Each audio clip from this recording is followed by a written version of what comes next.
Don't do that. Mhm.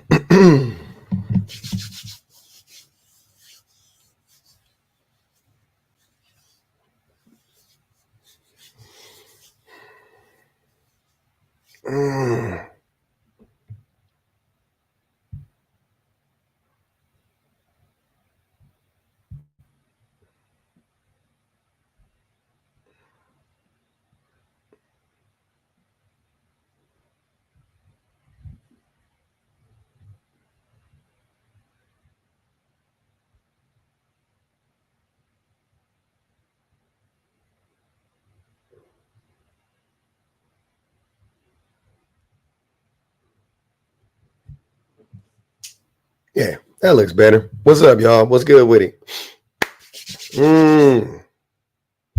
Mm-hmm. He a fan. He a fan. He a fan. He a fan. He a fan. He a freaky ass nigga. He a 69 guy. I'm feeling good, man. I think I was getting sick because my voice starting to come back. I think I was just tired. I think some shit was running through your boy. No Diddy. I had some things running through your boy. I mean, I'm like, damn. I had a good session, good talk with my lungs this morning. Good cough session with my lungs this morning. The motherfuckers going, uh-huh. Feeling righteous.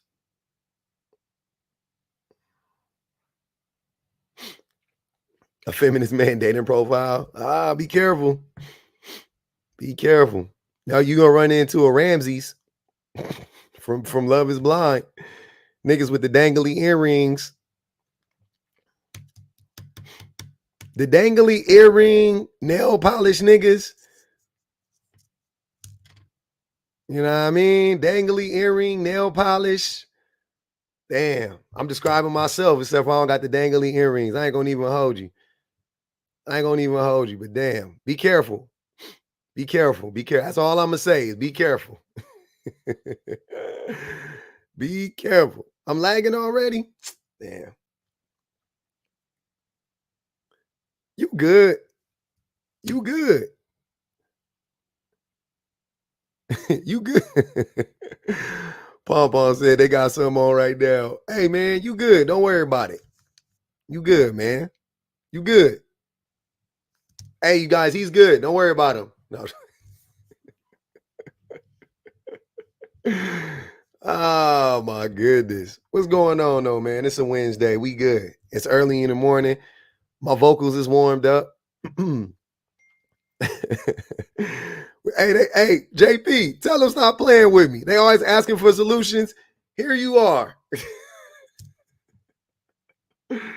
I don't have my nail polish on yet. I've been waiting. I'm going to a concert on Sunday. So I'm waiting. My wife told me, hey, look, I showed my wife what I was wearing to the concert. She told me, she called me a hoe. She said, I'm always dressing like a hoe. I said, wait, what the fuck? How am I a hoe? What up, Virtue? She said, yeah. She's like, you always doing something just. She said, I'll be dressing like a hoe. When your own wife say you a hoe, I said, wait, man, what the fuck did I do? What exactly did I do to deserve the moniker of being called a hoe? Believe women is crazy. Hey, believe women is diabolical. I ain't gonna even hold you. That's wicked. Believe women is wicked. Yep. She called me a straight up hoe. I said, wait, what I do? Wait a minute. How I'm a hoe? Yeah, I'll show y'all the outfit. I'll show y'all the top. I can't show y'all the rest of it.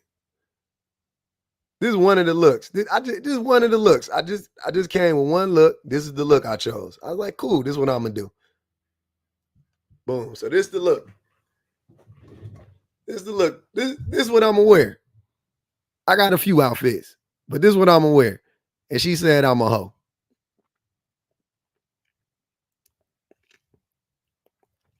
This whole shit. Somebody said, whoop.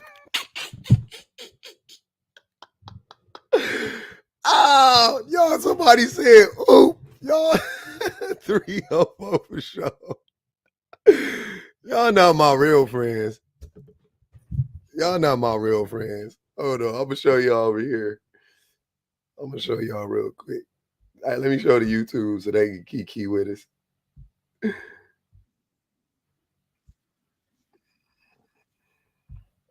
I ain't gonna lie, you heard? My father hurt me getting a draw, you heard me?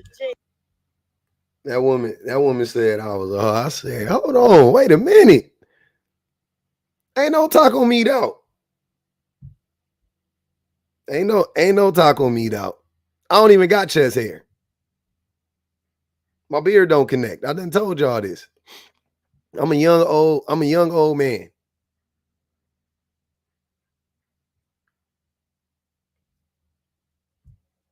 I can't believe y'all judging me like this. It's wicked work.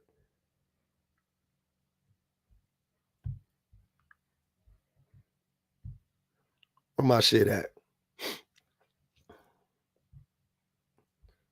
Hey man, you sometimes you just gotta take it, JP. It's all good. I ain't tripping.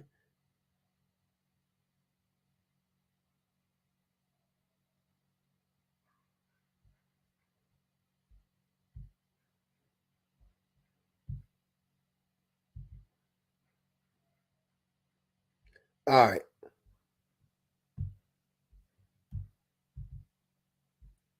How do you make this?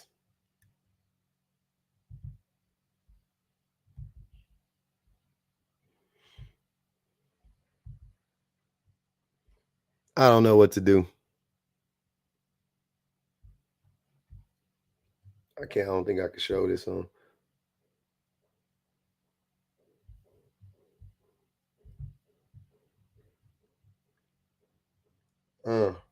I don't think I could do it. It is what it is. I can't show it on TikTok. I'm sorry, YouTube. I'm sorry, YouTube. It won't let me do it. I can't. It's exposing my. It won't let me just highlight the picture or some shit like that. A gentleman of the night, crazy. Why are y'all like this? Damn, nigga can't go out. Hey, it's a K. Keep in mind, it's a K Tronada concert. So that's how you want me to dress at a K Tronada concert. Okay.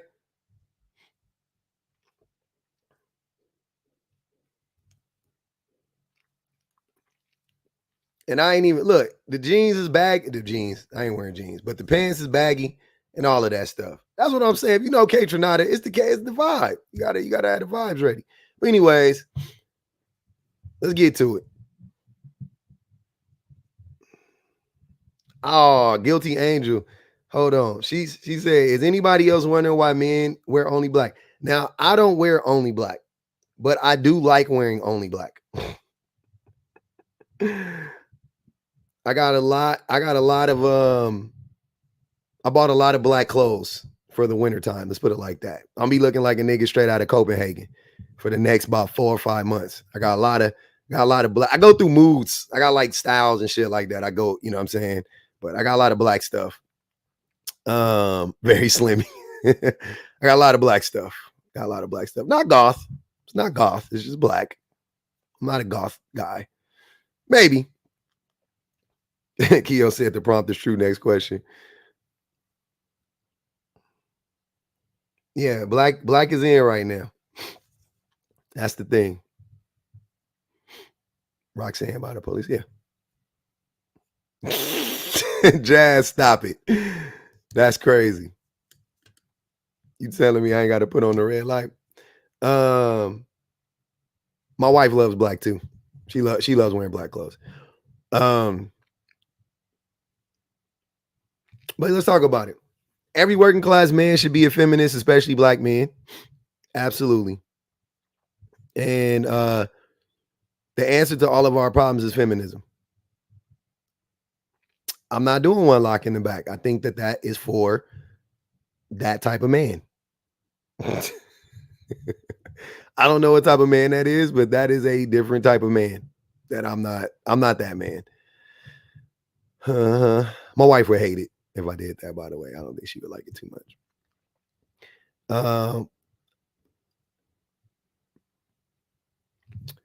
Why you said be careful then if men say they're feminists? What you talking about, Chloe?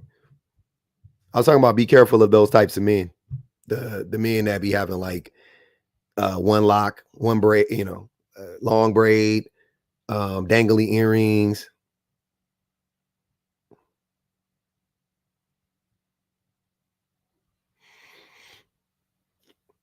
A lock in back, yeah, crazy. So I think this is an important thing to talk about. Heavy on the dangly earrings, especially if it's one dangly earring on either side, like one dangly earring. I'm like, okay. It could go either way. He could be like an extreme feminist, like really down, you know what I'm saying? Or he could be like not. He could be not. It just depends either way. I don't know. I'm not disqualifying those people. I think yeah, Ramsey, that's what I was talking about earlier. Exactly. I said you're gonna fuck around and run into a Ramses. Who Ramses is like a stereotypical leftist, right? Because leftism, like the intersectionality, it gets lost in leftism as well. And I've been a lefty my whole life, but being in like lefty spaces, like white people are still racist and men are still sexist. You know what I'm saying? And I've been extremely sexist my whole life until recently, and I started to unpack it. And hopefully, I'm not as sexist as I was in the past. And that was like the last, like that was the linchpin that was like holding all of that other shit together. And now I'm like, okay. I missed a lot. I missed a lot being sexist. I missed a lot. Reminding him, man, what are people's beef with men wearing hanging earrings that people never seen ancient king? Nah, Keo, in this day and age, I like the look. I think the look is fine. We're just talking about the types of men who typically wear dangly earrings. It seems to be thus far to be like performative. It seems very much to be performative, right? Like people, like men who go, like men who like that one guy. What's that one guy on the app? You guys seen him? He's tall. I would say lighter than me. Light-skinned dude, got kind of like a little long afro-ish dude. He wears dangly earrings every chance he gets. And he says the most misogynistic shit you can think of. BRS. Yeah, that dude. That guy is extremely misogynistic. But, he doesn't look like it.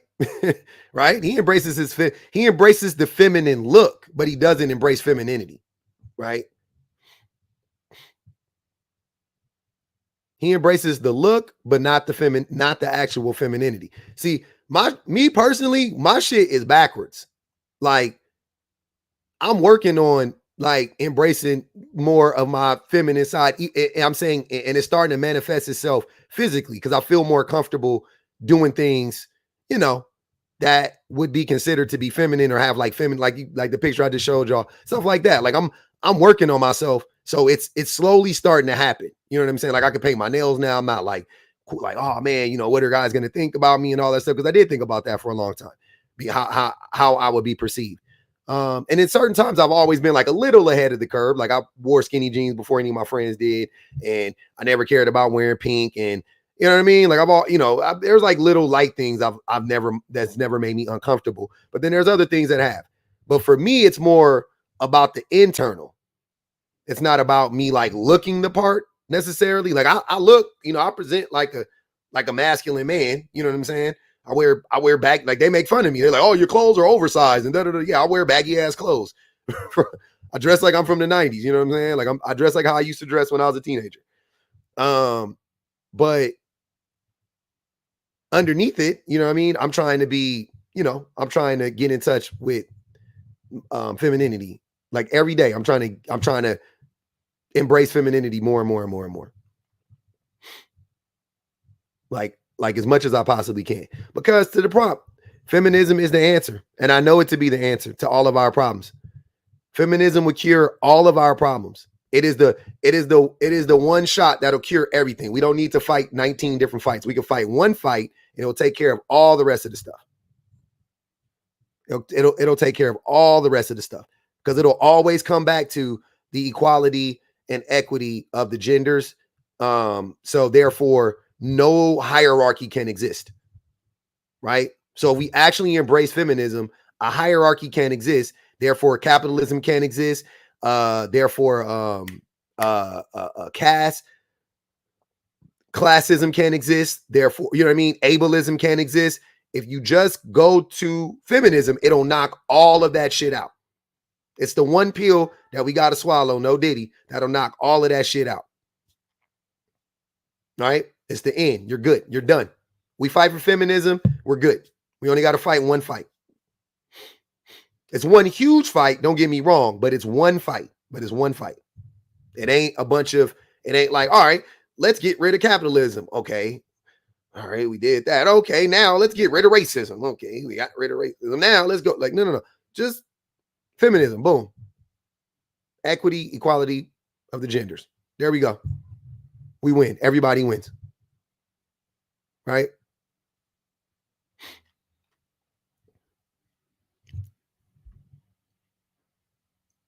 Do I just say no diddy? No, I said no diddy because I said it's a hard pill to swallow. Pub always gonna throw in no diddy. We gotta make sure, just in case. You really think men collectively can be on board for real? Yeah, absolutely. They're gonna have to break bread to play dead, because there's some real niggas out here that's ready to lay down our lives for that shit. So, you know what I mean? Not everybody is scared. I just want y'all to know, not everybody is scary, right? Not every leftist is afraid. Some of us really with the shits. Some of us really, really are with the shits. What up, Keo? You ain't got no service, but hopefully you can talk. Yeah, no. I'm in a pretty decent reception area, but I'm at least able to chat for a bit. Bet. So, first, how you doing today, brother? I was actually just watching some of your videos earlier. Hey, man, I'm doing great, man. I appreciate that, man. How you doing?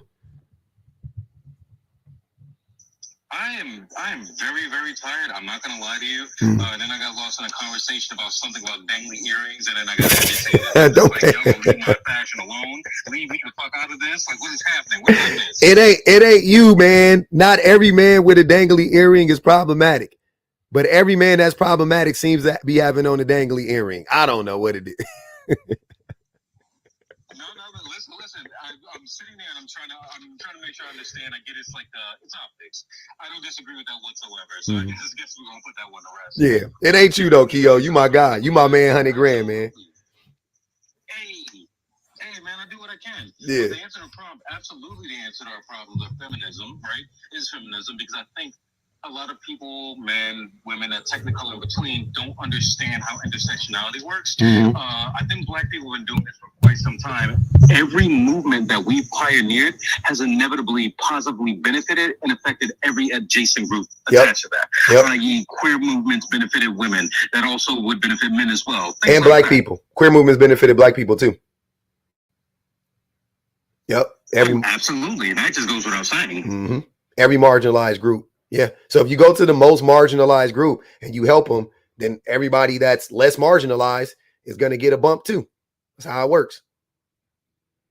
Shit ain't rocket science. I don't know why people. Absolutely. And even we want to, well, to even bring it back to because I know that the usual detractors to this, are usually other men. I can even just give a little bit to that.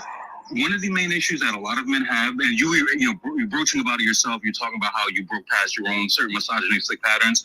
I don't know if you've ever, seen any of my content in my life. I also had to do a lot of unpacking and a lot of unlearning, where even as progressive as I was, you even said in yourself, one of your lives, you were a much worse man at a time. So was I, right? And a lot of that comes down to what we both know, the expected performance that men, especially black men, are put upon us. Oh, you got to be kind of tough. You got to be this, that, or whatnot. Those are not things, as I'm just pointing out the obvious. Those are not things that women told us to be. Those are strictly things that other men, in this case, palm-colored men, enforced upon us. So even when we want to think about this logistically, it would free men from the confines of that performance. Right? Yeah. All these dudes talking about, oh, I got to be a provider. I got to be tough things. I got to make a lot of money. You literally don't have to do any of those things if you don't want to. Yep. And you could still live a genuinely fulfilled life, but at least you'd be like able to have more of a, how do I say this, more of a sense of how you want to run your life. You wouldn't feel like you need a, how do I say this? You wouldn't be trapped. A certain checkbox. Oh, I got to sleep with a bunch of women. Yep. Yeah, exactly. Yep. You wouldn't feel like, oh, I need to sleep with a bunch of women to feel validated, get this fancy car. You can do way more than that. Yep. And that's where a lot of the feminism movement comes in and intersects with us. It frees us too. That's facts. That's one of the things for me that I love the most about, you know, like being more and more like comfortable with, you know, like femininity and whatnot is I'm like way freer. Like I just don't care. Like I don't care. You know what I mean? Like I've gotten to a place, and when I say I don't care, I'm saying like I don't care how stuff makes me look. I don't care, you know, because I know that what I'm saying and doing is right. And I'm no longer like interested in, you know, impressing a certain demographic of people. I'm just like, you know, this is what I like. I like this. Like, I like painted nails. I like kikiing with women. I think it's hilarious. I think women are funny. I like women's comedy. Like, look, man, I even thought about this. This is like a few months ago on my Instagram, because I don't really like do much on Instagram, right? I just be over there just looking at stuff. And Instagram's a hellscape. At least my algorithm is, so I don't like it really. But I post, you know, stuff that I see from various sites on my story on Instagram, right? And one day I posted like a bunch of stuff of like, you know, just stuff that I found funny, but I noticed it was like all women. It was just like it was like women saying funny stuff or women talking about men, or, you know what I mean? But it was just funny to me. Like I just genuinely thought it was hilarious and I just shared it. And I like literally thought about it. Like, I bet you it's going to be a lot of dudes like YP. And lo and behold, my friend, like one of my homies hit me up and was like, bro, you sharing a lot of content about women or something along those lines. And I was like, yeah, it's funny. Like, that was my response. I was just like, yeah, that shit's funny. This is a really obvious question I have to bring up. And this is obviously directed towards any man who is listening to this, because this doesn't make, and part of my French, this doesn't make any fucking sense. Why on God's green earth would you ever feel the need to question a man who prefers the company of women if you already know that man dates women, right? I date women. I am 35 years old and I've been dating women since I'm 19. I prefer the company of women for more or less a lot of the same reasons you would likely agree. I have male friends and things, but I have to vet them so stringently because I end up in a random conversation. Oh, next thing I'm hearing like female talk, right? Or I'm hearing like the misogyny stuff. Literally broke it off with a friend because he was trying to harass a woman in her inbox. She hit me up for some reason.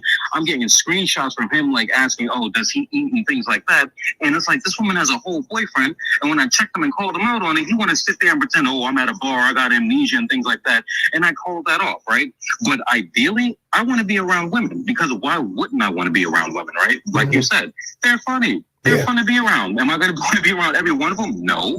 But by far and large, 8 to 9 times out of 10, I even feel safer around them. And that's not complex. And it's obviously nothing sexual. It doesn't need to be flirtatious. They're just good company for me. Yep. That's what I felt like that a long time ago. Like, that's not even like a new thing for me. I've always felt like that. I've never been like uncomfortable with being friends with women or whatever. Like, it's all, you know, that's always been a thing of mine. And my wife is my best friend. So I like being around, you know what I mean? Like, women they're fun. They've always been more fun. Like you said, it's safer. I don't have to worry about if we go out, she gonna try to fight some dude or something like that. You know what I'm saying? Like, we just be chilling. Like, everything is just cool.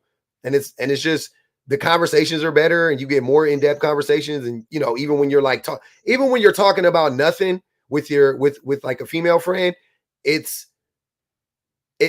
still feels more genuine. You know what I mean? Like when I'm talking about nothing with my homies, it literally feels like I'm talking about nothing. Like it feels like I just wasted 2 hours of my life talking to my homies, right? But when I'm talking about nothing with my female friends, I still get like some insight, or, you know what I mean? Like, I don't know, I get a good laugh. Like I don't know, it just feels more genuine. It feels more right. But because the nothing that that I talk about with my friends is like sports. You know, we talk about sports and we talk about rap music and, you know, but the nothing I talk about with my female friends is like, we're still talking about like life, but it's just, we're talking about our kids, but it's just like in a funny way. You know what I mean? Like we're not like really like, this is my parenting style. Like, no, go ahead. Yeah. So no, I just want to further corroborate that. I'm currently dating somebody right now. I live a current poly lifestyle, and my primary partner, she's my absolute best friend. Do you understand that? There isn't a single day that goes by where I do not want to be around this woman. We just saw each other yesterday. We got together, we had some food, we spent some quality time, things like that. That woman is hilarious. She absolutely loves nothing more than to harass my life, to harass my soul. She is my lover, but more importantly, my best friend. You know what I'm saying? Mm-hmm. Like when we talk about empty things, we can talk about jobs, we can talk about work, we talk about past experiences. A lot of emotional growth has gone into that. And like you said, it doesn't ever feel as though the conversation is stagnant like that. I do, in fact, get, and again, maybe it's because I date women. I don't know. I'm a straight dude. I don't know what to tell you.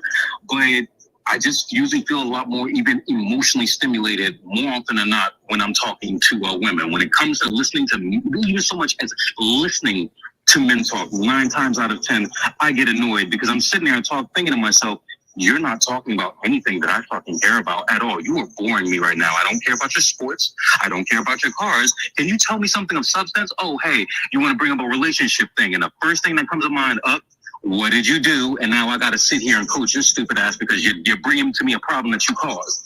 I don't have to usually deal with that when it comes to most of the women that I interact with. And make no mistake, of course there are women out there who do that, but I don't deal with them. Mm-hmm. Do you see what I'm saying? Yep. That's facts. It's 100% facts, man. Feminism is a mask for men. How is feminism a mask for men? What does that mean? Yeah, it's not. It's a real thing. It's a whole real concept. It's a real concept that is that we need to embrace. Oh no, I seem to have lost a chat when I admit to my lifestyle. I'm gonna tell y'all straight like this. You think what you want. I take any and all judgment, but I'd much rather be honest about that. I don't necessarily need to demonstrate or prove anything, but it is what it is. This is kind of where I live. Hell, it was our lifestyle before mine. I just joined it because I figured that it would be better to actually, explore something that's closer to a person you're into. And besides, I can go back to being monogamous at any given time. If anything, I'm most likely going to be doing that regardless. But right now, that's where we're at. So I may have lost the chat, pub. I'm sorry. I was not being. That got to do with me, brother. That got nothing to do with me. Hey, Reese said Keo not beating the dangly earring charges. Yeah, man. Soon you said that, Polly, they was like, here this nigga go. We should have known better. You know what? Hey, I can hold that L. You know what I'm saying? Because this is a perfect demonstration of security. I will accept the roastings. I will accept these assessments, and I will still live my life. And I'll still want y'all to eat lunch or whatever. Drink your water, y'all. Yeah, man. Hey, I appreciate you, brother. Hey, tonight just said, we funny, we smell good, and we're fine. That's how I know men hate us for real, because all they want to talk about is cars and boogers. Not boogers. What the hell? How old is these niggas? Yeah, I don't have no problem with it. I think it's all good. I got a few poly homies, a few of them. And I got some niggas that be living a poly lifestyle, but they girls don't know. You know what I'm saying? So listen, let me tell you straight like this. Right? if you think that just doing, you know, your atypical monogamous relationship, of which I've had plenty, if you think that's hard on the communication part, make no mistake. That woman is the most transparent and honest person I've probably dated in my near whatever amount of years I've been dating people. And I promise you that the communication between the both of us absolutely has to follow suit. Like, make no mistake, I answer to her. There is no other way around that. That's cool. Yeah, I don't know much about. I'll be honest with you. I am not even interested in learning about it. Like, that's how, like, I might even say that to you. I'm just saying, like, in general, like, I don't even care because it's your choice. Like, long as you doing, you know what I mean? Like, you ain't disrespecting nobody. That's your thing. I ain't got no qualms about it. That is your thing. Don't care. As long as y'all consenting adults. I have zero disagreement to that. Y'all 2, 3, 4, 5 consenting adults. I don't know. Bonji Baby said it's a lot of one-sided poly pockets out here. Y'all be coming up with these names. Y'all be coming up with these names. Them shits be killing me. Poly pockets. Somebody said, poor nigga me. Yeah, no, I'm not gonna hold you. I caught that one. I'm just like, I don't even want to respond to that because I don't think I got anything good enough for that. They got it. Poor nigga me is so crazy. That almost I had to like keep going, but I read it and I was like, damn, that's crazy. Poor nigga me is crazy, man. Listen. You gotta. Sometimes you gotta know when to hold them and when to fold them. Right? Ain't nothing you can do about it. Ain't nothing you can do about it. People preserve their rights. Their rights to judge. But yeah, man. Let's get back to it. Who we got in this thing? We got BPG in here. What's good, BPG? Hi, BPG. Hey, how you doing? Okay, I love you. You know what I realized listening to the live you were in earlier? I think I already knew this, but I think it confirmed it.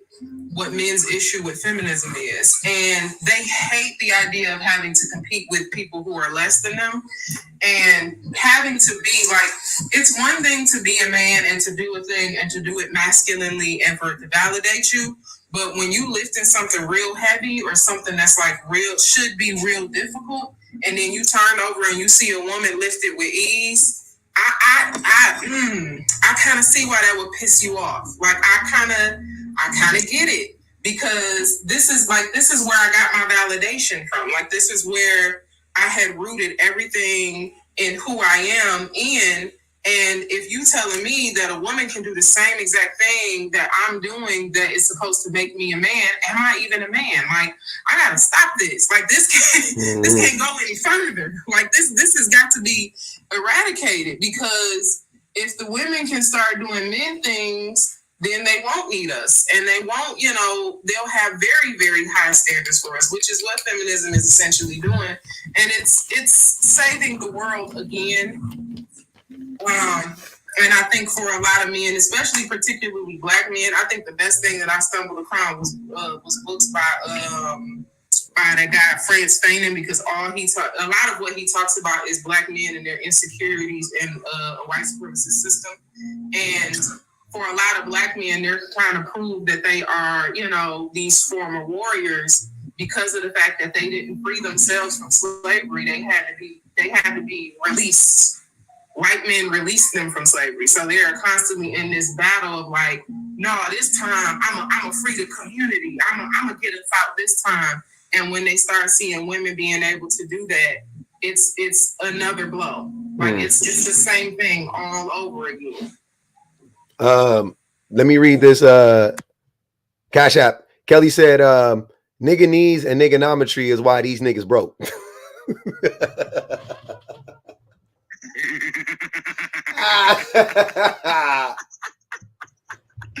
No. Nigga knees and niggonometry is why these niggas broke. It's crazy. Come on, man. What time is it? Y'all, how are y'all this awake? It ain't even 11 over here. It's 1 o'clock someplace. Listen, I've already figured out that women are always ready for this type of timing, so I don't even question it at this point. I'm sorry. Yeah, they down. They definitely down with the shits. I don't fuck with them. Damn, it's almost 2. That shit crazy. Yeah, man. Hey, so I can see it already. The writing's on the wall. The writing's on the wall. The writing is on the wall. Y'all know me. Y'all know me in the echo chambers. I can't do it. I was about to say, is that like a Destiny's Child reference? Because I'm kind of here for that if that's what's happening. Nah, they could be. I don't even know. What song is that? Oh, The Writers on the Wall. That's a Destiny's Child song? That's Okay. a Destiny's Child album. Oh, okay. See, that's how little I listen to Destiny's Child. Yeah, well, I'm gonna say this last part before you go fishing. Yeah. Like I said, I think earlier confirmed a lot of that for me. I think sometimes because it's very hard to sort of identify this stuff in real life and be able to have commentary around it. When you see it on TikTok, it starts to make a lot of stuff make sense. And the amount of men who are like trying to figure out how to get to the bottom of like why their manhood is under attack and blame either feminism or single moms as the reasoning behind why it is they can't get ahead.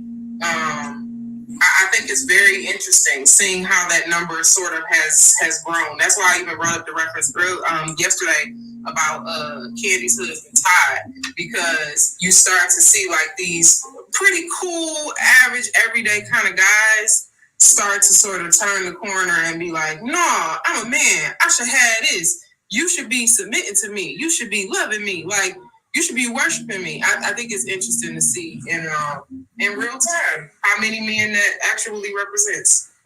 Todd is crazy. Yeah. I don't know what the hell is wrong with that dude. I don't know what was wrong with Nick Cannon. I don't get it. It's just weird. It's just a weird thing. Like y'all just can't accept that your women are better than you at everything.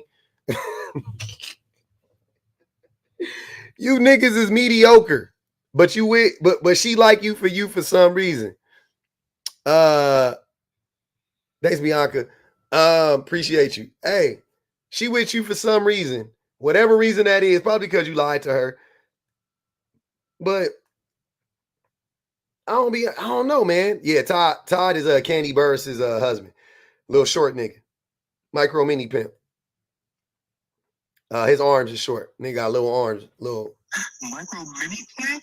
Yeah, micro mini pimp. That's from Friday After Next. That's what they was calling him. Mike Money Mike. It's called Little Micro Mini Pimp. They was looking for him. Y'all never heard Todd speak? Todd just be saying stupid shit. Like that nigga just be saying. Right. Like, why do you get with somebody who is like the Nick, like you said, the Nick Cannon thing? You get with somebody like a Candy Burris. This lady, like, she does outstanding things. You get with a Mariah Carey, and then you expect what? Like, I think that in and of itself kind of reveals like they had ill intentions from the beginning. Because did you think she would become less legendary? Like, Candy wrote for NSYNC, Lady Gaga, like, you know what I mean? Places that are very much outside of the realm of scope you think she would be in. What did you think was going to happen when she married you? Did you think that she was going to, like, pass the torch to you? Like, what happens there? He thought she was going to submit. But Candy like, nigga, I'm great. What the fuck? I'm about to bow down to you. You here with me. You supposed to just be in a little partnership with your girl. This nigga wanna, he Otis. He Otis from the Temptations. Like, nigga, shut the fuck up. And that man Otis.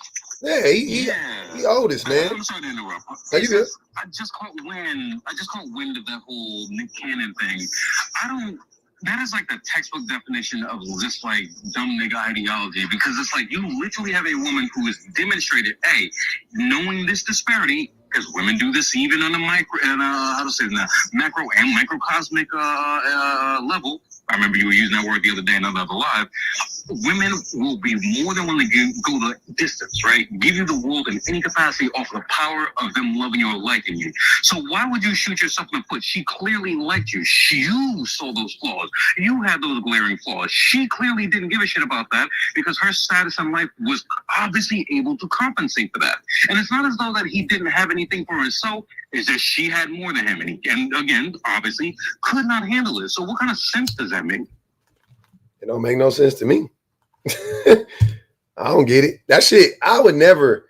Yeah, I don't be looking at. I've never ever competed with a woman like professionally. Like I'm saying, the woman I was with. I've never thought about it. It's never even crossed my mind. Like, oh, she making 100 and I gotta make me 190 this year. Like, I've never thought about that. Ever. My wife has never been like, well, you only made 125 last year and I made 147. So you gotta do it. Like, that's never happened. It's never happened. I don't even know what that would be crazy. Like, I would be like, what? So weirded out. She would be too. She'd be like, what the fuck are you talking about? Like, what do you mean? Listen. The way in which I typically try to go about this, like you said, my partner is not my competition. I'm fairly certain she makes more than me right now. The only thing that comes to mind is like, you know what? I at least want to make sure that I'm holding up on my end, keeping my pace on my goals, because ultimately the idea is, how do I bring that back together with you? You know what I'm saying? Going with you with the grain, you know? Not like, oh, we got to clash. Oh, you make more money and now I'm creating a problem that doesn't even exist in the first place. Is that not the definition of teamwork? You're making your money. I'm thinking to myself, you know what? Hey, I'm already doing these things on my end. I'm a model, case in point. I do art. I do music, among other things. There's several things that I can make money out of, for that matter. And every single time I think about it, I'm like, hey, babe, look at this thing I can, like, you know, bring back. Now I'm thinking to myself, ooh, I could get her some random gifts or something like that. You know what? She did like that cup the other day. You know what? She did like that onesie the other day. And we celebrate each other's victories in that capacity. I don't understand where I get it to a degree, but I don't fully understand their disconnect. Do you see what I'm saying? Yeah. Disconnect. A little weird. My husband has always told me that he's attracted when he gets to see me in my element, like when he gets to see me filming. Maybe that's why he married somebody that's bossy like I am. Like, that gotta be what it is, because for sure, like, he gets a kick out of watching me outpace most of the dudes around me. Like, and they do. They, you know, especially, I ain't even gonna lie, I hate to be, I don't know if this is ageist or what, but especially like working with a younger set of dudes, they just they don't have work ethic, I feel like, in the same way that we were taught. And I don't want to sound like I'm going in my boomer era, but a little bit. But there's some level of truth to it. Like, they come to do the job that they're paid to do. And I ain't even hating on that part, but like, when it comes to like having to do multiple things at a time, they intentionally almost avoid it. And they get very flustered that, you know, I'm able to do these things and I'm able to do them quickly and I'm able to do them efficiently. And like, my husband always laughs. He when I get home from like doing a shoot, because sometimes our stuff will overlap each other. Like, he'll be playing at an event and I'll be filming an event, and we'll literally just like see each other. And when he gets home, he starts to get a little frisky because he'll be like, I saw you with that camera girl. I saw you out there giving them dudes a run for their money. But I think that the reason why, you know, he's able to do that is because a lot of these dudes don't have stuff of their own. The thing that they have that is their own is their wives and their children. Yeah. So when they don't have, you got your own stuff. You know what I mean? Yeah. You don't have time to be up under your wife and be telling her what she shouldn't be doing and how she should be making you feel like a man, because you got your own thing. Like, you know what I mean? Yep. You have your own outlet. But dudes who don't, like, they really do. They have to push those women down in order to make themselves feel big. Yeah. If you like being I might like being like a perpetual letdown to somebody. I think that's why I married my wife, because I feel like, you know what I'm saying? Like, you let her down and she yell at you, and then you get to like kind of come, like, be like the phoenix from the ashes. So I don't know. Maybe I like that little cycle or whatever. I don't know what the fuck that is. Just being like, you know what I'm saying? Just like one letdown after another, and I got to come back from that shit. Then I come back. I fight my way about that motherfucker. And then I come back, and then, you know what I'm saying, I'll be doing good, and I fuck up again, and I fight my way about that shit again. That's how that shit be. And I'm like, damn, look at me now. Look at us. Who would have thought? Oh, man, if you like being yelled at, though, definitely, y'all can come around my wife shit. I'm just she's not big on yelling. What up, Aki? Hi, bro. Hey, what's up, man? How you doing, fam? How are you, bro? Shit, I'm doing all right. You getting spam, brother. To Nigel said, all that head and not one progressive thought. Mama Joyce was right. She talking about Todd, big head ass, Vivo Lottie. Yeah, that was crazy. But yeah, y'all know what it is, man. We've been in this thing. See, we done crept up into that out. When you start getting around that hour range, you know what I'm saying? I'm like, what we gonna do? What we doing here? What we doing here? But hey, I'm probably gonna restart the live. Come up with I got a new prompt in there, locked and loaded. Yeah, because the way that not a problem. I'll try to help if I can. That's right. The way the lives is set up is if I just put a new prompt up there, it'll still be us in here. You know what I'm saying? So misandry is misunderstood. That's funny. I wrote it down. I think it's funny. Scammers trying to cure their misogyny. Oh man. We'll be back. Yeah, I might have to do it. That's a funny ass prompt. Misandry is misunderstood. That's pretty hilarious. I might run that one day. That's just funny. I like it. I do. I like it. I like it a lot. I appreciate you coming up, Keo. Or is it KO? I called you Keo, but then BPG called you KO. So I don't know. You think? I don't know. We gonna see. Misandry's a big word for them. They love the word though. Y'all right. They do love the word. Here, we gonna try it here. We gonna. Yeah, that's what I thought. I thought it was Keo. Okay. So we gonna put it to the test. Look, we gonna put it to the test. We're gonna put Penelope's prompt to the test. Let's see how it goes. I'll be back. Hey, we gonna set up a new prompt. I ain't gonna restart the live on YouTube. Y'all know I just be running it through on YouTube. It don't make no sense. But we gonna see what it do right now. I think there's a funny ass prompt to run. The prompt is misandry is misunderstood. Oh man, it's funny.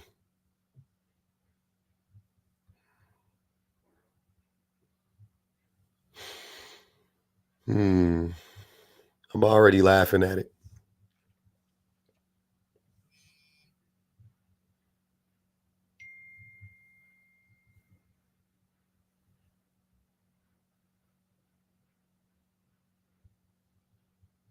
We've been having a good run. I want to keep the run. I want to keep the run going. We've been having fairly entertaining lives. You know, so they've been really entertaining. I ain't gonna lie. I've been entertained in them, but I want to keep that. I want to keep that going. So we're gonna restart it because I don't want to get into an echo chamber because y'all know how easy it is to get caught up in that echo chamber. That motherfucker be. The echo chamber be echoing. The echo chamber be echoing, boy. Quickly. Look up, it be whole box full of. It be 6 boxes full of people that agree with you, and that's no fun. I mean, there's lies for that if people like that type of stuff. I don't like it too much. I like to, like for us to have. Because in those lives, what I've noticed is, because I've been in those lives, a lot of times in those lives, the people will disagree, but they don't want to disagree like publicly. Because they don't, you know what I mean? They're like, well, we agree on everything else. I'm gonna let them slide on this. And so, it ain't like that. It ain't like everybody agrees on everything all the time, but then they just like don't say shit because they don't want to be the op. So yeah, that happens all the time. I don't want to do that. I don't want to be that guy.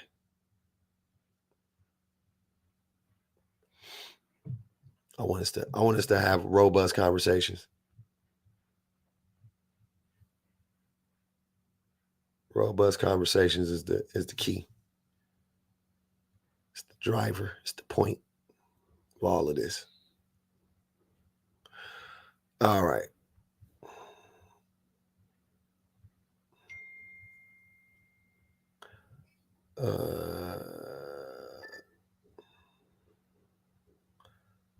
Yes, sir.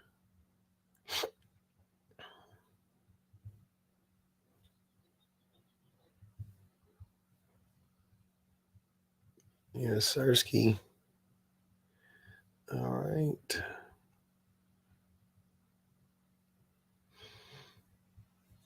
Let's see how this looks. I think it's gonna look really big, but you never know.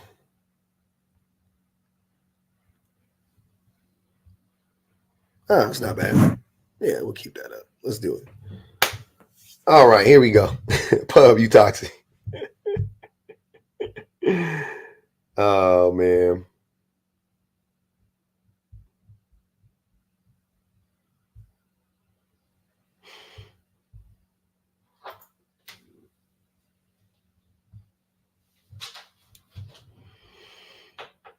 Most men are homophobic. Extremely. Those men could level up, but they would rather bring their women down. Yeah. No cooperation. No cooperation, all competition. Never helps anybody to not cooperate. Doesn't make sense.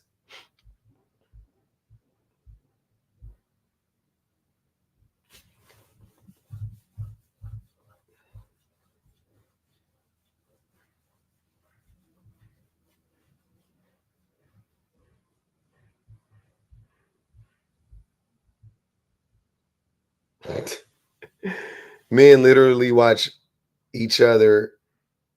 Men literally watch other men chase each other around, catch them, wrestle them to the ground, and then other men pound.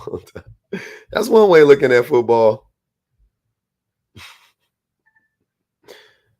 At its core, that's one way of looking at it. Yeah, we could look at it like that.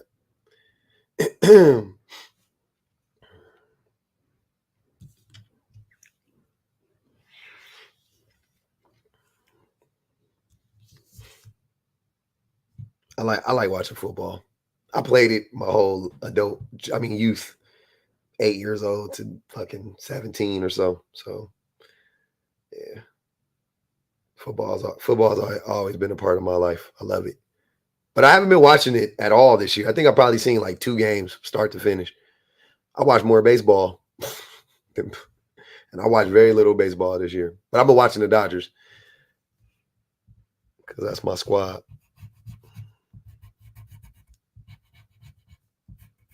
I don't really have time to watch much TV though. Fortunately, I don't like to say unfortunately. Fortunately, I don't have much time to watch TV. If you got a lot of time to watch TV, you got too much time. No, they lost last night. It's 3-1. 3-1. Series 3-1. Still one more game in New York though. So hopefully they can win. I think it's tomorrow they play. Hopefully they can win tomorrow and wrap it up. Damn, that's a long time. We'll be paying 100 years. They play today? Okay. Yeah, hopefully they can win it today. Hopefully. We got smoked last night, but we were on our whatever. The starter rotation is about to get back in there for pitching, so we'll be good. We took a day off. They were desperate. We still scored 4 runs, but we gave up 11, so that proves that our pitching was bad. And maybe Shohei could be a little bit more healthy. It's gonna be good. Misandry is misunderstood, man. I like this one. Shout out to Penelope. I should have put her name up here, but I didn't. Y'all know who gave it to me. I think this is hilarious. Right off the rip. I think it's funny. I think it's hilarious. Misandry is misunderstood. Why is misandry misunderstood?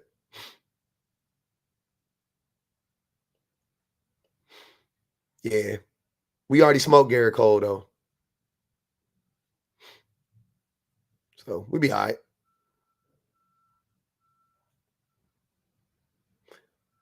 Misandry is the hatred of men. The hatred of disdain of men. Same thing as misogyny, but for me. Same stuff. I started talking about baseball and somebody with a Black Sox thing came in here. That's crazy. The algorithm is wild. Depends on what you're talking about, I guess. They push you out. What up, Bonnie?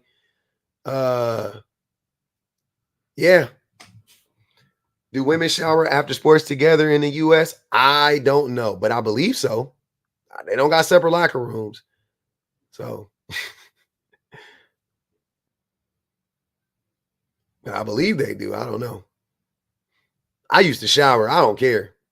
I didn't care if my homies laughed. I didn't care if they was looking. I would be like, y'all got a problem. I wasn't about to go to P. I wasn't about to, but I wasn't about to come out of practice because we used to practice in the morning.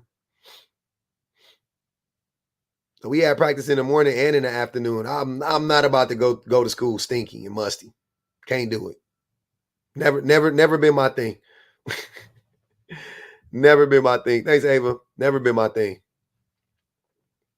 Not in for it.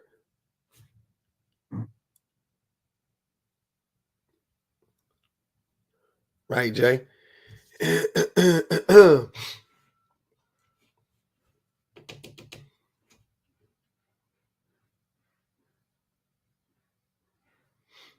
Uh-oh.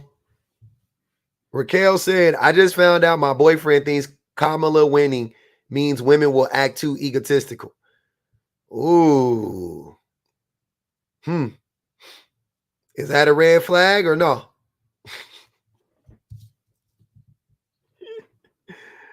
Oh, man. Is that a red flag or no? Can you explain it to him? Is he receptive? Is he gonna, you know what I mean?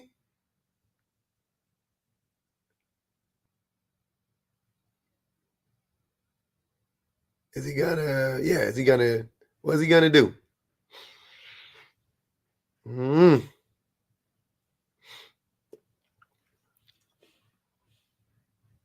gonna give you a job.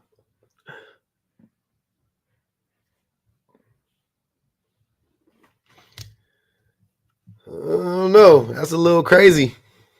That's definitely a red flag.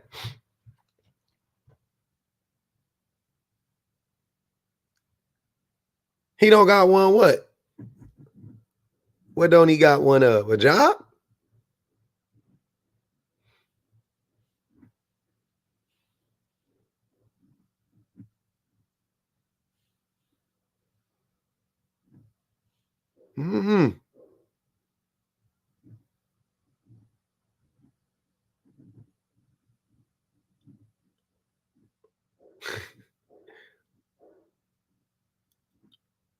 I don't know what he got a job. I don't know.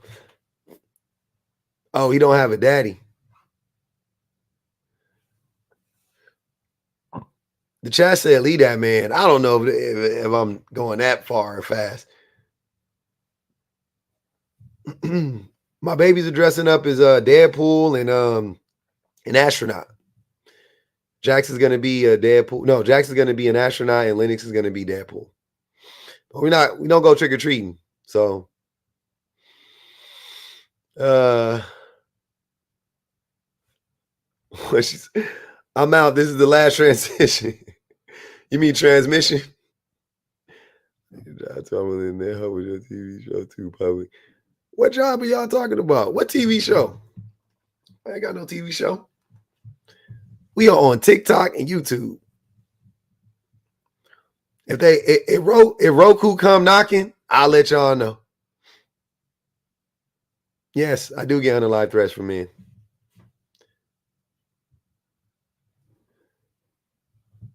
Cobra Kai, Mikey Lockwood. What is Mikey Lockwood talking about?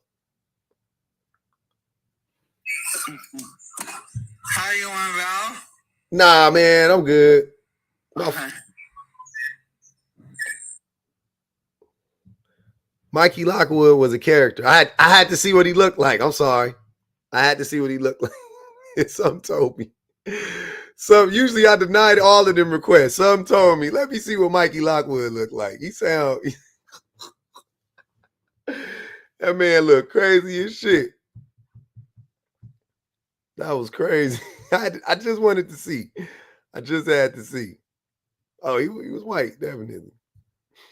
He was in full character too. He was in full character. He was dripped up. At least he values consent. He got up out of there. Yeah, I respect that.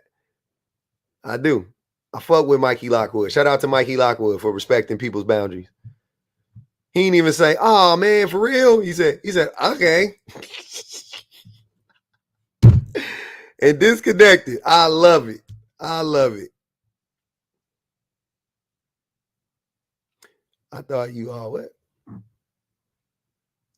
I thought you all just saw my morning routine. It was just Mikey Lockwood. So what are we doing here? What are we doing here, TikTok? Oh man, TikTok back on that shit. TikTok back on that shit. Hoes and misunderstood.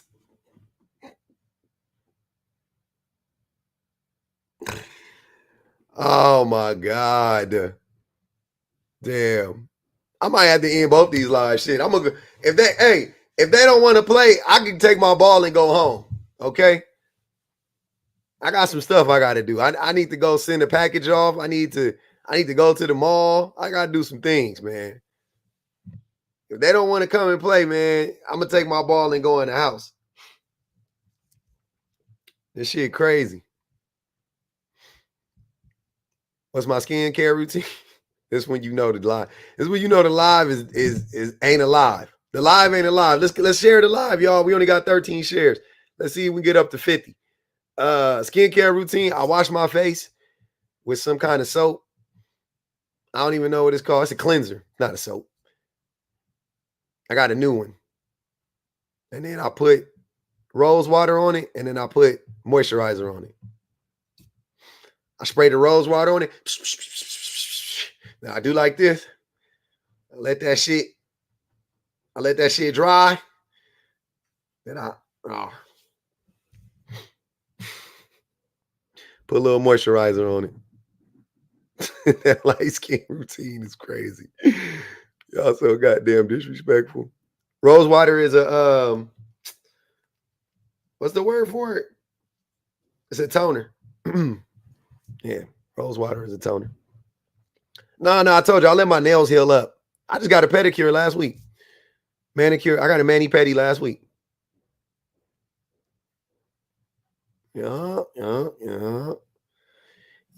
We was in that thing, boy. I was in that thing.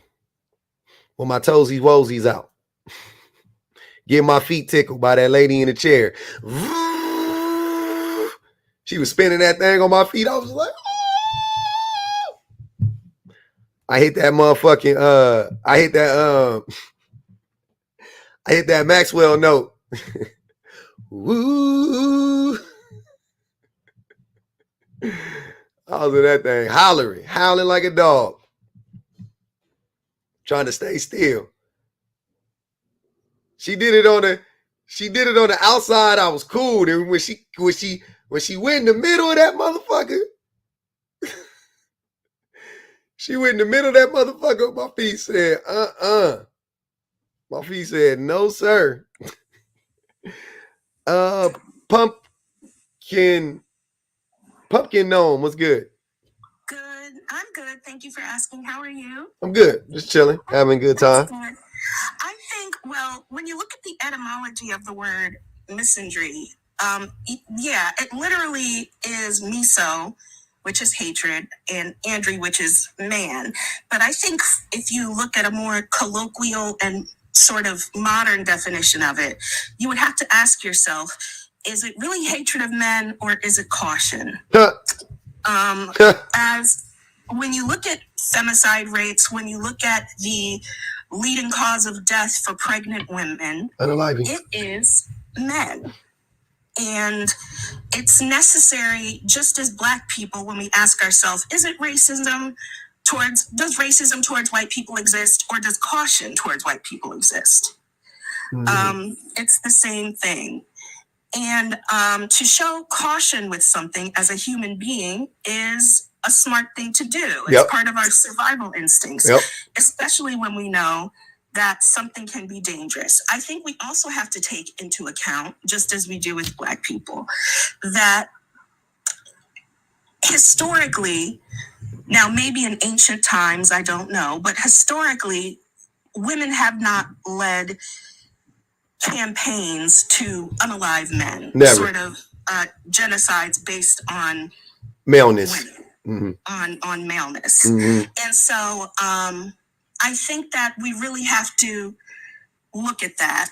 like I said, just as we do as Black people. And I know that as a man, especially if you're a man who doesn't exercise toxic traits or who exercises them pretty infrequently, maybe only when he's going through an incredibly rough time or when he's incredibly stressed, you know, as some women do, then it can be offensive. You could say, why is this woman getting, you know, out of the way when I'm behind her on a sidewalk? That it can be insulting. But feeling insulted, I think, does not come above someone else's safety and their kind of view of being unsafe, backed by statistics and backed by action. And I think there is a large strain between men and women, especially Black men and women. And I think that in part it's because that we don't acknowledge not only the abuse, but the narcissistic nature of our abuse, which has explicitly pitted us against each other. Our separation has been legislated federally, state, and locally. And we have to acknowledge that, you know, in order to get past it. We have to acknowledge the fact that in places like Greenville, South Carolina, when Black men who couldn't even vote in their own system were sent to World War II and were getting these, you know, good paychecks that allowed Black women to stay home and to take care of the home and to manage a home. Like I was saying before, in places like Greenville, South Carolina, they then made it a law that Black women had to be working. So our separation from each other, our separation from what we would consider the nuclear family and what was considered the main system at the time, and now capitalism, was legislated. And so we have to acknowledge that. We have to kind of form bonds as no other community has to, based on new and revolutionary ways of thought. And when we do that, we'll be able to work together in a more cohesive and competent manner. You know, like I was on the last slide that you were on that said independent women aren't attractive, you know, powerful and independent women aren't attractive. And it is only powerful and independent women that made the civil rights era happen. It's only powerful and independent women that helped write MLK's I Have a Dream speech. It's only powerful and independent women that help organize the March on Washington, or help organize food drives, or help organize breast cancer screenings for our community. And that goes for men too. So I think maintaining your own power and your own independence, and doing that with a man who also maintains his own power and independence, which is your choice. You don't have to be married. You don't have to have a boyfriend to do that. Is a good thing. If you choose that you don't want to be married and you're a man, you can put money into a savings account to send children in your community to college and vice versa. I mean, there are so many ways to be powerful and independent together or alone within your own community that, you know, but I feel like you are also right that the future of our community lies in collectivism and stepping outside of capitalism and in democratizing the workplace, which would also help male and female relationships, or women and men. I don't want to call them male and female. That you can say it in that context. That's women fine. and men's relationships. Yeah. You know, a universal healthcare system,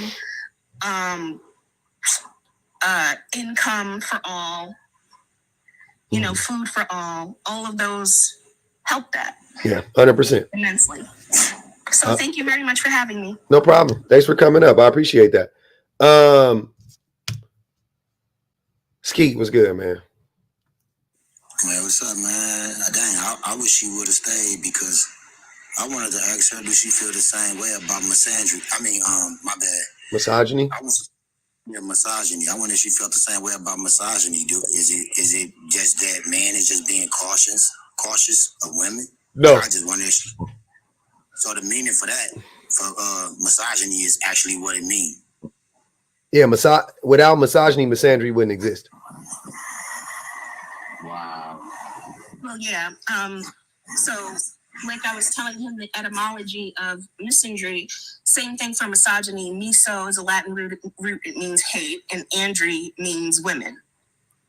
No, men.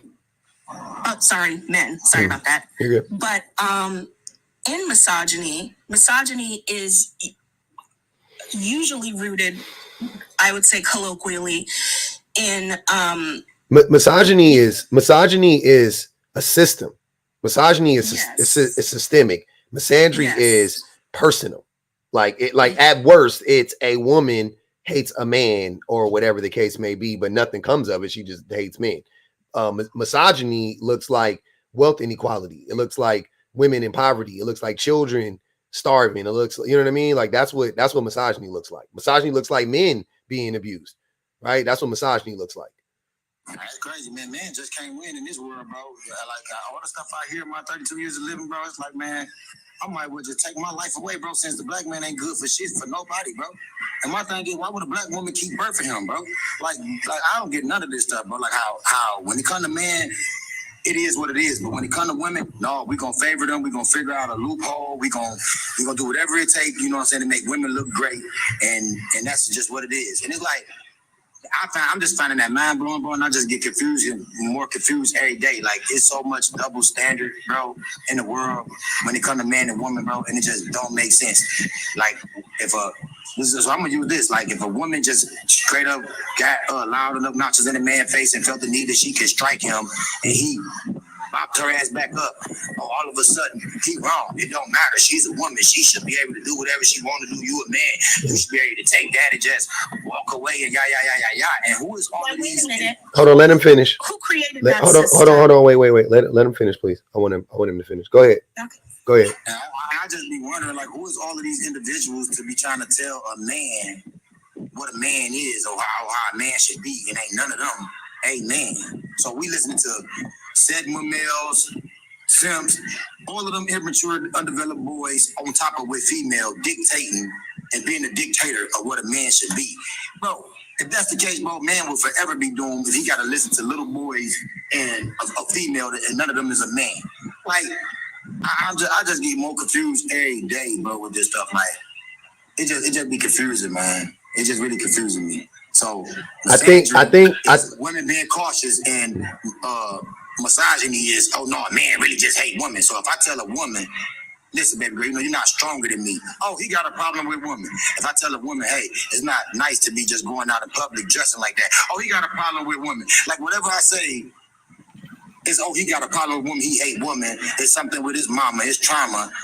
All of those things like that in your line, man. And it just like, bro, what is this wicked corruption that people doing, bro? Like, I'm coming to a point where I don't even know how to combat it because I'm not the source of it. So all of the confusion, the distraction, the chaos, the wickedness, the corruption, I don't even know how to combat it, bro, because I'm not the source of it. So like, you don't know how to combat it because you don't know because you are unwilling to understand it.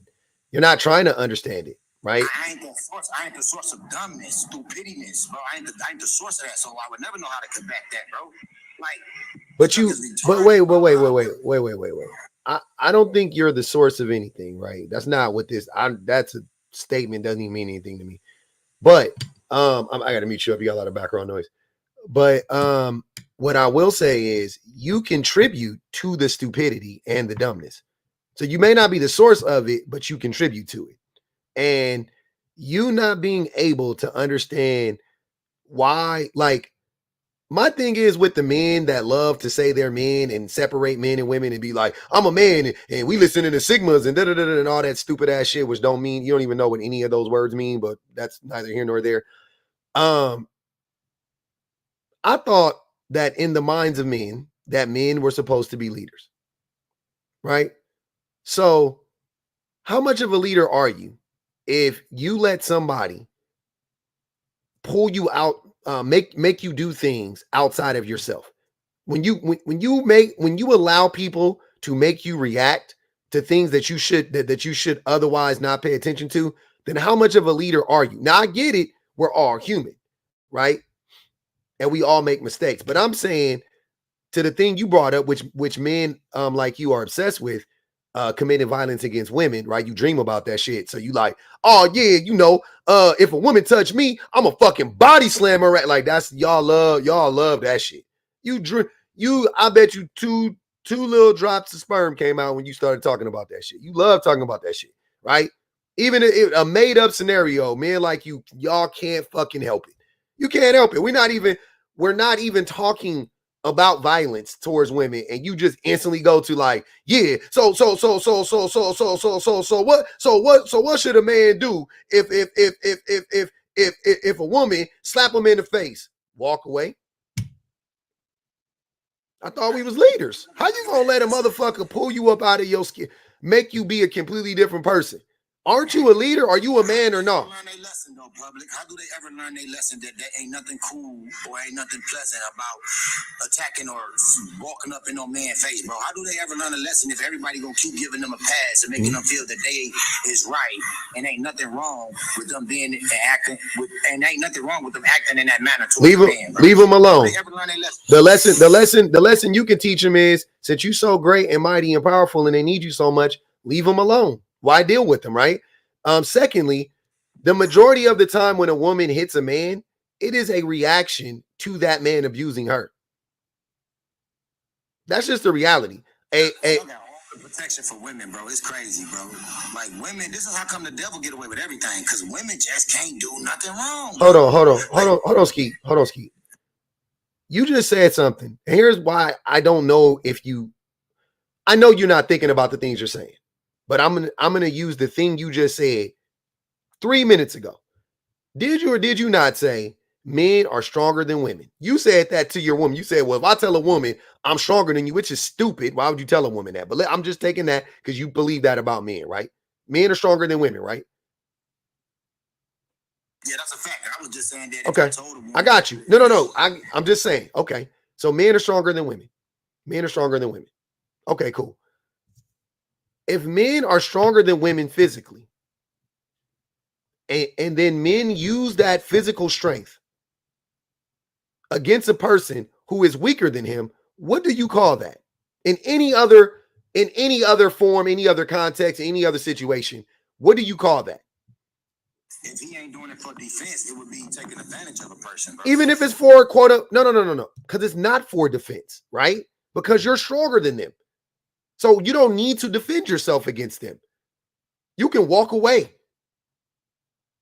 A woman can, if you're strong, I don't know about you, I don't know if you're in a wheelchair or not, or if you can run, but even if you had to literally run away from a woman, aren't you faster than a woman? Couldn't you just literally just walk? Like a woman hits you, you can just walk away, right? Like if a man hits you, it's different because we are stronger and we are more than that. We're more prone to violence, right? Yeah, but who are these individuals to tell a man that he should be able, that he should take and accept disrespect, bro? Who are these individuals to be telling a king something like that, bro, or telling a man something like that? Hey, man, just take all the disrespect in the world, bro, because you know you a man and you. But you're not taking all the disrespect in the world. Men are far more disrespectful, 1,000 times more disrespectful to women than women are to men. So if women respond with a level of disrespect, not even as disrespectful, if women respond with a level of disrespect, you do not get to go, oh, see, that's what the world coming to an end. She done slapped me in the face after she caught me cheating on her. You damn fucking right. Oh shit, here we go. She done punched me in my belly because she caught me giving girls drinks at the bar. Yeah, nigga. That's fair. You don't have no self-control. You do not hear what I just said? See what I'm saying? You are projecting. When we talk about the things that men do, the ways that men abuse women, you skirt past that as if laying down with another woman and violating your relationship is okay and reasonable and rational. But her hitting you, because of that, you have exposed her to God knows how many STDs, right? You potentially could have got this woman pregnant, and you've utterly undermined every ounce of trust in your relationship, all in one fell swoop. by cheating on her. And if you do that and she responds by slapping you in the face, then somehow, some way, you don't think that's a one-to-one. And you don't see that as a double standard, though, bro. That's not a double standard. That's not what a double standard is. No, watch. If a man had those same feelings of emotion, if he caught his woman cheating on him, bro, and he lashed out, you would say, you a man, bro, you should be able to... Because of why, Ski? Because of why? Fuck the emotions. Because of why? Why do you think I would get upset at a man for hitting a woman? Why do you think I would be upset by that? Is it not for the thing you just named at this point 5 minutes ago, Ski? The thing we just got done talking about? Like, that's so, what the fuck is happening? If your baby hits you in the face, are you going to punch your baby? If your 5-year-old hits you in the face, how are you going to react, Ski? Which they have as little babies. They don't do that, you know what I'm saying? Don't be popping in my face, don't be aiming nowhere near my face, you know? And that's what I say to them, don't do that, you know? So, no, okay, then why would you, why? And I'm not calling women children, but I'm saying in that dynamic, it's not only that they're children, it's that they're small. They're little. They're not as strong as you. Man, though, bro, all up in a man's face like that, they try to be masculine, acting all gangster and tough, bro. Like they get like, bro, calm down. You feel me? You gain control, okay? Articulate how you feeling, your emotions, you know what I'm saying, your thoughts, and things like that. In your mind. You gonna want something from me, and you ain't even reciprocating the same thing. Like, you keep contradicting yourself. You keep saying, you said getting all up in my face, acting all masculine, pointing to the fact that men are actually the ones who do that. So why the fuck are you crying about women? Men are the ones. You just said it. I'm gonna be a king regardless, bro. I don't care about that shit. You just said that, acting all masculine, right? Cool. Getting all up in people's faces, being all emotional. That's what men do. Now but at in the same breath, you're trying to act like, oh no, see, that's what women do. No. That's what men do, sir. Why are you not talking about all the men who be acting all sassy? Talk about the sassy men that get all up in your face and can't fucking have a conversation. Niggas can't have a conversation online without fucking threatening violence. Every time I cook a nigga, he talking about, you wouldn't say that to me in my face. I would, but that shit is weird. Even you said that stupid ass shit to me, nigga. I ain't never tell you that shit. Yes, you have. Yes, you have. Don't start lying. You have, bro. You just said it like a week. You just said it like 3 days ago, bro. You was just like, oh man, that's crazy. You wouldn't talk like that if I was here or some shit like that. I was like, nigga, what? No, that was you. All right, brother, you got it, bro. But that was you. Brother, you will see, bro. It was never me, bro. Okay, go ahead, Pumpkin. Go ahead, Pumpkin. I think there's also something else that you have to address here, like sort of systemically. You know, a lot of the things that men complain about are systems set up by men.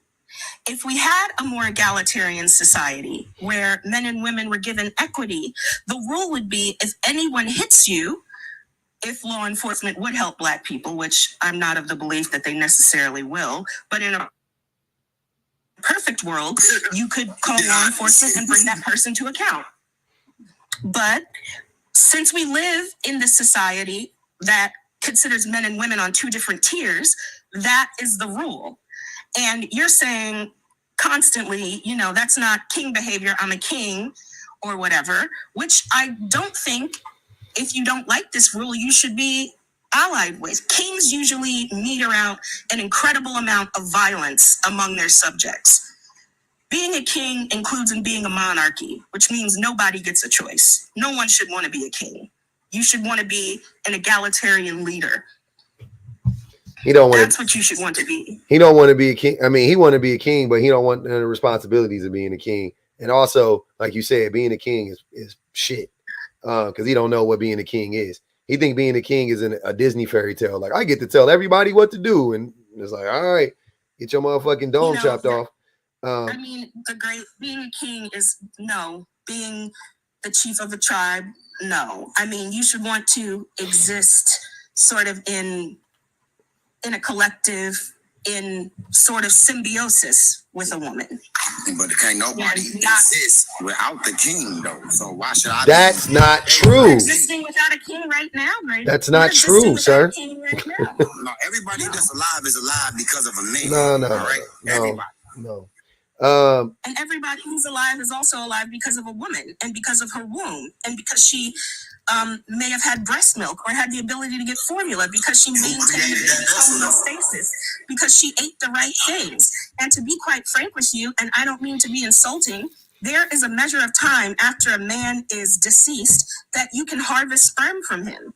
So if every man in the world today was unalived, we could still harvest that sperm and make more babies. I'm not saying you are unimportant, but what I am saying is none of us are necessarily more important than the other. Both have things to give to each other. I think men are unimportant, but I'm going to say, I'm talking about in our current state. Not, we don't have to be unimportant. We could be important, but we're unimportant. But we're pivotal when it comes to changing things. No doubt about it. Reese Scholar said, the quote unquote, I guess I can't do anything right attitude is basically men flipping over the table to avoid accountability. Fire to drop skeet. Don't play dumb now. Angelia said, tell him to raise his almost baker's dozen of kids. Oh man. And tell them coming from my kids, man. You know what I'm saying? My kids ain't got nothing to do with it. You know what I mean? They don't know your kids. They know you online, and them babies need diapers and formula. That's what they know. They need attention. Ain't none of my kids in diapers no more. My youngest daughter, which is about to be 3 in November, bro. Ain't none of my kids in diapers no more. Nice. So I got 3-year-old, 6-year-old. I would never come for your kids, and I don't think public would either. Oh, I would. No, I would. Nah, Pumpkin. No, I would. Nah, see, that's what. See, we different. I definitely will come. Because look, here's why. Because Ski be saying problematic shit. Ski be saying problematic shit. You ain't been around Ski long enough. You will see. Give it time. That shit.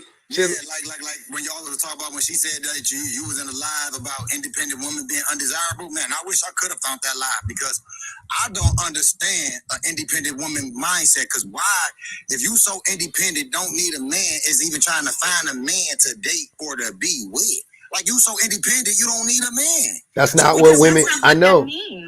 That means they want a woman. No, wait a minute. I know. Hold on. I know that when y'all the topic didn't mean that, but what I'm saying about the word independent women, what I'm saying about them, right? I'm saying that they so independent, they don't need a man. Women fought so that they don't have to listen to men's direction, guidance, nor wisdom or leadership or anything. That's not what they fought for. It's not true. That's not what that is. That's not what they fought for. They fought for a lot of stuff. Women. Hold on, Pumpkin. Yeah. They fought for a lot of stuff. But one of the things they fought for was for economic freedoms, right? They fought for access to education. They fought for access. Right. They fought for access to healthcare. They fought for a lot of stuff. All right. But tell me, what do they education? What good do we gonna take the other part out, right? The economic part out, right? You know what I'm saying? I mean, not economic. I thought you said something about. I must misheard you, but let me just go to the part about education, all right? Mm-hmm. What good is the education doing for the black community, right? The black mothers, the single black mothers, right? It's doing great. It's doing great. What good is it? No, I'm trying to get it out. What good is it doing, bro? When you got a percentage rate, bro, of these same single black mothers, bro, who got this PhDs, this education, right? That the percentage rate of their kids, bro, like from 70 to 80-something%, bro, of the male children being locked up, bro. That's not true. Good. You think 80% of single mothers, children, are in prison? You think 80%? Are incarcerated, bro? We can look it up. Put the stats up right now, bro. I don't have to look. Ski. How many men are in prison right now? Do you know? No, I don't know exactly how many. Like guesstimate. How many? Fuck you. How many people are in prison right now? Fuck me. How many people are in prison right now? There's millions of people in. I know, but how many million? How many millions of people are in prison right now? Throughout the whole entire, state. United States. US, yeah, take a guess. Right, I say I'm gonna just throw a wild guess out there. All right. Yep. Don't quote me on it. I'm gonna say somewhere from like 3 million and up, bro. You're really close. You're really close. It's a little bit over 3 million. Let's call it 4 because I think it's like 3.5 or 3.7, something like that. No. It's more than 1.2 million. It's like 3 million people are in prison right now. We have the largest prison industrial complex out of any developed country in the world. We have more citizens in prison than any other country in the world per capita. It's not even close, right? It's like around like 3%. I'm sorry, like 3 or 4 million, in between like 3 and 4 million people are in prison. Let's say that 70% of them are men, right? Let's say that 70% of them are men. Is it 1.3 are 25%? That doesn't even make sense. Now, no, it's not 1. Okay, I'll look this up. So just while he's looking that up, great. Yeah, that's why I said 1 million though, bro. But then you said something else, so that's why I was like, well, just let me throw a wild guess and don't quote me, because I just said 1 million. Great. According to the Institute of Family Studies, 18% of Black single mothers' children are incarcerated. So could you repeat that for me, Pumpkin? According to the Institute for Family Studies, 18% of the children of Black single mothers are incarcerated. It's 16%. Right. We can take that percent. We're gonna use that percent. It's 300. Hold on. Wait. Hold on, wait. It's 363 for every 100,000 people, and it's 1.9 million people are currently incarcerated in the United States.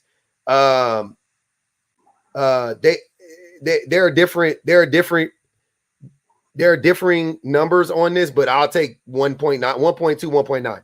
That's fine. I'll take either one. I don't care. But let's say 70% of them are men, right? Somewhere around there. I'm guessing somewhere around like 70% of them are men. Cool. That would be like that's like a million. Talking about the percentages. No, but listen to what I'm trying to tell you. I'm just saying that 80% of single mothers' children were in prison, that would be way more than 2 million. Even the full number is 2 million, but even way more than 2 million. That's my point. So what you're saying just doesn't make sense. 80%, bro. 80% of single mothers' kids are in prison. Let's break it down. Because you got the Europeans in there, you got the Spanish in there, you got the blacks in there. You got all of these different groups in there. So if you got out of this 1.9 million, right? Let's say you got 7% European, 12% Spanish, the 18 whatever percent they said of the black race. Now let's count that percentage up on how many people that could be out of this black race. So if the black race got, let's say, I don't know the exact number, but let's say the black race got 10 million plus people, and 18% out of that 10 million black people is incarcerated. Look, what did you not see? That's 1.8 million. That would be 1.8 million people, which is once again way more than the amount of black people that are incarcerated. So what you're saying just doesn't make sense. Telling you, all right, listen, man. This is what I'm saying, man. I'm saying what I said. That's the true fact. It's not a true fact. Hold on, Ski. Sit with it for a second. Sit with it before you just revert back to what I said is right. I'm not your son. You don't get to say what you say is right. What you're saying is actually wrong. It's just wrong. It doesn't make any fucking sense. You just made it up. You heard it on TikTok a long time ago, and now you're repeating it. I know the number you're trying to quote. That's how I know you never looked it up. The number you're trying to quote is, and here's their dumbass number that they didn't look up. 70 to 80% of people that are in prison came from single parent homes. That is a statistic that was debunked a long time ago. I think it came out in like the 70s or some shit like that. It got debunked a long time ago. It's just not true. It's not true. All right, man. I can't even get it out, man. Well, all I'm trying to get at, bro, because it is true, bro. You got in the U.S., right? For the population of the Black Americans, right? Allegedly, it's supposed to be like it's only 13% of Black Americans in America. How much is 13% of Black people in America? They're gonna come out to be roughly somewhere in the like 13s or some millions, bro. Don't quote me on the exact number, all right? But I know it's that high up. Now, 13 some million. There's like 375 million people in America. 10% of that would be 3.30. I'm sorry, 30 million people, right? I said, 37 million people. I said, don't quote me though, bro. But you need to know the numbers though. Skeet. The numbers matter in this case because what you're saying doesn't make sense mathematically. That's the point. In the U.S., there are 41.57 million African Americans. There you go. Yeah, and that comes from the census.gov. Yeah, there you go. So it did actually for 2023, it's 46,936,733. Sounds about right. Yeah, because about was like 14%ish, like 13, whatever, 14%. Yeah, the 14.5%. There you go. Sounds about right. 307. Yeah, that sounds right. What the fuck? Actually, it's 14.4%. There you go. Skeet.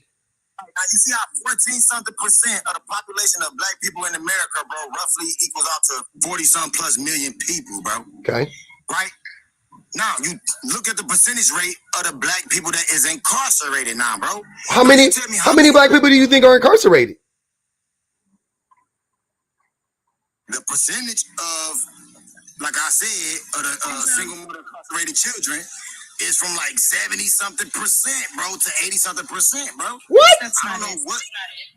As of October 2024, there were 60,830 black people incarcerated in the United States, which is 38.9% of all inmates. So we don't even make up the majority of inmates. But we're overrepresented based on our population, that's important, right? That's the most important part. We're like almost triple, right? We're like 15% of population, 14% of population, but we represent 38% of the prisoners. That's crazy. So we're overrepresented, right? And white people are underrepresented because they're like 65% of the population, but they're like 40%, 45%. They make up like 45% of incarcerated people. They are underrepresented, right?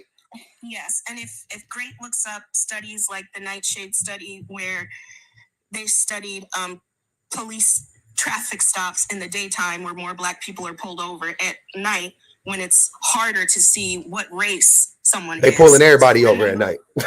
The number of traffic stops between black and white people even out statistically. Yep, they pulling over every. Tenant limbo 10 for everybody. That should be the law. Window 10 for everybody. Yeah, but I just wanted to bring up something to Great about education, why it's necessary, all of that. And I'm going to take just a little bit. Education is like weightlifting for your brain. When you read, when you research, it exercises the parts of your brain for critical thinking, for not accepting the first explanation given to you by anybody, by being more well-versed in the systems that you actively live in, like politics. And I also want to bring something else up to Great. If he knows what's happening in Afghanistan. In Afghanistan, women there can no longer receive an education. They have to stay in the home. They have to be covered from head to toe. Damn. They can't listen to music. They can't speak in public. This is all law. It's not societal pressure. And now, just recently, I think yesterday, they made it illegal for women to hear other women's voice, which means inside they and can't outside talk to each other. Home, it is illegal for other women to talk to each other. That's what they did to slaves. Yes. On plantations, they would tell slaves they couldn't talk to each other. The world that you get when women are subjugated and pushed down and given no rights is a disgusting world. Coming to an America near you, guaranteed. Watch. And I also have to say that when maintaining rights for another person is one of the most selfish things in the world you can do, because what you're doing is setting up a system, you're setting up a precedent that I will protect other people's rights and my own rights, no matter what. Ensuring that someone else has the freedom to speak, the freedom of assembly, the freedom to move, the freedom to out-earn anybody else, anything like that, is only guaranteeing your own rights in that situation. Yep. Hey, I got some people in the queue, Pumpkin. I appreciate you coming up. I'm gonna bring up some other people real quick. Aloha Beauty, what's good? Hey, I was just listening to, I don't know, can y'all hear me? This Yeah. is my first time being live. You're good. Give me 1 second. I just wanted to make sure you were good. You can mute up real quick. I want motivational to go. I brought him up here first. So I'm gonna let him go first, and then you can go after Okay. him. Yep. Go ahead, sir. What's up, man? So why is misandry misunderstood, right? So would you say misandry is an extreme view or perspective towards something? No, I don't think it's extreme. It's not extreme. Mm. So what is the same term of misandry but used for men? Misogyny. Misogyny. Mm. So is misogyny wrong? 100%. So misandry is not wrong though. Mm. How is misandry wrong? How does misandry affect you or me as men?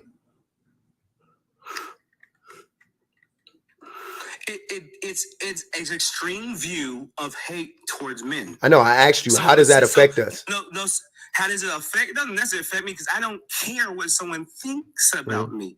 What I'm saying is we're saying misogyny is wrong because it's extreme hate towards women. That's not why. So it's absolutely wrong. No, that's not why. That's not why it's wrong. That's not why it's wrong. That's not the. So what is the reason why it's wrong then? Because misogyny is destructive and hurts and unalives people, and misandry doesn't. Misandry is not destructive. Right there, man. So I just asked, either one of y'all can answer the question. How does misandry affect men? Tell me. Okay. So misandry affects men. Let's say a woman has a little boy. Well, she has misandry. She has extreme hate or dislike towards men. Here we go. So she teaches this little boy an extremely hateful perspective towards himself based off her hate towards men. And she teaches this to a little boy. My mama don't. And she teaches it to a little boy who Hold on. grows up having self-hate. Hold on. And this happens all the time. Hold on. This doesn't happen. This doesn't happen all the time. You just made that up. You don't get to say it happens all the time. It is not systemic or systematic. You just made that up. You cannot substantiate that. You can't substantiate it. You can't prove it. Okay. You gonna say, okay, hold on. Time out. Have these experiences. Mm-hmm. From men that have these experiences, you're saying they're lying about having men. What men? You're just moving the goalpost, saying fictional men who have these experiences, who I've never fucking talked to or heard of. But what I'm saying is you cannot look. When I talk about misogyny, I could show it to you in numbers. I could show it to you in science and data, right? When you talk about misandry, you have to make up a what if and then and then say, well, you got to go on TikTok and find men talking about it. You're not seeing the difference. One of them is hold on, wait. Wait. I'm tired of going around in circles with you. I'm gonna make it real simple. Is misogyny systemic? Real quick, is misogyny systemic? Yes. Is misogyny systemic? Misogyny is a systemic. So there's not a system of oppression that is geared towards oppressing women specifically. No, not here in America, bro. No, I'm not at. Hold on. In America, it's completely different. So you can't. Hold on, wait. I just wanted a yes or no. I just wanted a yes or no. I know. And misogyny does not exist. Hold on. They literally just lost their reproductive rights 3 years ago. So I don't know why you're screaming at the top of your lungs.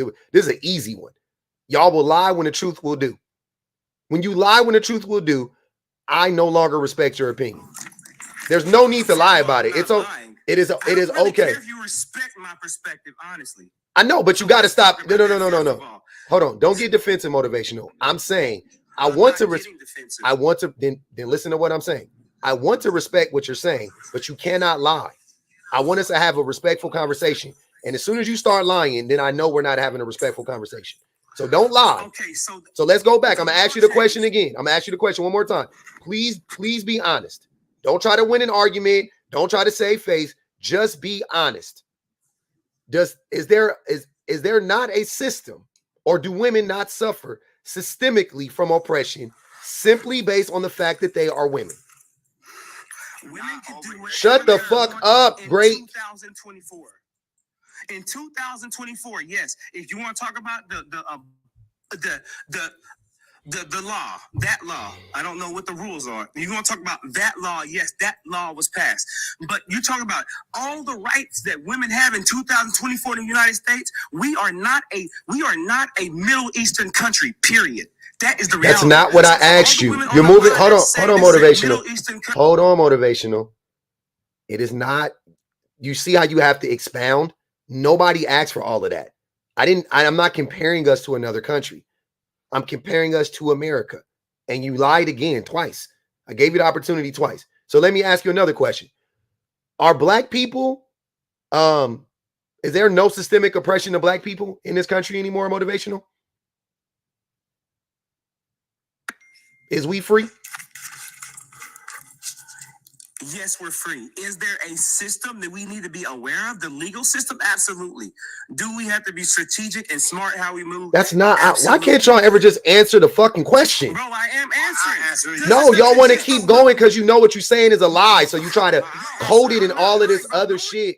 You try to code it in all of this other shit, and I don't want to do that. Just answer the question. So let me get this straight. It's a system for black people, bro.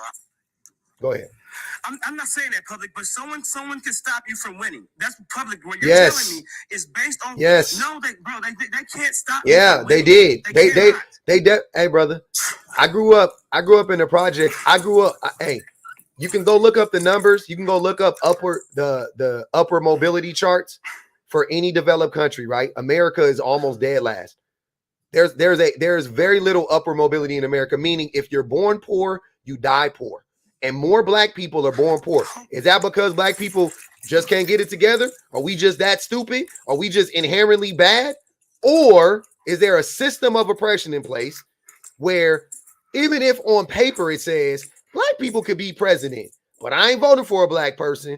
Black people could be a CEO, but I'm not going to appoint him CEO. Black people can be construction workers, but I'm not going to hire them. Is that not that's not happening? What I'm saying is this. Come on, man. Damn, I just want to answer the fucking question. If you want to be successful in the United States, it's not what I'm asking you. That's not what I'm asking you. It's not what I'm asking you. It's not what I'm asking you. Up in a poor neighborhood. You just said it. No, you said the statement was if someone grew up in a poor neighborhood, they end up unaliving in a poor neighborhood. That is not accurate, sir. We do not have to stay in a poor neighborhood. I didn't say we had to. I'm just saying that more than likely you end up unaliving in the same socioeconomic status that you were born into. That is fucking a fact. So where is that? What is that based? That's based off of our mindset. Okay, so you're saying black people are just inherently bad and we just can't get it together. Got you. Got you. That's what you're saying. Don't try to move it around, bro. That's what you are saying. You're saying that the reason why black people can't succeed is because black people are just it's a mindset. It's our mindset. That's all it is. It's not systemic. They haven't locked us out of anything. I'm not saying it's systemic. What I'm saying is based off the systemic system set up, it then creates a mindset where we do not think anything. You're not saying anything for us. It's not. Everything isn't doable, sir. I'm sorry. There is a system in place. There's a system in place that creates a hierarchy, and there has to be a permanent working class. There has to be a permanent poor class of people. And black people, unfortunately, have been designated to be that class of people. That's just the reality. And if you go back and you look up the charts for upper mobility compared to every other country, every other quote unquote developed country in the world, America is at the bottom. You're born poor, you die poor. It's almost like living. I don't know if you guys ever seen that movie with what's the movie called with Heath Ledger, where he was a Knight's Tale. If you've ever seen A Knight's Tale, right? During that time, during the days of feudalism, you couldn't go from being a pauper to a prince, right? Like that Aladdin shit. That shit almost never fucking happened. It didn't happen, right? That is how America is right now. There is so does class not exist? So would you say that's the educational system that's poorly designed? No, it's not poorly designed. It's designed perfectly. I like to answer your questions, yes. The education system is designed perfectly. The economic system is designed perfectly. The judicial system is designed perfect. It is so perfect You got to marvel at it almost. I literally sit back and marvel at how perfect all of these systems run. Like, no joke, they're perfect. You couldn't, I'm like, damn, like, you gotta be, you're like, the people who did this, they're geniuses. They're evil, but they're geniuses. The shit runs beautifully. Would you agree that people are defeated in their minds then, public? Would you say that when you deal with people, they already feel defeated? That they feel like there's no chance for them? I think that there are a group of people that check out, right? And those people are mainly men, by the way. Men definitely feel defeated there, and it's once again, you can go look it up. You go look up the NEETs, right? The men who aren't getting education, the men who aren't trying to get employment, anything like that, they're checking out, right? You go look it up. You look up black men versus black women employment, right? There are more black women employed than black men. So yes, men and women, there are a lot of women that are checking out too, but a lot of poor people check out of the system, but because it is set up for them to fail. I remember this like it was yesterday. I watched this old documentary, and it was Elijah Muhammad was in, I think, Harlem. He was like walking around Harlem, black and white. It was old as fuck. He was a young man. He was walking around Harlem, right? And he was talking, you know, he was doing like street interviews with men on the street. And it was broad daylight, middle of the day. And it was a bunch of black men on the street corner with drinks in their hand. They was drinking.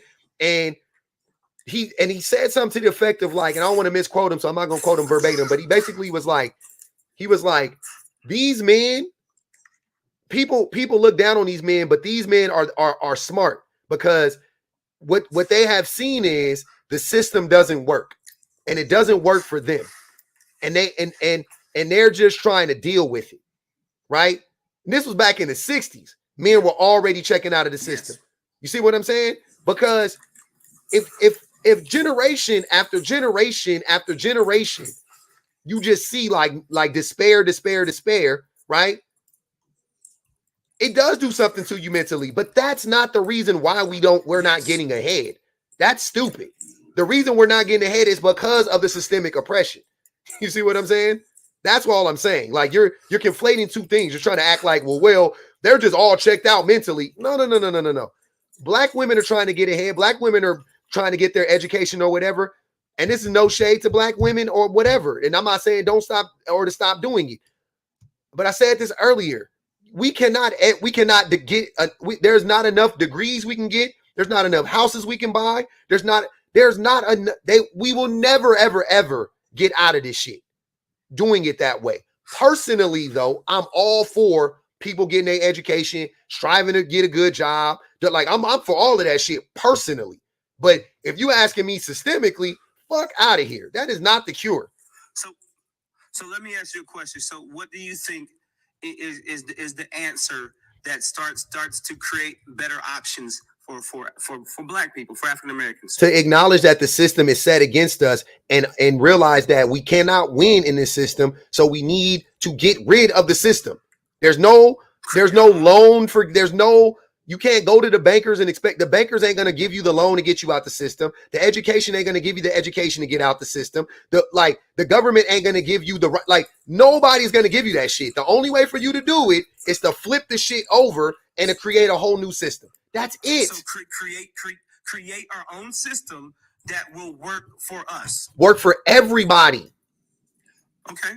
Everybody. We cannot create a system that only works for black people, and we cannot create a system that puts black people on the top. As soon as you create a hierarchy, all you do is you set a timer on the bottom, because the people on the bottom are eventually going to want to get rid of the people on top. So you just complete the cycle. The thing, I'm not speaking of creating a hierarchy. When I say creating a system, I mean, that's fine. Let them have their system. I'm saying create a system that actually works for us. And then fine, if we want to create a system that works for everybody, absolutely. But I'm saying until we can create a system that works for everybody, if we at least create a system that works for us. Black women have created that system. That's what I'm trying to tell you. They're already doing it. When you say, what's the thing that's going to get it? Black women already cracked the code. Just follow them. They already doing it. They're already, they read better than us. They go, look, I'm not going to talk about who they are as people. Fuck that. We just talking about how they show up in the world, in the material world. Black women are getting their educations. Black women are paying attention in school more. Even when they're in high school, they're paying attention. They're more locked in. They read better than us. They communicate better than us. They write better than, like, they're already doing it. So is this not what? Hold on. So is this not their system though? You're saying they're doing all these things within the current system. I'm telling you, the way that the way that black women are functioning right now, they're functioning out of disparity. They're doing the thing. They're like, what else can I do? What else can I do but get an education? What else can I do but start a business? What else can I do? You see what I'm saying? Black men, because of that maleness, we cut corners, right? We cut corners. So we go, hold on. We go, everything is fucked up for black men. I'm gonna sell crack. Everything's messed up for black men. I'm gonna rob a bank. Everything's messed up for black men. I'm not gonna go to school, because why would I go to school? Just so I could work for whitey, and we make up all these excuses. Black women go, ain't no way out. Only way out is to go get an education. And if they don't, no, an education frees you from the system. It frees you. The more education you get, the freer you are of the system. What are you talking about? Goes deeper into the system? No. So okay, the more education you get, the freer you become. Now, what we have to talk about is what type of education you're getting. You have to be getting an education or a degree that applies. It doesn't matter. In the marketplace. Nope, it doesn't matter. It doesn't matter what. It doesn't matter, because if you've gone, I've gone to college before. In college, what college teaches you, whether you graduate or not, whatever you get your degree in, what school teaches you, what college teaches you specifically, is how to process. It teaches you critical thinking. Which is and you can which is you can learn critical thinking without going to college. You can, but you can, but most don't. You can, but most don't. And when you go to college, you don't even necessarily have to like they do have classes on critical thinking, but they do it. They make you cite your sources. They make you, you know what I'm saying? They make you do. They make you actually do real research to when it doesn't matter what you get your degree in. It doesn't matter. Right. And a lot of jobs don't give a fuck what you have a degree in. They'll hire you. All they require is a bachelor's. There are some jobs that require a bachelor's in something specific. Some jobs require a master's in something specific. A lot of jobs just say you have to have a bachelor's degree. And an education is not about getting a job. It's about getting an education. That's what an education is for. Educated people live longer. Educated people are happier. Educated people are healthier. Educated people have better relationships. Because educated people learn how to communicate better as well. So if you're in a relationship with two educated people that know how to communicate, seems like it could benefit you. Can I present you? I'd like to know what system is in place for women public. That's what I like to know. That oppresses women public over here in America. Racism, I agree with you that racism, capitalism, sexism. All three systems oppress women. How can you say all three of those things, bro, when the black woman herself is joining forces with that, bro? Like, so how could you use something that's not even true. Wow. If it wasn't true, it wouldn't be going on, bro, because women do not have to participate in none of this bullshit that they putting out here for them to place. You're not even talking about nothing. What are you talking about? What bullshit? I wanted to know. Listen, bro, I'm talking about the problem, all right? So I was agreeing with you that there is a system in place, bro, to oppress black people. And I was asking because we was going with misandry is understood, and we were saying that there's nothing. I'm saying that there's no system over here in place, bro, that oppresses black women, bro, in America, bro. Black women over here in America got all rights to do anything. They don't. I'm asking you. They don't. If black men don't have all the rights, then black women don't have all. Do you see how this shit is crazy? So public. Now after the official, like going to college, getting the college education, do you think that educating yourself further after college is important? Yeah, most educated people keep educating themselves. Most uneducated people continue to be uneducated and undereducated because they don't know where to go get educated. They don't know how to get educated. They don't know how to vet sources, so they get miseducated. That's why a lot of that's why, and I'm sorry to say it, like when you said that there isn't a system of oppression in 2024 that oppresses women, that is a myth. That is not true. Any educated person would tell you that that's 100% true. So simply what I stated was this. What I said was, sure, are there things in place that could still try to stop us? Absolutely. But I'm saying women have a lot of rights.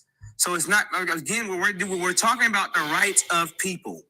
Women have a lot of rights in the United States. So when we start talking about that, we can't talk about it like they don't have any rights, like they're restricted, like they can't. I didn't say that. You don't have, sir, don't gaslight me. That's not what I was saying. I didn't say women have no rights.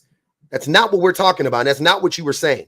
You said that there is nothing that women can't do now in 2024.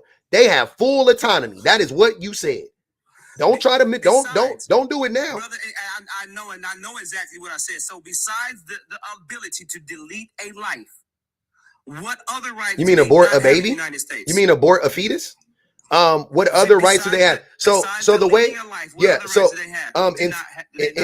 in California, women who are pregnant cannot divorce their husbands. For an example, hold on. Let's keep going.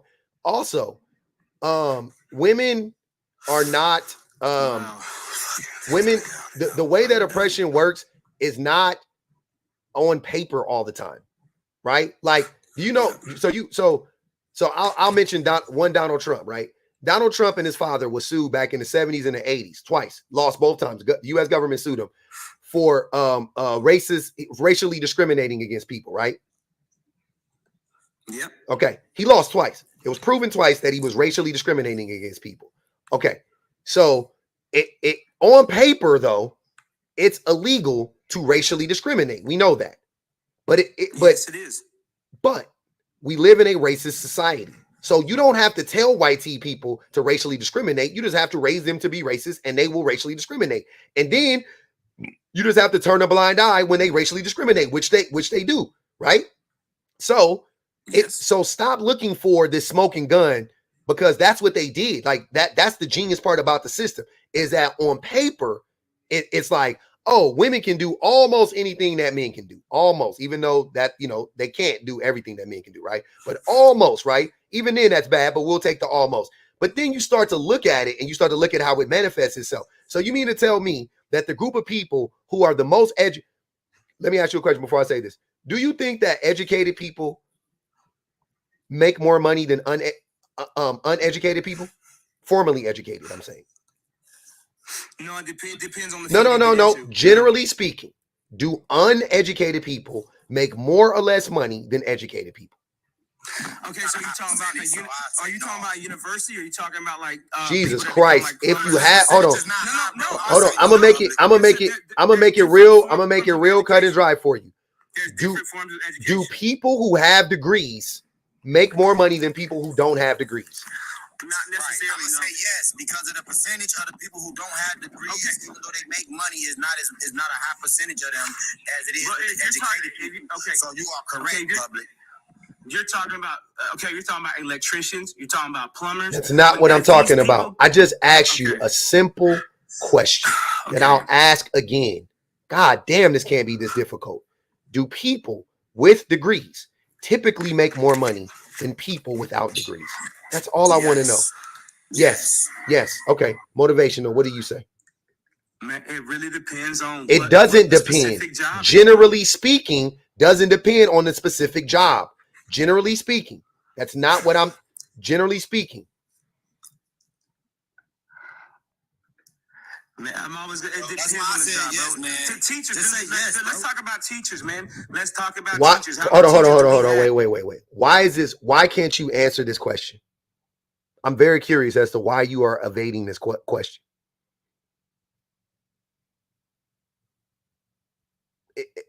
Educated people make more money than uneducated people. That is statistically proven, right? So if educated people make more money than uneducated people, then make this make sense. Who has more degrees, men or women? Women. Exactly. Who makes less money per capita, men or women?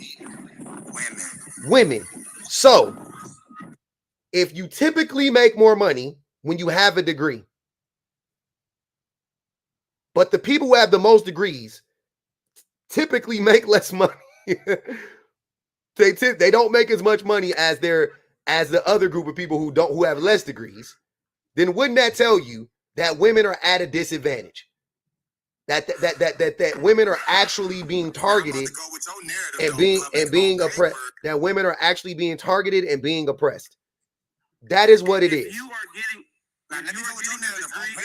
I can't hear both of y'all at the same time. Getting a degree in electrical engineering. Oh my God, don't care. There's gonna be different results. I don't care.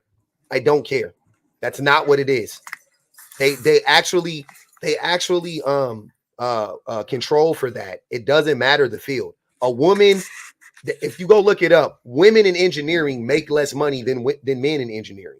Women in agriculture makes less money than men in agriculture. Women, they control for all of that, sir. Y'all don't even know. Y'all got to actually go look at the shit. And here's what I'm saying. See, look, because I'm not a formally. Hold on, wait. No, it doesn't matter. They control for all of that. They control for all of that. That is how a study is done. They control for all of that. And then they say, people working this amount of time at this job, they typically make this amount of money. The men make this much money, but the women make this much money less. That is how it works. He don't never let nobody get down to the bottom of nothing either, probably. So, man, skip past him, bro. Let the other two people talk, bro. Because I'm answering the questions directly so that I can get a full understanding. I got you, but you're not. But you interrupting. Hold on, let me read these super chats. Because he's wasting a lot of time, bro, and they need to pay to drop his ass like they do me. Hey, man, y'all be pocket watching too much. Don't worry about what that man going through. Don't know. They ain't paid to drop him. Somebody put 10 on his head though. They said motivational yelling, looking like Timu Kobe. I really don't care about anyone's opinions. Hey man, I'm to me, so it's all good. I'm reading. No, I'm not talking about you, bro. Yeah, I'm talking about you. I know you're reading comments. I gotta read them. I mean, you already know how I move, man. I got don't care what people's opinion of me is, bro. 504 Empress said, if a woman had extreme hate for men, she wouldn't give birth to raise male babies. Sorry about that. I'll chop that all the way over. My Shining Star said, public, we deal with such men every day. It's so exhausting. They argue just because they think they are superior to women. Sorry, you deal with them too. Nah, I'm sorry for y'all, My Shining Star, because I signed up to deal with me. So I feel bad. Y'all got to deal with us. Antoine said, dude acting like Wendell from Get on the Bus. Wendell from Get on the Bus. Les Plateau said, it's not on paper, but ghosting should be illegal to protect women and children. Okay, go ahead. Aloha. And then I want Brandman to go. Because this is crazy. This is wicked work, y'all. There's so much to unpack. Just start with the topic though. Let's start there. We ain't even got to revisit all of that shit. That was a lot. Well, basically, you went down the path that I was going to go about it being systematic. Say it again. About misogyny is very systematic, and I think people don't realize it until it hurts them. Until it knocks on their front door. And I say that because I'm a mixed race Black woman, and I come from a line of upper class. Didn't live in the South, and when we started, my parents wanted us to see more. I started to live and visit more places in the South. And that's when I saw and began to live what most Black people in America live. And I used to be in a bubble. Still, I guess you can say, a lot of people say that I still am. But I was heartbroken because the simplest of things can affect your life. I also do research with the NIH. This is why I'm anonymous on here for many, many reasons. And I don't want to cry, but people don't realize how drastic your life can change, especially because you don't know what you don't know. So when you're inside the system, and the only reason that I get a pass most of the time is because of, classism, because others, your people, how they say, 2 gay men in a room full of 100 people will find each other. It's no different when you grow up in upper class. You kind of know each other. Especially being outside of the pop culture part of upper class, or not part of let's just say people like Diddy. and his acquaintances. When I would come across them, I wouldn't be entertained. I would not go to dinners because you are not my people. Just because you have the same money that I have, because I see how you treat people. I see how you're nasty. So that's a whole nother thing. But anyways, when people don't know what they don't know the resources they don't have. They don't know how poor the education that most people have. Most people will never know what good healthcare is. Most people don't know the laws that they have. And then you have policemen and you have attorneys, you have judges who don't enact the laws that are legal and can protect victims, can protect women because of the cultural environment, I guess you can say, locally or the locale and their beliefs. It's just disheartening. So when you say that, when you try to say that they're equal, misogyny and misandry, they aren't. There's nothing wrong with a woman being apprehensive, being cautious, and choosing to, I'm just going to opt out because of the history of things that happen with women and the manipulation, the control, the abuse. I don't have enough time to try to sift through all of these men and try to determine, is it going to impact my life drastically? Is this going to be another weight thrown on me? It's not a hate towards men. I have a partner. He's a great guy. I almost didn't give him a chance, but I told him he was good enough for me to at least give a chance and worth having because he was actually a really good guy. And it turned out I was his first girlfriend. And he's 34, about to be 35. He didn't grow up like I did. He grew up from low middle class, but he is a good man. And even with him, he has a lot of misogyny that has to get unpacked. And then we have these huge discussions. And he was someone who also believed that no one can hold you back in a system, or that's up to you and yourself. And I'm like, well, what about when people who look like me weren't able to read, or when things were illegal and we couldn't vote, or women couldn't vote? All these things, there are other things that still happens. Or even when you're at a workplace and let's say you're getting harassed or you're getting stalked, instances that I've had, companies would rather look the other way to protect their image. And even in instances where women make the same amount as a guy or has more education, and I'm saying this because it's my own lived experience, thankfully I don't have to rely on having a higher education. It's just something my family's like, hey, it doesn't matter that you have comfort. You just need to go ahead and get these things done. But my position, my income, my network, my relationships with businesses, etc., can easily be turned over just by the alliance of the word of a man, whether he's black or white. And that's just the reality of it. It can affect my pockets much more easily. Even simple things like going to the doctor. My boyfriend saw easily because he goes to the doctor with me almost all the time. There's like pulling teeth. And because I am depending on what part of the country I am, I'm either considered black or not black. And he sees the difference on how people treat me versus him. He's less educated than I am, even though I out-earn him. He's still a provider. He said the only thing that he wanted when he met me was for me to feel free and be free. That was it. And he's kept his word. And that is why he's still in my life. But he notices how much him and I have to spend so much more with healthcare, with doctor visits, just for the simplest of things, even though he gets believed instantly. Yeah. And that's just over simple codes, or when we both had COVID. Yeah. Aloha, I'm sorry. I got land the plane. We don't win over the time. I hear you though. But you can finish your story though. I just wanted let's try to keep 30 more seconds so we can finish it.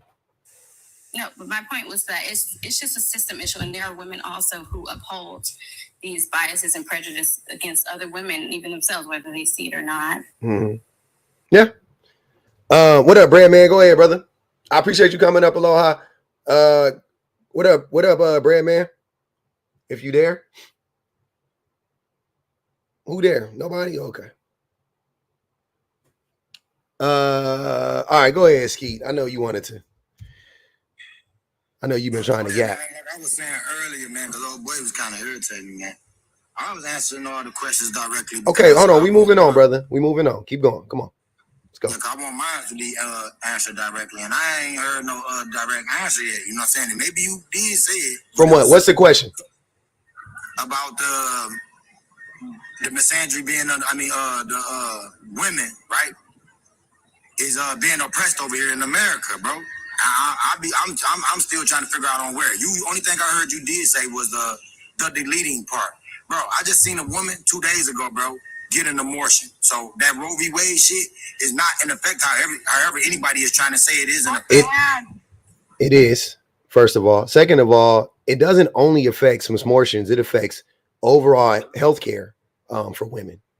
It's other procedures that they are denied. So yeah, I think it's weird that you speak on things that you have no idea about, and you talk. I don't know. I would just prefer you to not. I don't see no system over here that oppresses women. I know, because you're not educated. You're just not. I mean, I don't. Just because you don't see just because you don't see something, that doesn't mean anything. You're not looking. You got to read. You got to, you know what I mean? Like, you got to lift up rocks. You got to, like, actually, you don't even have to do it with this stuff. It's right in front of your face. But you're not trying to be educated, and you are not educated. You just want to keep going on this, like, personal, like, oh, well, I don't see it. Like, why would you see? You don't want to see it. If you wanted to see it, you would see it. I see it all the time because I'm looking for it. Right? I got the blinders off. I took the blinders off. So now I see it all the time. I see it in front of me all the time.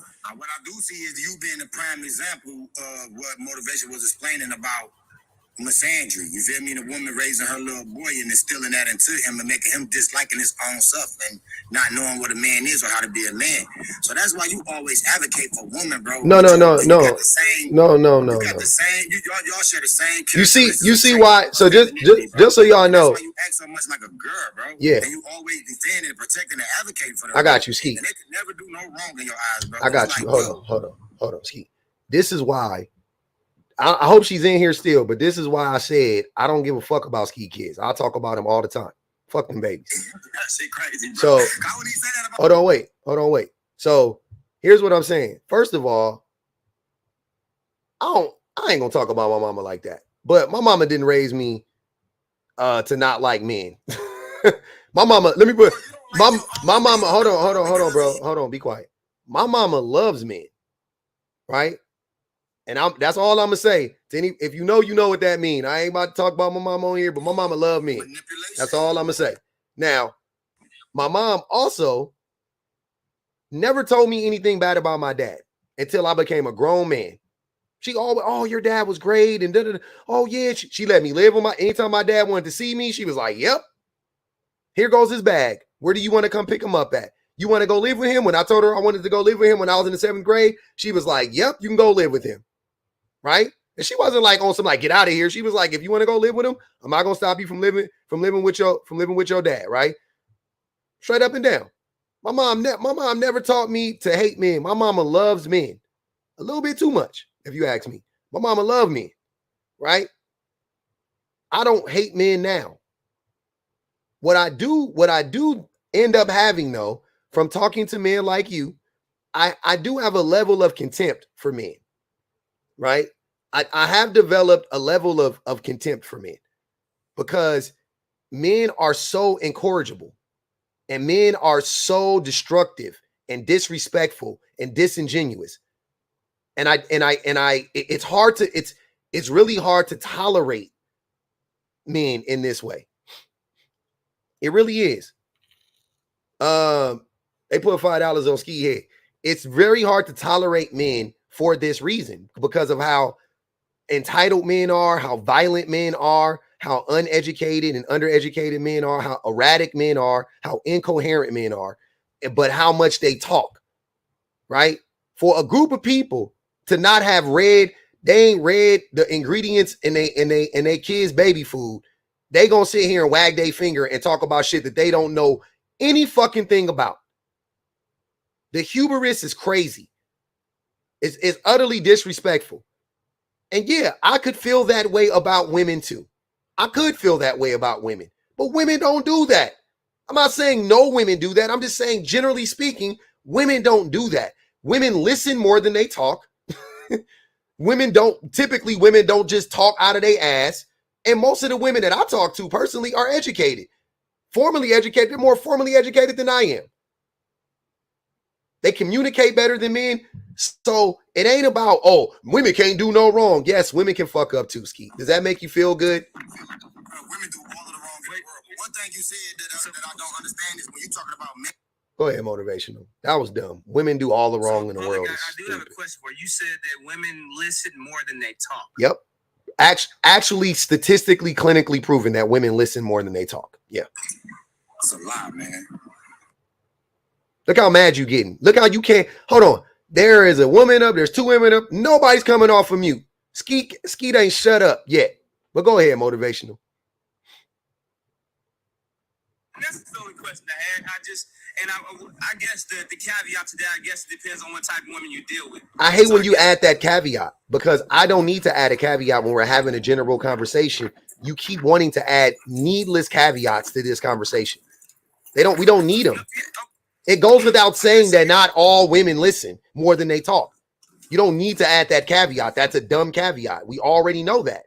There are some men who listen more than they talk to. So that I don't need to add that caveat. We're talking about the group of people in general.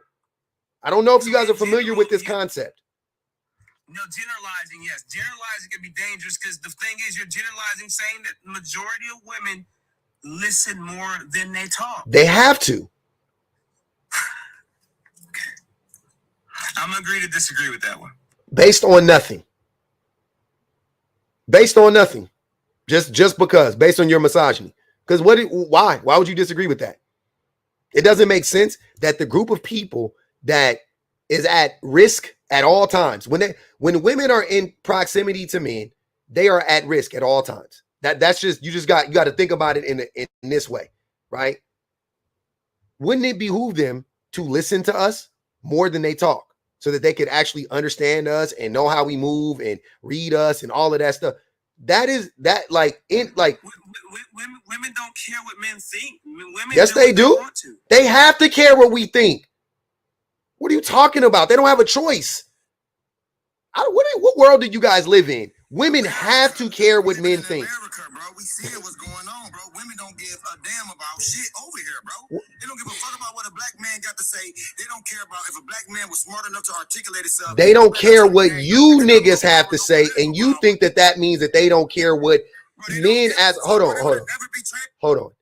Women, hold on. Women as a class have to care about men as a class. They have to care what we say. As a class, individually, women don't got to give a fuck about what Skeet says or what Motivational says or what Public says. But as a class, they most certainly have to listen to us. Literally, they have to. If you don't, there are dire consequences to not listening to men as a class. Dire consequences. But so when you guys say women don't listen to men, I find that to be hilarious. That's the wildest shit I've ever heard. They listen to white man. Listening to men as a class, they specifically. They only listen to the white man. The white man that I'm just asking that places them against us, bro. That's the only man they listen to, bro. They do not listen to that's men then. But it's not the black man, bro. And I'm talking about black man, though, bro. You're not talking about black men. I'm talking about men in general. You just changed it to black men. And why would they listen to black men if they're more educated than black men? They're smarter than black men. They're more empathetic than black men. They do more labor than black men. Why would they listen to you? Why would they listen to a group of people who can't even read at a fucking 6th grade level? So they're listening to the person saying that shit, bro. That shit weird to me, bro. Put something up for me to read, bro. You keep on saying that whole shit, bro. I don't need to put anything up for you to read. You say the wrong word. You can barely pronounce words. You don't know the meaning of the word you use half the time. Why do I need to put something up for you to read? Bro. Sure, bro. I don't never have to go to the dictionary for none of that shit, though.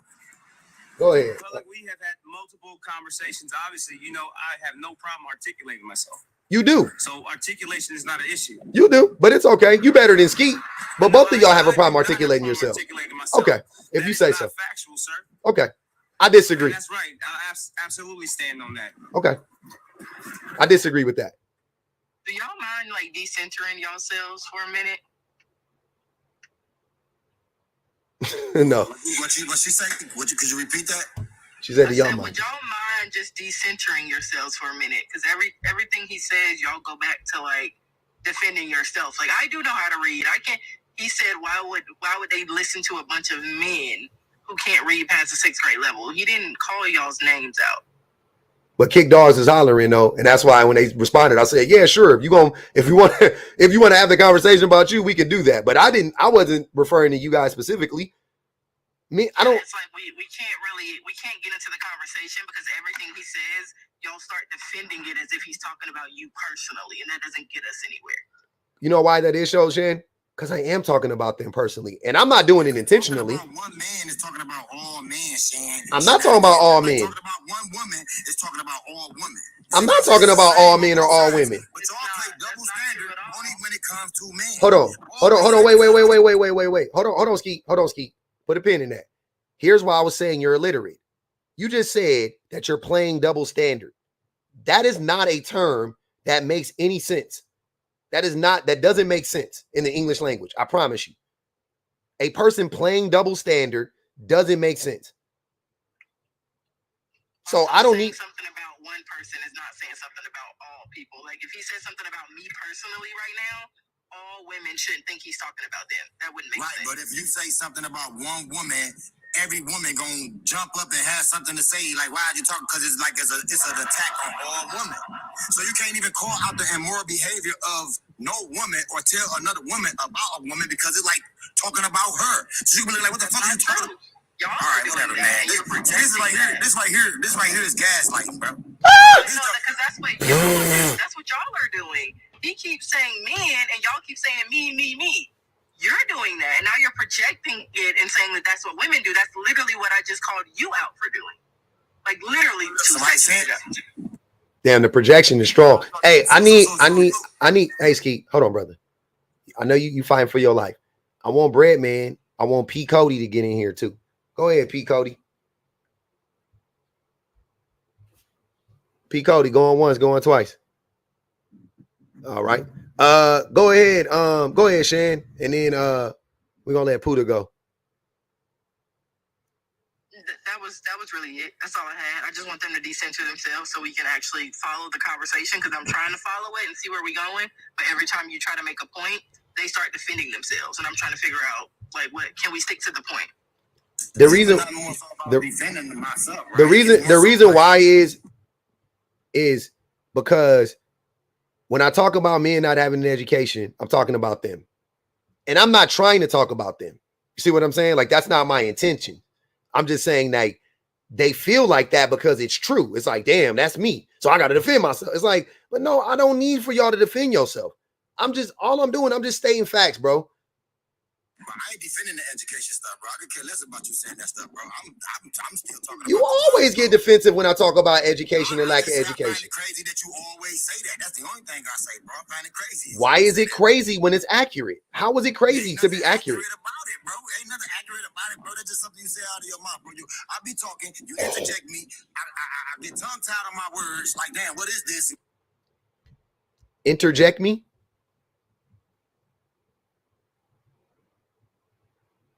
Man, you funny, man. See how you meet me while I was talking, bro? See, that's crazy, bro. If I had a red marker and I was your teacher and you turned in your report, it would be full of red. Motivational, you're educated in what? What do you have a degree in?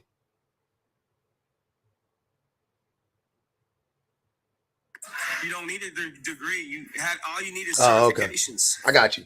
Yeah, I was talking about a formal education though. So when I talk about, once again, because I've been talking about men being formally educated. So when I talk about men not being formally educated, you get defensive because you feel like it's an attack on you. Like, well, I'm smart. But maybe, that's fine, but you're really not that educated though. Like, and I'm talking about in what we're talking about. I'm not saying like in life. You know what I'm saying? I'm not saying that in life, bro. You could be smart in life. You could be educated. You could be educated in life, man. Right? I'm rooting for you. You act like I'm like hating on you or something like that. Like, nah, nigga, you was a big dummy. I'm not saying that. But in this space, talking about the things we're talking about, you and Skeet are undereducated. Y'all don't know what y'all talking about. And it's showing. That's it. Like, I don't know. Y'all do talk more than women too. Like, y'all men definitely talk more than they listen. whereas women listen more than they talk, because men are just like, y'all are more selfish. Like, y'all are more concerned about getting out what y'all have to say and making sure that your voice is heard, that you like, it's a constant thing that, you know, men interrupt women even in professional environments. Like, that doesn't just happen on like panels like this. Even in professional environments, men have a tendency to interrupt and cut women off because y'all naturally feel like what you have to say is better or more important than what that woman has to say. So because y'all never say nothing of substance. You see how I wasn't done with my sentence? So You see how I wasn't done with my sentence yet? In real time, both of them crashed out. You see how I was like in the middle of speaking, and y'all felt like what you had to say was more important than what I was saying, and you couldn't just wait until I was finished. That happens in the boardroom too. That happens in corporations. That happens everywhere. And because of that, women have gotten more conditioned to just listen more and observe more than they talk. And men have been conditioned that they will always be allowed to speak and they will always be heard. Women don't say nothing of substance. That's why I don't feel women should have a voice. I know you're fucking lying. No, I ain't lying at all, man. They don't say nothing of substance, bro. They don't got nothing to say that add to anything, bro. You got something of substance, subtract, man. Can I ask you a question, Ski? Go ahead, mama love. Because I came up here specifically to ask you a question. So, my question is, if you... Everybody mute up that's not talking right now. Please. Y'all got hella background noise. Go ahead.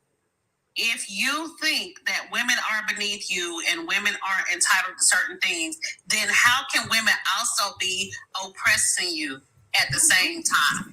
Because if we're beneath you, we can't be oppressing you. Can you answer that?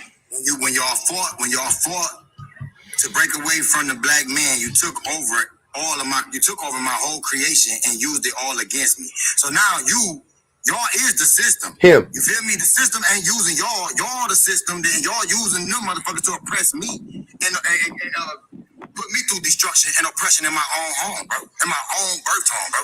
And you tell me you're not my enemy, but yet I only see nothing but black women constantly joining forces with these people who fucked us over ever since these people came. Ain't no man. Who we joining forces with, though? You can't even explain. The white man. He's talking about the white T-Man. Even though he got 7 white baby mamas, he didn't join forces with the white T-Man. He didn't join forces with the white T-Man. Since you already want to keep bringing that up, public, let me tell you something, right, about me being the original Hebrew Negroid man, bro. Pure truth, right? Me, hold on. Let me tell you something, public. I take any woman, bro. As I'm about to tell you what I'm doing my Saturday mom, since everybody want. I'm coming for that, right? I can repopulate my bloodline, bro, within 4 to 5 generations, bro. So I'm about to stink all of you motherfuckers, bro. All of y'all get the fuck out of my home, bro. You're about to eat. I'm about to stink all of these motherfuckers. And you wonder why I keep saying you are illiterate. Can I say something? Can I say something? He just weakened me. Hey y'all, wait. My live got flagged. My gosh.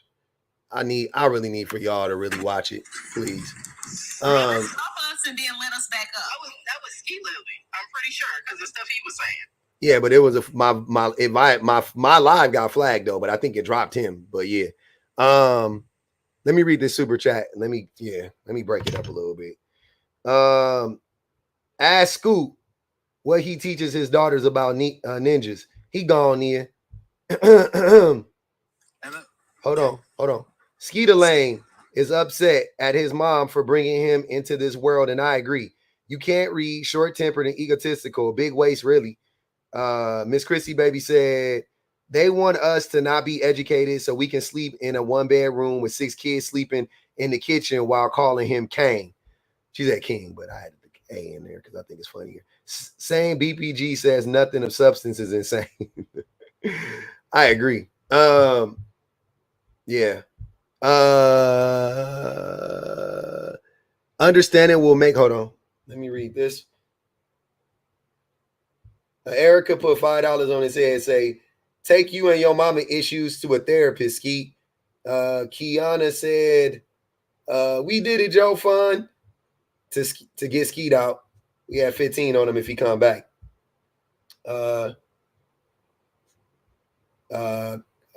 Constance said, understanding will make them have to look in the mirror. That's it. Okay, cool. Go ahead, motivational. This is my thing. I could agree, and this is a woman and a man thing. The ability to be able to listen to someone else. Everyone does not have that, including women. All women don't have the ability to listen to other people speak. This is a moot.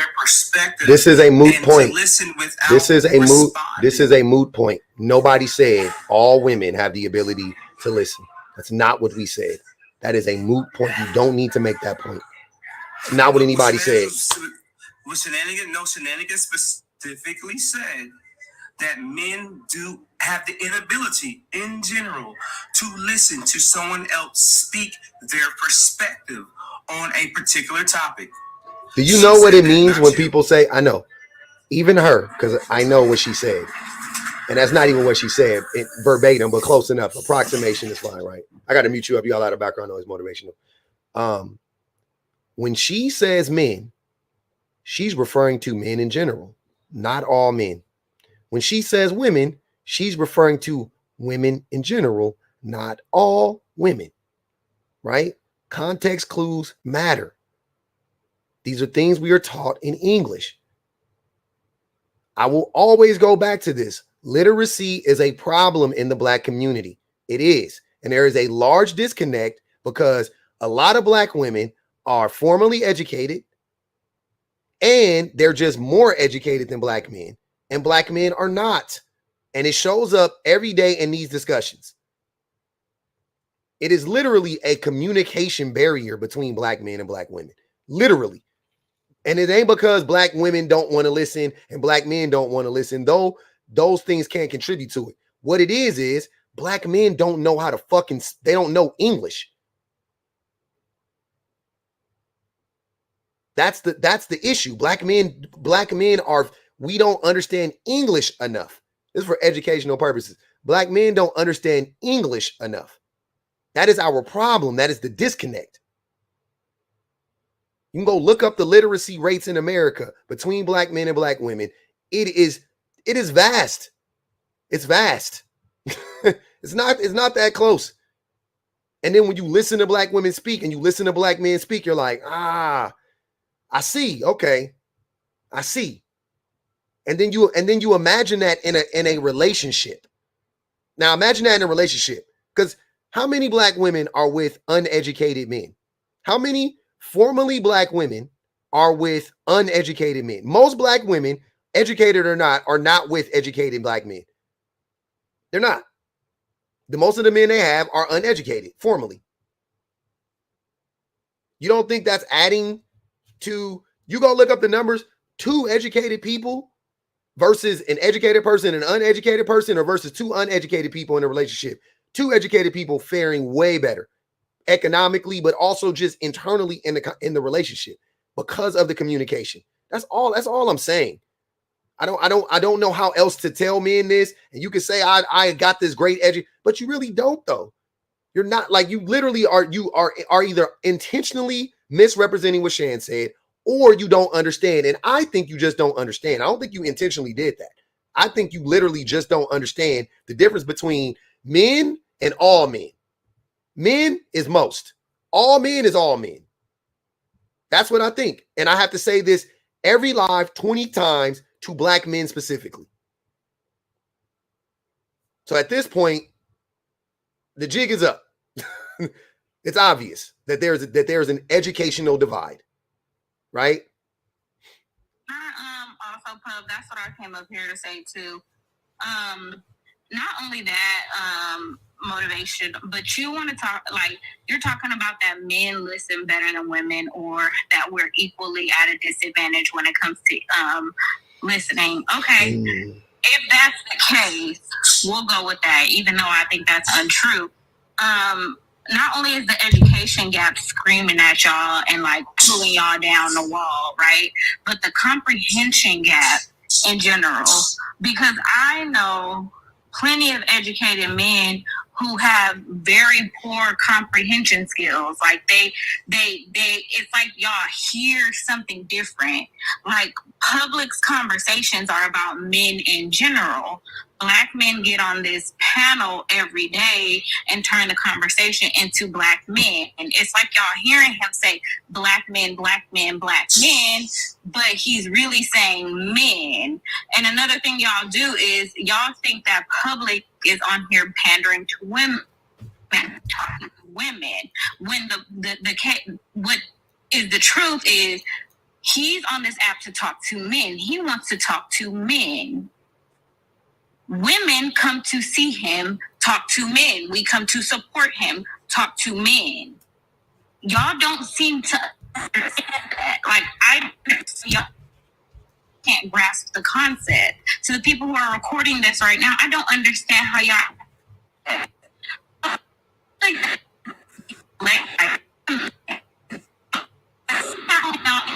y'all compute everything that he's saying as relationship advice to women. And it's probably because he's telling us about manipulation. So y'all think that manipulation, or him telling us about manipulation and what men are doing to manipulate us, is him giving us relationship advice. But talking about manipulation is not relational advice. But I see why y'all would mix the two. Because they manipulate. I need you to understand fully what's going on here, right? And that's in 4K, because right while Lynn is speaking and trying to explain so we can all get on an even playing field and get an equal understanding, you two boneheads are in the comments trying to go back and forth. That's how we know y'all pop y'all lips too fucking much. Okay. It'd be her outros that be. You will call someone a bonehead, ma'am? Yeah, yes, you boneheaded hoe. Is that right? Oh, you, ma'am. Hold on. What weave or wig are you wearing today, ma'am? Man, here we go. What weave or wig are you wearing today, ma'am? Hold on. Time out. There was already a flag. Everybody remain calm. Let's not do this. I'm calm. Hold on 1 second, baby. I don't wear wigs. I don't wear wigs. Okay, but if I wanted to, I would. But I don't. And I don't know how much do you weigh, ma'am? If I have to prove this to you, Nakers, every time, that's my hair, baby. That's my hair. Okay, it goes down my back. Okay, just in case you were wondering. But yes, I went to college. I have a bachelor's degree. I'm also working on a master's degree. What other question? And my husband got a master's degree. Now what you got? That's fantastic. That's a good thing.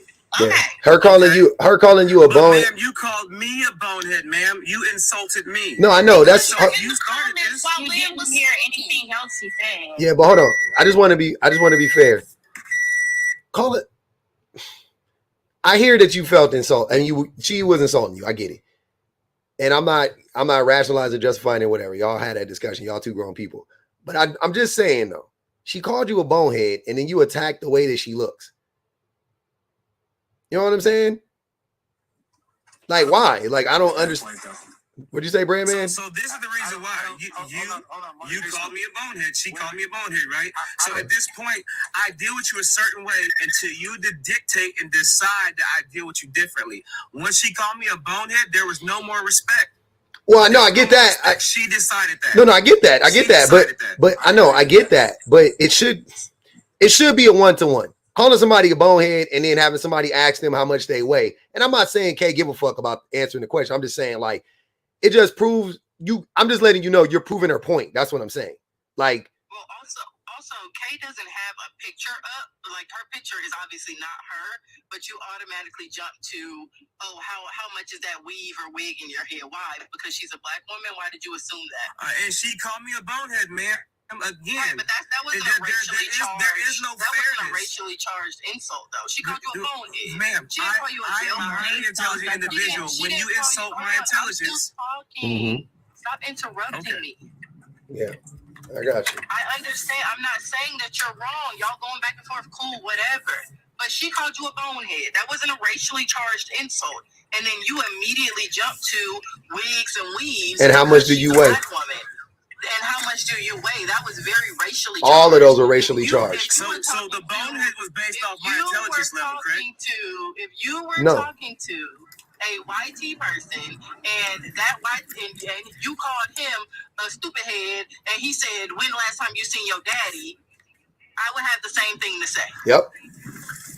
Tell your mama to give me some food stamps or some stupid shit like that. I'll be like, what?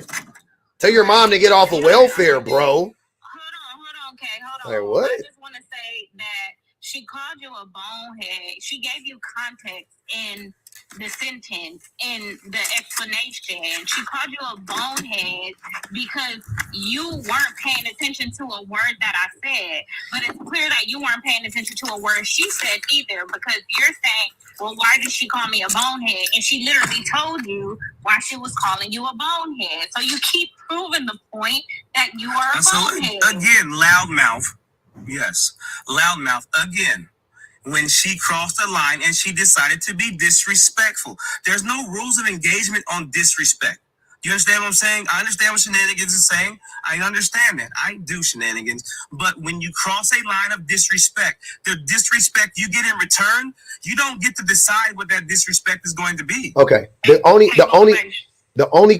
thing that we're saying is that it said a lot about you and what you think about black women. That's all. So people are clocking that, just so you know, right? So public, I'm gonna let you know right now. I'm married to a black woman. Irrelevant. Listen, I want black people to win. No, you don't. I don't hate black women. Yes, you do. Let's get this very clear. You do.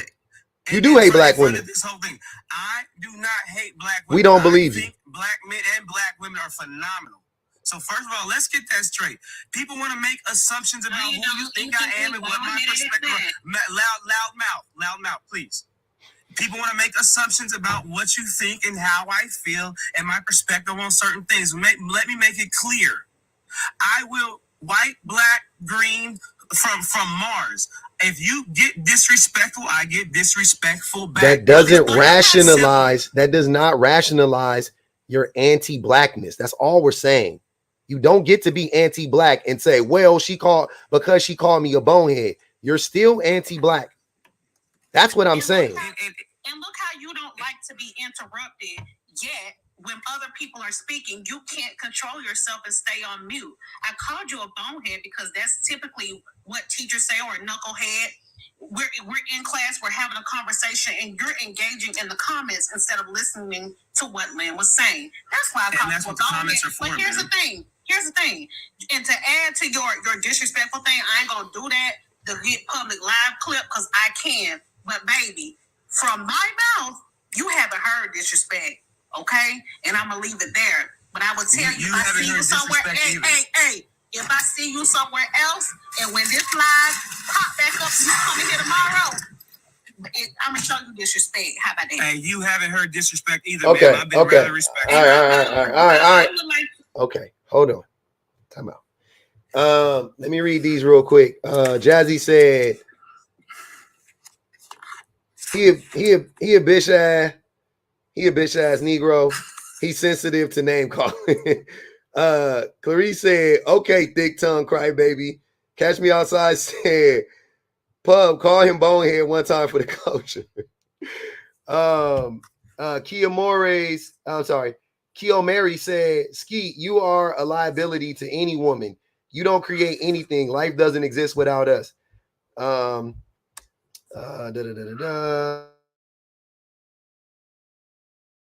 was Kia Mores. Kia Mary. Hold on, wait. Pub called you dumb too. I'm just saying. Nia said that. Hold on, brother. Hold on, brother. I'm reading. Nigel said, I swear to y'all gods, y'all make it easy to hate y'all. Like, I don't even have a joke for it. I'm just disgusted. Teresa said, women's ability to listen is why we will be more educated than men all over the world by 2050, except Africa and the Middle East. And we know why. They doing crazy things to women in Africa and the Middle East. 504 Empress said, women, protect your wombs from skeeters. Reese Scott said, motivational was just waiting for a chance to go off on black women. That insult was preloaded in the chamber. Drop motivational. Look like they got about 10 on that boy head. Somebody put 5 on it earlier. So ask you directly, because I'm gonna ask you directly. Yep. Were you now? I didn't take it that way, public. I didn't think you were specifically speaking to me, but were you specifically calling me dumb? I don't remember calling you dumb, but I said some approximation to that probably several times, to be honest. But I don't think I called you flat out dumb. So motivation. Can I just say, hold on. I've been trying to say something, please, sir, real quick. I just want to point out something to motivation that the Cash App pointed out and you tried to point out, but to drive the point home. Motivation. You are very anti-Black and you do not like Black women. And let me prove it to you in this way. I am not homophobic. So I would never, and so if I got into an argument with a GAY man, I would not use charged insults at that person. I would not call him the F word. I would not insult his sexuality because I am not homophobic. You, however, are anti-Black. You do not like Black women because the first insult that you reached for was a very anti-Black trope used against Black women by racist YT men. You perpetuated it. So that's harmful. It's harmful to your wife and it's harmful to every Black woman on this panel, on this app, your future daughters, and your mama. It's harmful. Stop being anti-Black. So loudmouth. So did I not say a general statement that oh my God. I'm tired of it. Motivational. No, you were being anti-Black, bro. You don't get to get out of it. Bro, you're not going to convince us otherwise. That was anti-Black. It's okay. Opinion, and I respect that. Yeah, that's everybody's opinion that's listening right now. I don't really care that you think I'm I anti-Black. got you. I got you. Motivational. That, right? No, that's not how it works. That's literally. You realize that, right? Just because you say I'm anti. Hold on. Let me help you out. If the people who you were saying it about feels like you're anti-Black, it indeed actually is the thing that makes you anti-Black. What doesn't make you not anti-Black is you saying I'm not anti-Black. Right? That's how it works. It's the opposite of what you're talking about. It actually works that way. The only people who can tell you you are or you aren't anti-Black, racist, homophobic, whatever, the only people that can tell you that is another person. You can't say I'm not. How the fuck do you know you're not? You don't get to say you're not. I don't get to say I'm not. I'm not misogynistic. I don't get to say that. I can only say what I say, and then if Shan goes, hey, that was misogynistic, I gotta go, oh, damn, I didn't know, my fault, you know what I mean? Whatever. I don't get to say I'm not sexist. I don't get to say that. I could ask somebody to tell me why they think I'm sexist, but I can't tell somebody I'm not sexist though. That doesn't make sense. The public copy. So my name's Simba. I'm the Lion King. Let me just say something. So what we're talking about here is, you know, who's Black, who's white. What really matters is we're all family. It doesn't matter what shade of color. It doesn't matter how tall, how large you are. It's all about love. Hold on. I'm gonna help you out, Shimba. I gotta pause. I gotta stop you right there. I don't mind. Not in the club.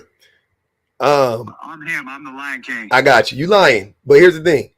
I'm not tripping off of none of that. I don't need for you to educate us on anything.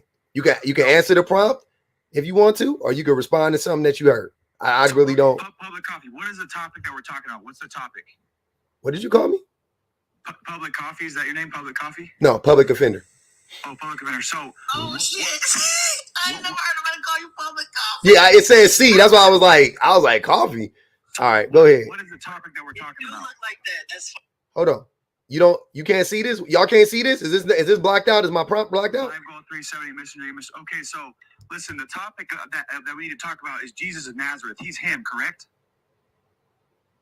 He's him. Yeah. He can't be a witness. Yeah. He must have thought we were some other type of Black people. I'm not that type of Black, but I don't know what type of Black person you thought I was. Go ahead, Brad, man, if you there, brother. Please. And I done forgot what You always start at the prompt anyway. Don't come up here responding to nothing we saying. Them is A and B conversations. See your way out of them. You started when you come up here, you answer the prompt. We start all over again. All right. Let me ask a question about the prompt. Oh my God. Because I want to make sure I understand it. So you're saying misandry is misunderstood. What exactly do you mean by this? What do you think I mean? I hate when y'all ask me questions about my prompts. My prompts are pretty straightforward. I would like clarification on it. I'm slow, bro. Hold on. Help me out, bro. Okay. I'm slow. Misandry is misunderstood. Yeah. I think that men think that misandry is one thing when it's another thing. I think men think misandry is a negative thing when it's not. Misandry is not negative. That's the basic premise of this. I think misandry is good. Hatred of men is good. Yeah, because it doesn't hurt men. How is that? What? Yeah, the hatred of men, it doesn't hurt men. Does not hurt men. Not from women. I mean, I'm sorry. Let me rewind a little bit. Well, if it's misandry, it's from women. So no, it's not. No, it's not. Misandry is not gender based in that way. Right. You're correct. You're correct. And I was going to say that men actually hate men, and it is dangerous when men hate men. So you're right. I should preface this by saying that I'm talking about when women practice misandry, it's not harmful. It's not harmful at all. But men actually do hate men, though. No doubt about it. Yeah. Of course. I don't know if I agree with that. Let me. I'll get back. I'll come back when I'm ready to comment on it. Okay. We talked about this the other day, Pub. Didn't you say if a woman hates a man, nobody's gonna get physically hurt or anything like that? That woman just don't like whatever. Yeah. But if a man dislikes a woman very strongly, that woman is at risk for physical harm, etc. Yep. And there's also a whole system that will support that man that is built on that foundation. You see what I'm saying? So it's not just about like the man. It's not only about the man, like him wanting to exert whatever, force or however he wants to exercise power over this woman. It's also that he has a system behind him that will support him if and when he does. Right. So it's that's the wildest part about misogyny. When I talk about it for men, I'm like, it's not individualized like misandry is. Misandry is isolated. Right. It's isolated. Misogyny is not. Misogyny is anything but isolated. It's touching every time you do it. Like when Motivational just said, same thing with racism. Like when Motivational just made those anti-black comments and Lynn Clockton and was like, it hurts black women. It hurts your black daughters. It hurts your black wife that you claim to love. It hurts the black women on this panel. Just by him making in his mind a one-off comment about one black woman, right? It could potentially affect and perpetuate harm against all black women or any black woman, I would say, right? That's the difference. If a woman gets up here and says, if a woman says, I hate women, I hate men, her words fall and drop on the ground. They don't go anywhere. Yeah, I can't stand you. Boom, crash and burn. That's it. They don't go no further than here. But when a man says that, other men get emboldened by that, and then there are men who get radicalized by that, who may not have otherwise even had a strong disdain for women. They had a disdain for women, not that strong. Now it's stronger than ever because you've done pour gasoline on it. That's how it works. That's how the system works. But there's no system of misandry. There's no system of misandry. Yeah, I've tried to explain this multiple times on different panels too, and I always bring up the system of racism and how the same is true for that. Like black people hating white people doesn't really, it doesn't do anything at the end of the day to them. Like individually, collectively, we could all decide today. But like, what does that do if we don't have a system of power behind that to back us in that hatred? Versus the other way around, white people hating black people and having a system to back them up in that hatred has, done all the things that we all know as black people, happens to us and has happened for generations to come. And I think that it's just, at this point, it's disingenuous for people to act like they can understand it from that perspective, but they can't understand it from this one. You understand. It's just one of them affects you, and the other one you get to participate in perpetrating against somebody else. It's not that you, at this point, I don't believe it. You get it. You understand, because y'all understand racism very well. But when it comes to sexism, because that is the one that you get to participate in and you get to have the upper hand, now it's, oh, well, no, it's not like that. And, you get to take the position of the white man when it comes to sexism and versus racism. So now you act like, now it's time to gaslight and step into those shoes of, stop playing the victim. Y'all know what you're talking about, blah, blah, blah. Facts. Motivational. Ask the question. Ask the question you just asked. Hey, go ahead. So real quick, I think what I don't know who that was just speaking. I Shenanigans. I couldn't see it. Shenanigans. I think what she just said, and this is the reason that I was asking for clarification. So basically, what you're saying, what you're looking at, is basically reverse sexism, so to speak. Yeah, there's no such thing.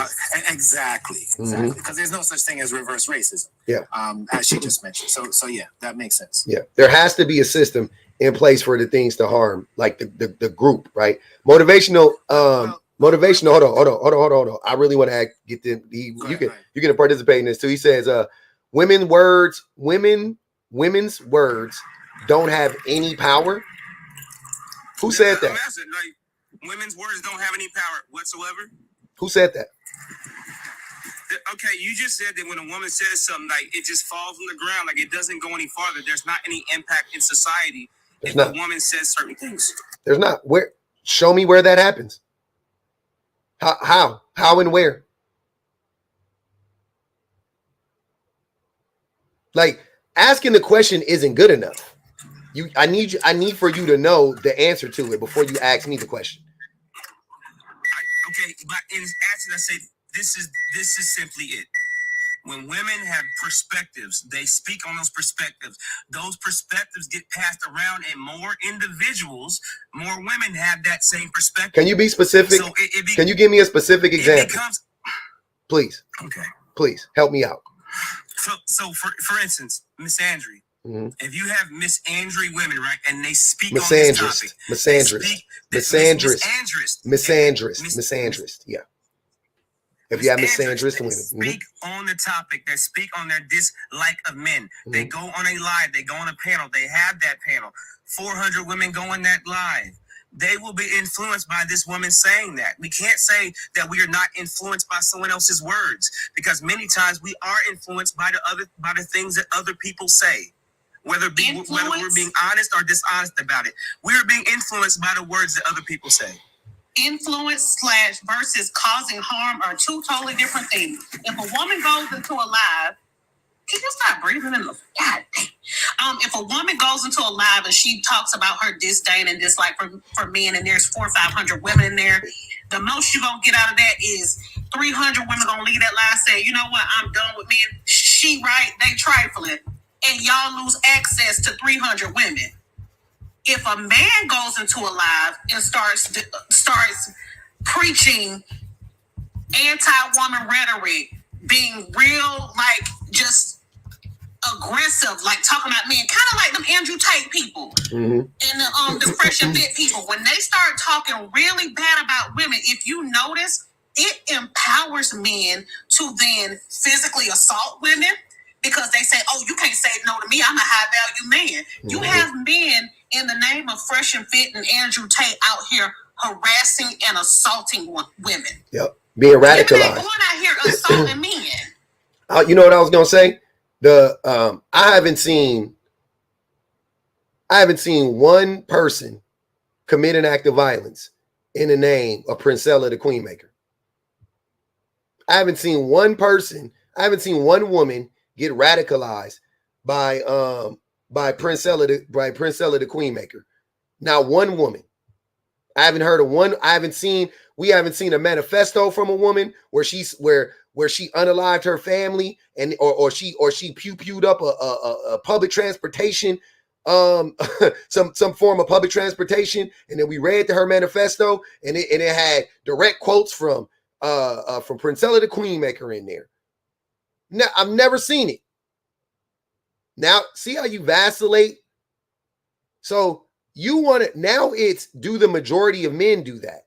No, the majority of men do not do things in the name of Andrew Tate, but the majority of men are misogynistic. The majority of women are not misandrous at all. And and I'm talking about, you mentioned the rare women. Now you want to talk about the majority, but 2 minutes ago you were talking about the women who say bad things and say they hate men, but because most women don't say that. And but I never said most women do that. I know. Then why are you talking? I know you didn't. I heard you. I'm asking you now. Why are you talking about most men then? When I talk about a group of women, now you want to go to, oh, but do most men do that? When I talk about a group of, when I talk about a group of men, now it's, do most men do that? Now you want to speak in general. It's not your statement. It's the statement she said. She said that these men, because of what these men say, what ends up happening is then now you get men that start putting their hands on women. My response was not to anything you said, public. It was to what she said. And I was simply saying, do the majority of men go and then put their hands on men based off some guy saying a certain thing online or on some video? No. Oh, wait. Wait, y'all. Let me, you can go. Okay, give me a second. Let me read this real quick. Natasha Andrews. Damn, my bad. I didn't mean to say your whole name. My fault. For motivational OP headed ass. She got 10 on that boy head. It look like it's 15 on his head. Here's the thing, family. I got a question for you, real quick, and then I want Kay to go.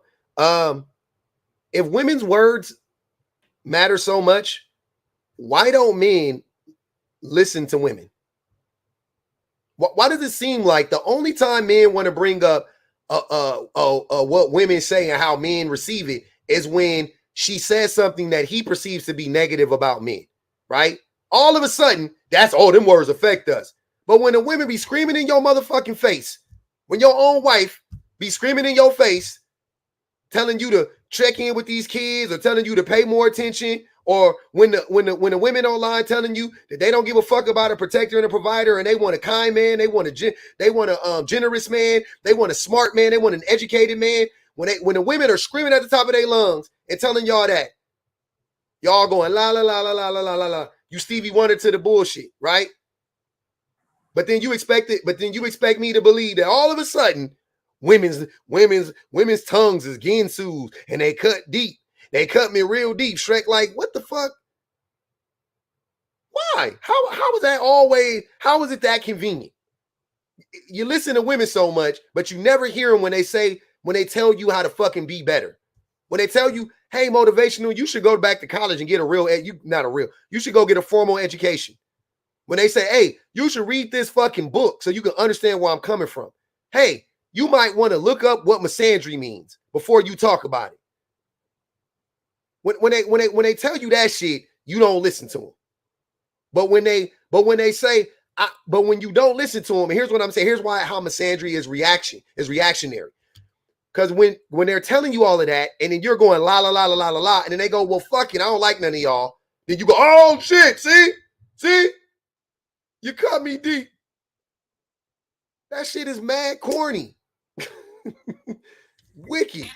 And not for nothing. If you get into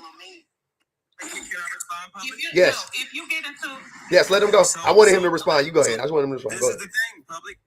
Yes, I listen to my wife, and I don't do any of those things. I'm extremely attentive. I'm very present in my children's life and in my wife's life. I'm me. I'm not every guy out here. I'm me. How I operate, how I move, how I deal with my family is how I deal with my family. 1, 2. At the end of the day, I'm supposed to listen to my wife. I'm not supposed to listen to every woman out here. Every woman out here is not my wife. My wife, her perspective, her views, how she feels about things, that's what matters. I only have so much time, so much energy, and so much attention. And I don't have it for all the women out here. I have it for my wife and for my children. That's what it's supposed to be for. So her perspective is what matters. Her opinion, how she views certain things, that's what matters to me. Women on this panel, I don't know you, and nor should I care what your perspective is. For what reason? This is the reason. Hold on. This is the reason why. Because if you love your wife so much, the women on this panel already have articulated this. The things you're saying is harmful to women, to black women specifically. Your wife is a black woman, and you can't protect your wife. So you are saying things that could potentially perpetuate violence. Do you have daughters? Motivational. I have sons. You got sons? I have 2 boys. You have a mother, you have aunties, you have female cousins. So since you want to make it personal, all those women in your life, right? The thing you're saying goes out into the world and some dummy idiot hears it, and then he hears a bunch of other stuff from a bunch of other dummies, and then now he's going around and he's treating women poorly. And that may be the man that your auntie meets. That may be the man that bumps in that gets on that train that your wife is on, or that when your wife goes out to KFC and he gets disgruntled and he start pew-pewing up the place because the woman behind the counter made him mad, and he start going, "You don't like short guys that are 5'5". I can't take it." He pull out 2 blammers like Yosemite Sam and start spraying people. That's what I'm saying, and I know it's hard for men to take accountability for the things that we say. You think the same way you said that women's words are harmful, why don't you believe that about your words? That's what I'm not understanding. If you're gonna sit here and tell me with your whole fucking chest that women's words are harmful, then why don't you believe that about your own words then? Where do you believe your words go when they go out into the world? You think they just drop and die at the floor? When we were having a discussion, did I ever say that words from anyone, including myself, cannot be harmful? That's not. You don't have to try to gaslight me every time you talk. Okay, I'm not you can just understand what I'm saying. Do you not understand what I just said? Anyone, including my words, can absolutely be harmful, be dangerous. How we utilize our words, we can either tear someone down or we can build someone up. Absolutely. Can I say something? No. I was trying to jump in before. Kay is next, and then you can go, Brett. Go ahead, Kay. I'll be quick, but I think what the point here that we're trying to get you to understand is if a woman and a man get into a verbal altercation, that man's feelings might be hurt, but that woman might be physically hurt or unalived. Mm-hmm. Because the way that men, and it's so crazy because I literally just watched the movie where the man was a serial smeller, and he specifically targeted women because he felt like women didn't pay him any attention. Mm-hmm. So he would literally try to charm these women, get them alone, and just murder them for no effing reason other than in that moment he was powerful. And in that moment, he had control over that woman because he felt discarded by women. So you see how when y'all feelings get hurt, how things can go awry. And it was based on a true story. It happened in the 70s. Over 130 women and 3 girls. What are you talking about, Rodney Alcala? Yeah. Also, not even, and you ain't even got to go that extreme because I know, because the thing that they always say is, are most men unaliving women? And no, most men aren't. But most men fall into one of these categories, if not multiple ones. Most men are abusive to their women directly, right? Financially, emotionally, or physically. Most men and most men who are in the workplace harass women. Most men who are in the workplace and most men who are in control of hiring will not hire a woman or will not promote a woman or whatever the case may be simply because she is a woman. Most men fall into one, if not multiple categories in there. Most men do, right? So it don't even got to be punching a woman, putting her through a glass wall or anything, a window pane. It don't even got to be that. It could just be not hiring that woman, locking that woman out, blocking her out of the making her feel uncomfortable at work, intimidating her, all that type of stuff. Exactly, Princess Brat, doing that type of stuff. That's what I'm saying. And that shit is annoying when you talk to men and men want to act like, in one breath, women have all of this fucking power. But in the next breath, I don't care what nobody say to me. I can say whatever I want. Nobody, like, it gotta be the same. Make it consistent. Lou just reminded me of the man who just unalived his female coworker because she was taking quote unauthorized breaks. Yeah, because she didn't want to be with him. That's where it started, and then it ended up at, you know, and it was another woman, same thing. She rejected him, and he pew-pewed her at the job. Different cases, similar stories, though, similar outcomes. Erica said, if you don't respect all women, then you don't respect any. That's fact. Well, I don't know, you gotta respect all women, but I hear what you're saying. It could be a personal thing, like you don't like her. But if you don't respect women on the basis that they are women, if you don't respect any woman on the basis that she is a woman, then you don't respect any woman. That's for sure. Natasha already did that, and Angel. Okay, cool. Go ahead, Brad. Go ahead, Brad, man. I was just going to speak to the statement that I think it was motivational made earlier about the fact that his wife is the one that matters. I think that statement in of itself kind of proves the point, because what you're basically saying is that you're taking or you're having respect for that woman just because of the fact that she's your wife. Yep. So basically what you're doing is you actually are saying, hey, I can be misandrous I can be misogynistic rather, as long as it's not to my wife, because she's the one that matters. And that basically means that you are misogynistic and you don't like women, because you can not like women in general and love your wife. That's fact. Is basically what I don't know about love her, but you can protect your wife. You know what I mean? Yeah, I know. I just want to make sure, because I was like, if you don't like women in general, there's no way you can love your wife. Like, I think that's impossible. Right, because and look, the other thing is that you can have a certain level of respect for your wife, but not respect other women. Yes, which means you don't respect women, because generally you don't. Yes, 100%. B, go ahead. Hey, so to piggyback off of what Birdman was just saying, when he talked about saying I love my wife, or I have a black wife, it made me think of when I hear white people say I have a black friend. Same shit. And I know for certain that you can be a racist and have a friend that you met that you like, but still you can have a black spouse. All the tropes and everything. And so just the idea that you married a black woman does not mean that you respect black women. It doesn't even mean that you respect your wife. You may not even see all the ways that you offend her that she quietly tolerates. Something else that I wanted to talk about was the listening part. This man sat up here and claimed that men listen more than women, while Shenanigans was talking. He was in the comments, actively not listening to what she had to say, and then got offended by somebody calling him out of his name because he was doing exactly what he claimed he did. But I'm the type of person that's curious, so I did research, because when I heard you say that, I was like, do men actually listen less than women? So I looked it up, because that's what we do when we want to learn. We educate ourselves instead of speaking out of turn. I know that women use more words than men, and I thought that maybe that's where he was getting that from. And it's true, we may use more words, but we still listen more than you. The context is important. In the boardroom, I looked up some facts, and I'm gonna put them out here so that way he can't say, like, you just made this stuff up. I looked it up, and it said that women tend to be more active listeners than men. 67% of women report, according to the Journal of Communication, found that 67% of women report listening actively to support and understand others, compared to 52% of men.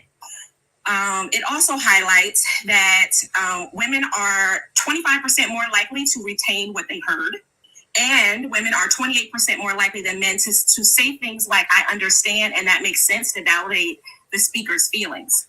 And for me, the idea of your name being motivational, and I had to look at your profile, see, because for context, I looked and I saw that you're a life coach. I'm an ADHD money coach, and coaches understand that listening is one of the most important skill sets you have. The fact that on this whole entire panel, you could not quiet your mouth to allow somebody to finish a conversation told me that you should be nobody's life coach. You should be nobody's coach at all. You need to learn active listening skills. You need to learn empathy. You need to learn to take the time to educate yourself before you impose your personal beliefs on the beliefs of somebody else. The other thing I wanted to talk about was the systemic part. You claimed that there was no systemic issues that women face. Yesterday was the anniversary of the Equal Credit Opportunities Act. 1974 was when women could get a loan, a credit card in their own name. That was only 50 years ago. And for context, I'm 40. That's not that long ago. My mother living 72.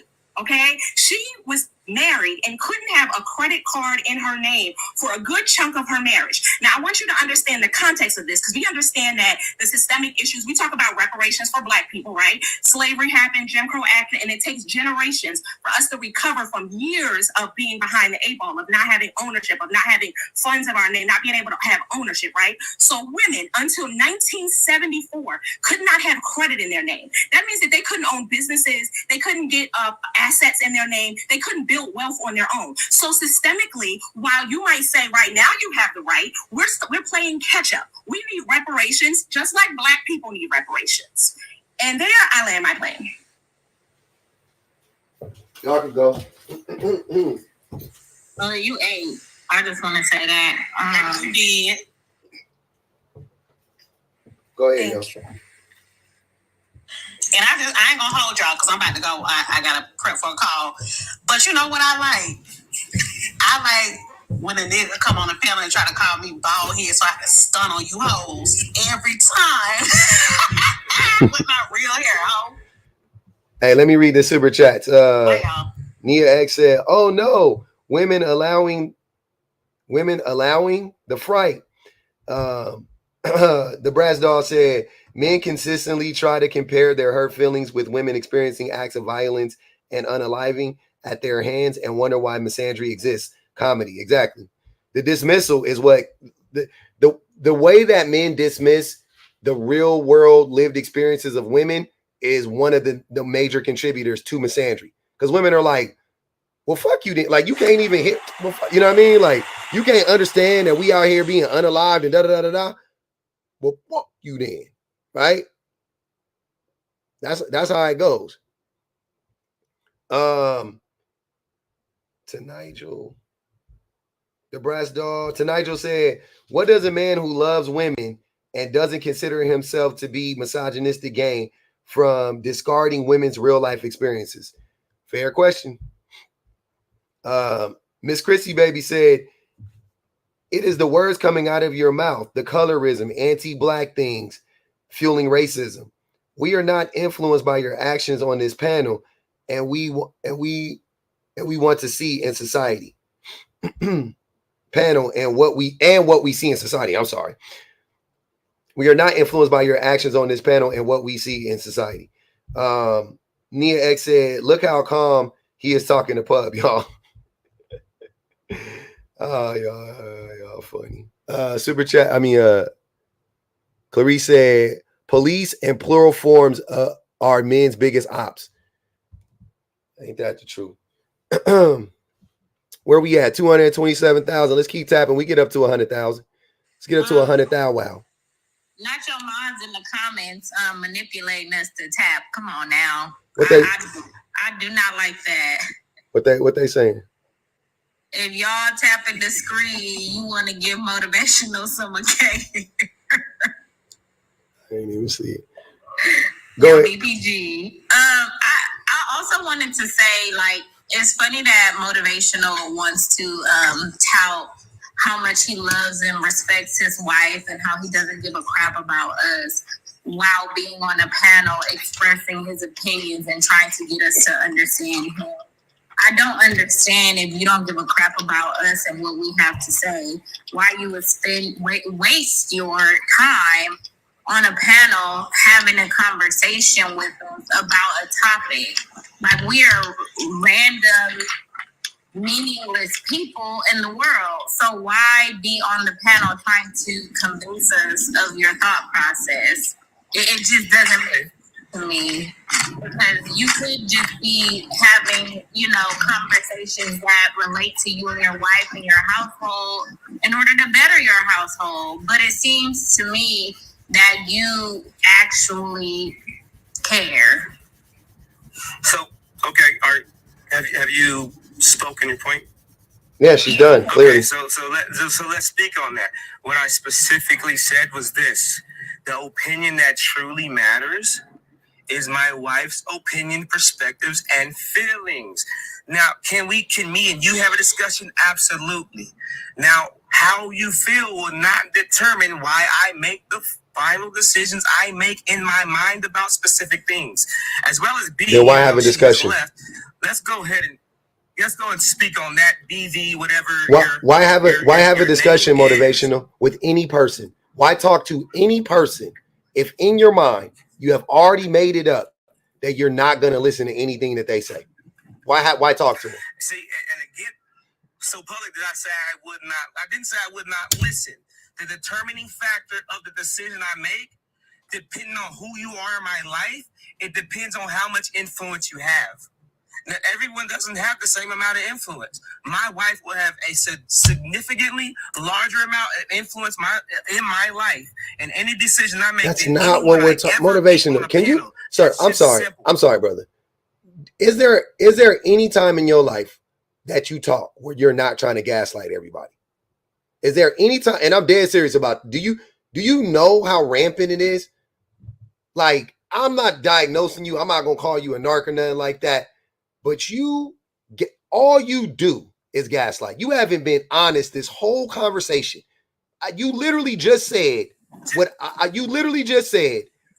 I can talk to you, but that I'm not going to listen to you. And that's what you said. And then when I asked you, why would you have a conversation with a person if you've already made it up in your mind that you're not going to listen to them? And you said, that's not what I said. And then you try, Nick, that's literally what you just said. I didn't make that up. I didn't misunderstand what you were saying. I didn't misunderstand. I'm sorry. I was muting you because of your background noise. I didn't even know you were about to talk. I didn't misunderstand what you were saying. I heard exactly what you said.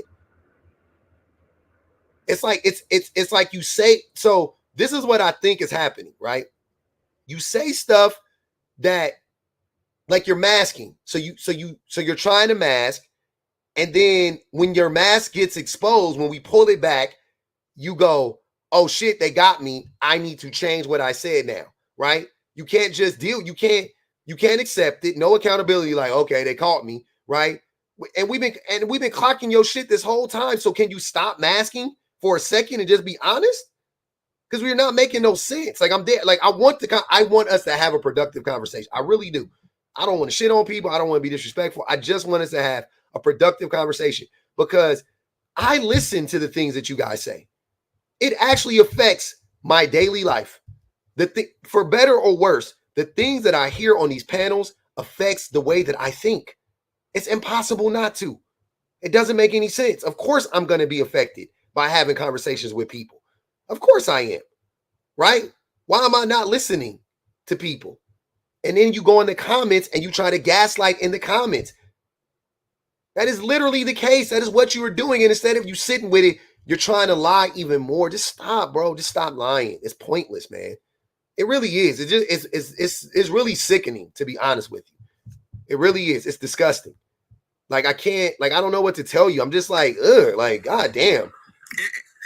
In the same way you feel disgusted because my perspective is different. That's gaslighting. I don't feel that way because of your, sir, stop. I don't feel like that because your perspective is different. I feel like that because you are a liar and you are openly lying. And when I clock the lie or when anybody clocks the lie, you just pivot and do what you just tried to do. So stop doing that. Now you're going to tell me I'm not lying. You are a liar. You're lying right now. You're about to lie some more. Don't define me, brother.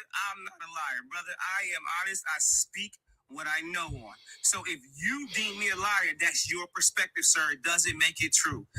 Please understand that. How can your wife ever have a conversation with you? Hold on, wait. How can your wife ever have a conversation with you? Please don't hype up your perspective and all of. I'm not hyping up that doesn't even make sense. I'm not hyping up my perspective. You are in 4K lying. I'm not making it up. You can go watch it again when this video is posted on YouTube. You can go check it out. You can watch it again, and you will see all the times when you said the thing. And then somebody said, oh, but you just said da-da-da-da-da. And then you go after that and go, that's not what I said. You can count it. You've done it several times during this live. That's all you've been doing. And you've been doing it in the comments, which you won't be able to see on YouTube. But you've been doing it in the comments, and you've been doing it on the panel. And I'm just, and at this point, I'm a little concerned. I don't understand like how you can be in a relationship with a person and be like this. I just don't get it. It seems very, very much impossible to be in a relationship with a man or a woman that never accepts accountability and is always lying, like constantly lying to you and trying to make you seem like you're crazy. Talking about, I learn to stop having serious conversations and keep it surface level, because you know that any serious thing you try to bring up or address, that's how it's going to turn out. I think that's the only reason, or that's the only way you can stay in a relationship with somebody like that. Those couples that all they do is sit together and watch TV, but they both be on their phone like the whole time on the date. They can't really have serious conversations anymore. So you're assuming my interactions between me and my significant other, because we actually have a lot of deep, serious conversations. Public was just, I was just bringing up food. This is 8 minutes. That had to do with you for real. I don't care about your relationship. So in the day, public, you made an assumption. You made an assumption about me as a human being, and you made an assumption about my character. And the thing is, again, this is the reason why I don't care what you think, because your perspective or your judgment of thinking who you know I am, you don't know me. We have conversations on a panel. You make assumptions about who you think I am based off of a conversation. That's not what I'm doing. You can't, sir. I am. Shout out to the homie that got the gaslight proof name. I am gaslight proof. You can't gaslight me. That's not what I'm doing. I am not making assumptions about anything. I am literally experiencing you in real time, trying to gaslight me in real time. You're doing it to me. Like, what are you talking about? I'm not worried about nothing else. It ain't got nothing to do with offline or nothing. So let me get this. So you don't gaslight? You No. don't gaslight. Have I gaslighted in my life? Absolutely. Okay. Yep. Does that make you feel better? First of all, my feelings don't matter one way or the other, brother. I'm good. I'm absolutely fine. Man, I wish I could bring this shit up.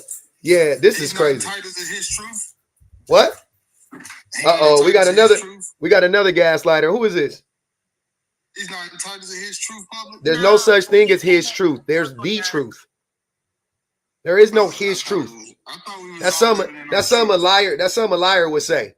My truth. Nigga, you lying. What you talking about? Your truth. You was a liar. If your truth is a lie, then no, he shouldn't be able to exist in his truth. No. Okay. You don't understand that? I hear women say that a lot. Why are you trying to put that on women? I'm sorry. Another gaslighting tactic.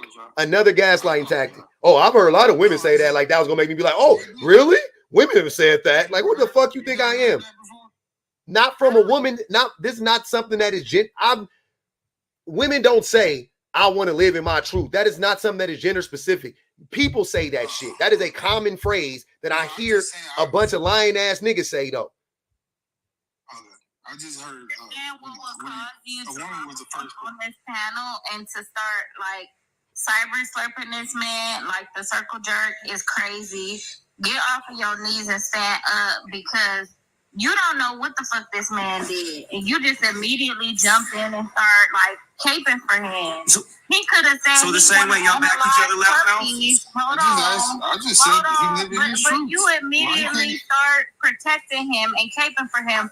Y'all don't know if y'all be caping for the bad man. We could be telling this man that essay is bad, and you just immediately jump in and start circle jerking. Like, please get off of your knees, stand up. Like, it's annoying. Yeah, it's annoying. You came in. See how insulting you are? I wish I could be strong like you. I'm simply telling the truth. So now, Malfi, y'all don't be doing that with each other? Y'all don't do that with each other? That's your truth, motivational. I'm talking to no, and now look at you. You returning the favor. I'm not returning the favor. Okay, you're speaking on a behavior that you yourself do with all the other people on here. It's 69 at this point. You're speaking on a behavior that you yourself do on this panel right now. No. Who does that? What does that have to do with you, though? Like, this is not kindergarten. So if she jump off a bridge, you jumping behind her? Since we acting like we in kindergarten, I gotta go back to the kindergarten. No, I simply pointed out. Pointed out the double standard. What does that do? You're speaking on something that you and many like you are doing. Nobody is doing that, motivational. You are lying. Lynn isn't lying. So if I defend Lynn, or if I defend BPG, or BPG defends Shan, it's not because we just ride or die. If they say some shit that I disagree with, I ain't defending them. We don't do that shit. Stop projecting. That is what y'all do. That is what you and this nigga is doing right now, which is weird. That's weird behavior. Can I point out, though, that he was able to make that assertion by paying attention to how we have conversations on the panel? Because when we was talking about being able to spot that he gaslights people, and that it's a high probability that when he has conversations with his wife, he is gaslighting her as well. It's based on an observable truth that we have seen him display here on this panel. And what he just did is that he made the assumption that we will pay for each other. He made the assumption that we will defend each other at all costs, which is true. There are plenty of times where I don't care what Shan say. I can have my phone turned all the way down, and if I see her little box moving, I'm going to turn my phone back up when she's done, and I'm going to say she's right, because of the fact that she has a reputation for telling truthful things. The only issue that really is happening here is that you have a habit of saying untruthful things, and you want for us to pay for that, and it just doesn't even make sense for anybody to make the assumption that you're not gaslighting people when we see you doing it in real time. We making an assertion just like you did. It's simply this, my PG. My perspective is different. You know, and just to prove that I know that y'all just talking out your ass. I asked my wife. I said, and I asked her directly. I said, do you think that, like, when me dealing with you, your perspective is when I'm dealing with women in general, or I'm dealing with you, like, whose perspective is more important? Should I be more focused on you, your feelings, your perspective, what you think, how you that feel? Is not what we are saying. That is more gaslighting bullshit. Nobody said that their feelings are more important than your wife's feelings. Nobody said that. So what the fuck are you talking about? You just can't help it. All you do is lie. Lie again. Nobody said that. I've said what I said. 1,000. Hey, I'll give you $1,000 if you can find any time in this. I'll give you $1,000 if you can find. Watch this playback. Anytime when somebody said you should listen to them more than you listen to your wife. $1,000. No. What I'm simply saying is this. They said that I need to care what they thought and how they felt about certain things. That is not necessarily true. You know what? I was thinking, I didn't say it, but I was thinking because I didn't get a chance to hop off the mic because y'all were all talking. I was thinking, wow, he's probably this way with his wife. He's probably abusive towards his wife. And I was 100% right. You just confirmed it because you just got off the mic and proved to us all that you will gaslight your wife and lie to her in order to make in order to prove a point to random people on the panel who do not matter. We don't matter to you, but you will lie to your wife in order to prove a point to make your ego feel better. That's an accurate statement. Yeah, that's accurate statement you just said, Loudmouth. You're right. Your perspective and views do not matter. That's the one accurate thing you said. You're right. You have a different perspective, and I respect that perspective, but I don't agree with it. I have the right not to agree with how you view. Can you say anything else besides how much you don't care, motivational? Do you think what you're saying is relevant to the conversation? Can you say anything but that? I'm not understanding the importance of you saying that. That's all you have? You let somebody else go. Go ahead. No, I'd rather hear anybody. You're not saying nothing. You keep saying the same thing. I don't care about what you think. We get it, bro. We get it.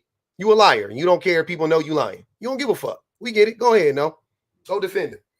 You was co-defendant. We gonna call you niggas co-defendants. Go ahead, no.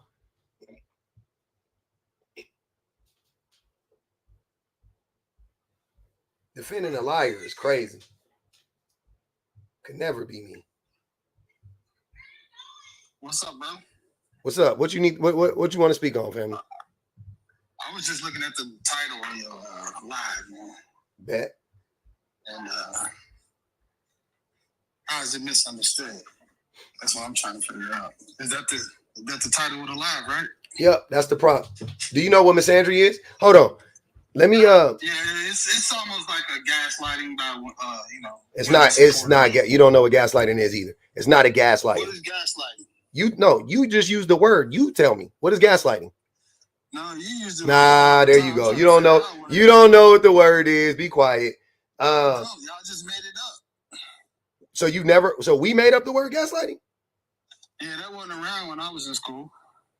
You didn't know how to read when you were in school. How would you know it existed when you were in school? Yeah, I dropped out of high school in the 5th grade. Yeah. But the thing is no, it's not about gaslighting. It makes zero fucking sense. But I'm gonna let y'all hear something because this is exactly what motivational sounds like. And I heard this morning. And as soon as I heard him talking, I was like, wow, this is him. Like verbatim. This is exactly who he is. The name of this video, the woman that made it says, guys gaslighting with actions. You can't see it, but you can just listen to it. What about what you did? What about what you did? You believe her because you don't trust me. You believe her because you don't trust me. I'm sorry you feel that way. I'm sorry you feel that way. I hid it from you to protect your feelings. I hid it from you to protect your feelings. What about what you did? What about what you did? Hey man, you believe her? This just sounds exactly like this nigga motivation. Like verbatim. That's crazy. That is literally what she said. Wow, that's amazing, bro. Damn, that nigga is a goddamn poster child for gaslighting. I've never a feminist commercial for feminism. You don't know what feminism is. What is feminism? I just told you, man. No, what is it? What is feminism? What are you? Quickly, what is feminism? You're using words you don't know.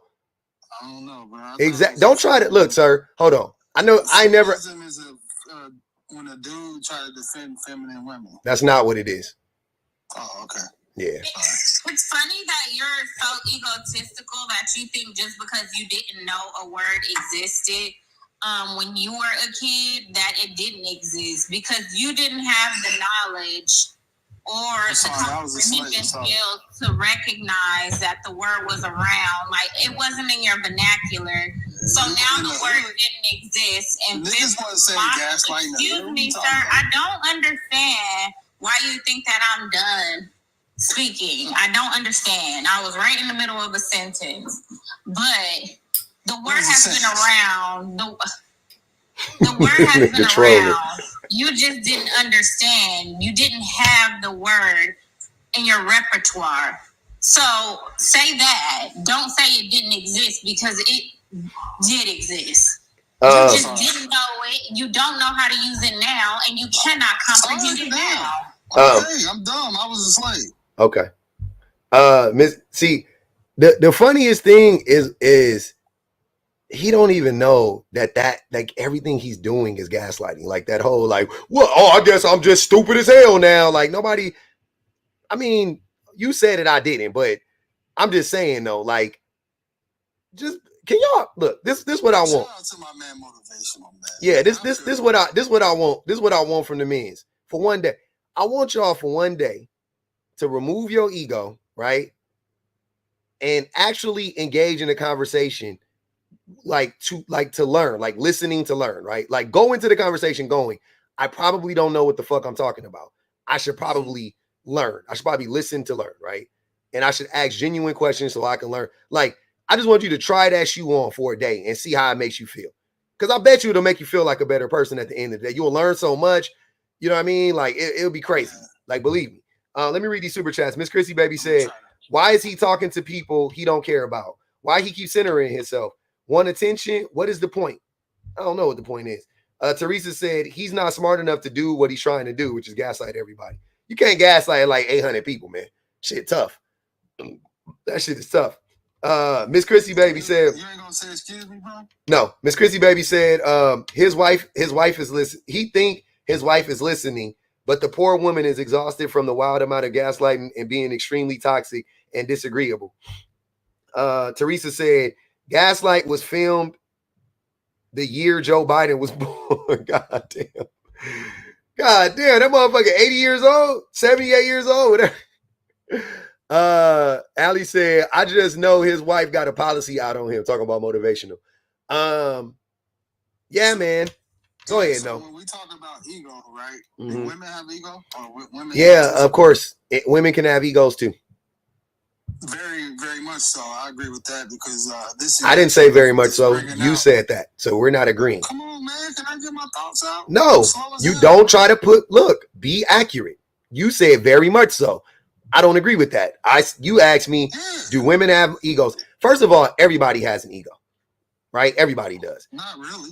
Literally, everybody does. It's a part of, like, you can look at it. Everybody has an ego. Ego doesn't mean you are egotistical. You're thinking not everybody is egotistical, but everybody has an ego. So when women say my body, my choice, like they so egotistical, a baby ain't even got. Yep, that's them being egotistical. That's not them. That's not their life being threatened every single time they have a child. That's their ego, huh? That's the ego. They're so big-headed that a baby can't even come out of their body. Yep. How did you get here? My mom let her ego aside and let me come through. That's what she did. Yep.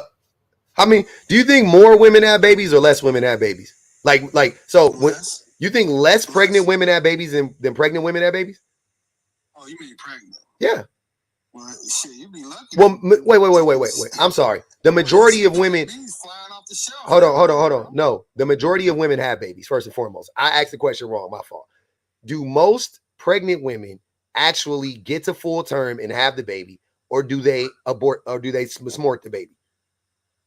It depends if they hungry. Nah, I didn't add. You and motivational doing that same stupid shit. It doesn't depend. It's a general question, so it doesn't depend.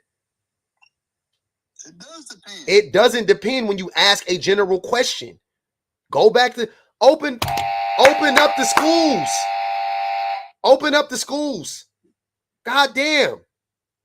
Every fucking day. Open up the schools, man. It doesn't depend when it's general. That's the opposite. So when it's general, we're talking about pregnant women in general. Do most pregnant women have the child, or do most pregnant women smort the child? I mean, when they forced to have it, I guess. Jesus fucking Christ. This nigga. Go ahead, BPG. No, I was upset when he said that his mama put her ego to the side, because honestly, it would have saved us a whole lot of time if she had. I wish she wouldn't have. Dang. Sometimes you gotta look how black people treat each other, man. It gets worse. That cut you deep? Hold on. That cut you deep? You can never come around my family. We don't give a fuck. Oh my God. I mean, that's why I'm voting Trump, because I like people that speak facts. Oh, okay. Look, he found a way to bring Trump in here. He trolling now. Go ahead. I'm not trolling.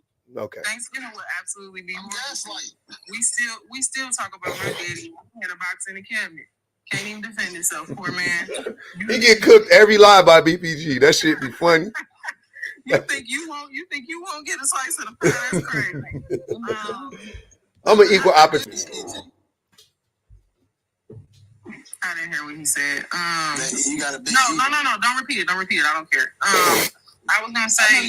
I was gonna say that I think that especially with gaslighting, I think that it's a very interesting process, because for one, it's very easy to recognize, but for two, I want to know what the motivation is behind people who like to gaslight, trying to bring in other people to sort of iterate their point. Like, what is the motivation behind? I can't think of a time where I've had to, on a consistent basis, like, hey, call my husband in the room, like, hey, am I this? Hey, am I that? Are you experiencing me in this way? As if people can't properly articulate, like, how they are experiencing somebody. Just like you were saying earlier about the anti-Black part, like, when I'm experiencing anti-Blackness of you, and then 3 or 4 other people say the same exact thing, like, now that's time for me to go back to the drawing board and try to figure out, okay, what am I displaying that makes people want to see? displaying that makes people want to say this about me? Like, what do I need to change where people are consistently saying that they're experiencing this of me? But that's the other key component of being a gaslighter, is like you're inhaling the fumes as well. Like, as you're lighting the fire, you are inhaling the fumes. So it's literally it's unaliving your brain cells just as much as you're trying to unalive somebody else. I think that's the main trick. That was a good analogy. So BPG. Hold on, wait, y'all. Wait. Wait. Motivational. I got to say something to you, sir. Do you know what an echo chamber is? No. It's when people support the same idea or concept and they continue to support it. Yeah. So how can that be so when this whole life, I've been in all my lives, I go out of my way to have oppositional thought on the panel. So I'm not speaking about you. I never said you. You said it's an echo chamber. Public. I'm speaking to everyone on your panel. Everyone that comes up on your panel, they have the same talking points and they are agreeing on the same talking points. It's the echo chamber of agreeing on the same. That's not an echo. So you don't know what an echo chamber is. Exactly what an echo. That's not what an echo chamber is. An echo chamber is a chamber that is self-contained where no other opinions can exist within it. But yet here is no, and here is motivational as proof that this is not an echo chamber. That's the point. No. So it's not. Neither one of you know what the terms mean. Stop using. Just stop. I know exactly what the terms mean. If you know what it means. I'm sorry. You have stacked with people that got have it. your same mindset. I'll drop everybody on the panel but y'all. I'll drop everybody on the panel but y'all. You don't gotta do that. Oh, okay. So do you want an echo chamber? Do you want me to get rid of the echo chamber? Yeah. Huh? Nah, you good. Okay. Because it's not an echo chamber. Because I don't give a fuck. Because I'll drop everybody on the panel but y'all. And all I'm saying is the people you bring up support your ideology on purpose. Right. It's all good, bro. I'm not mad. That is A, that is not an echo chamber. B, only thing you're being obtuse. You're acting as if my opinion is unique, as if my opinion doesn't resonate with millions and millions and millions of other people. The same way, even as incoherent, even as uneducated, even as toothless as your opinion is, it resonates with many men. No being one of them. A bunch of undereducated men resonate with your opinion. I'm not going to deny that. That doesn't make it accurate. That doesn't mean it's right. That doesn't mean it's real. But I would never get up here and act like this is an echo chamber because somebody agrees with you. That's stupid. Okay. No. So I hear what you're saying, and I take the exact energy that you gave me, and now it is what it is, bro. You're right. That's how you come at me. So from this point on, the respect, the way in which I spoke to you before, that's done. That's deaded, bro. So what are you talking about? You have been disrespectful. I hate when y'all play stupid. Sir, I haven't lied to you one time. I haven't played in your face one time. Everything that I've said to you, I've said it to you directly. You think that it's more disrespectful for me to be honest and open with you than it is for a person to try to lie to you for a fucking hour? You know how disrespectful that is? When I know you lie, my nigga, this is what you doing. You trying to rob me in broad daylight while I'm at home sitting on my couch. You trying to take the TV out of my home. You trying to take that motherfucker off the rack right now. And I'm going, bro, I can see you. No, you can't. I'm not stealing your TV. Nigga, you robbing me in broad daylight. I can see you. You are gaslighting. You are lying. You've been lying to me for an hour straight. That is, I don't know in what world y'all live in. In my world, that is one of the most disrespectful things a person can do to another person. Do you not agree? What has not happened, I have not lied to you last Oh my God. But if that's your perspective, if that's your view, if that's how you have seen this whole interaction, that's your right to, bro. That's your right to. Like I said, though. But like I said, there's no point to this conversation anymore. It never was. It never was motivational because of you. You said from the beginning, I'm not going to change my opinion based on anything you guys say. The relationship, the conversation was dead then. What are you talking about? Once again, you are projecting. It is, but blame yourself. Whatever's happening now, it is your fault. You did it. You did all of this. If you're not getting anything from this, you did it. And I think that's unfair because No has been at the bottom, loving, adoring, and supporting you, standing by your side, strong and tall this whole time, and you just completely dismiss the fact that he has been here by your side this entire time. I don't think that that's fair. I think that you definitely. No, that's a cute statement, BPG. It's not. He had the first thing he did when he came in was say, "I'm not gaslighting. I'm saying the first thing. Am I crazy, y'all? The first thing Nope. he did. He got up here. He put the dick behind his head and swallowed the evidence. As soon as he got up here, that nigga said, "That nigga put that motherfucker. He put that bit. Hey, that thing hit the back of his throat. He put that motherfucker deep in his larynx." You know what? I'm simply gonna say this, BPG. I'm gonna say this. Now, did he have a certain stance? Absolutely. Was it similar to possibly my stance? Sure. I will say this: the BPG and everyone in the panel as well as public. Now, I could go another direction with this, but I'm gonna respectfully just end the live, bro, and do my thing. Enjoy the rest of my day, man. All right. I hope your day goes well, man. Hey, man, Black love is alive. Is crazy. That's true. I hope you and No can do lunch. Ask him on a date. He didn't even take you out before he started cyberspace. Oh my God! If I was you, I would be offended because that's not fair. Because you stood tall for him and he left you in here with us. I wouldn't take that. I'm a grown man, son. I wouldn't take that on my knees. It is what it is. What y'all talking about though? I don't know. We was having a bit of a conversation. Talking about, man, I don't fuck with him like that. Then why was you defending him? I wasn't defending him. You what? There goes the lies. The lies. Damn, bro. You niggas are in. How can y'all exist in real life? I've never met people lying this much in real. This is crazy work. I didn't say one word that defended that man. Oh my God, this nigga. Now he going extreme with the lie. Let me read this. Marine Prescott said, "At this point, I'm ready for you to pick up your son." And I got to in 9 minutes. I got 9 more minutes. Oh my God. Lord help us through this day. Yeah, can I say something? Go ahead, Brad man. When Motivational said that the latest statement about an echo chamber, I don't think this is far from it. To be honest with you, because, and this is kind of where the whole pandering argument comes from. It's from the consistency of deriding anybody else who has an opinion that's different from the rest of the panel. Any man that comes in here that has an opinion that's different from the rest of the panel, you cut them off at the feet. I mean, it does happen consistently. It's not. I'm not making that. So up. you dick riding the last idiot. You just want to come up here and jump right onto the fire too. Hey, Damn, I don't. Y'all got to stop it. Y'all ever seen that movie? Y'all ever seen that movie Centipede? That's what y'all. Hold on, Brad. Y'all look like that. Y'all look like that movie Centipede. That's what y'all look like right now. Yo, that's funny. Y'all ass to mouth. But here's the thing. Hold on. Wait. Let me. No. You're done. You said it. I got you. Let me address it real quick. I ain't got that much time, man. I can't. I gotta go. I gotta go do some things. I gotta go do some things, brother. I got you. So that's not what you're talking about. You're done. You just want to keep going and monologue for fucking 20 minutes. And when I stop, you act like I'm like, this is your platform. My nigga, you want to go monologue? Start your own live. Don't let nobody up and talk for an hour.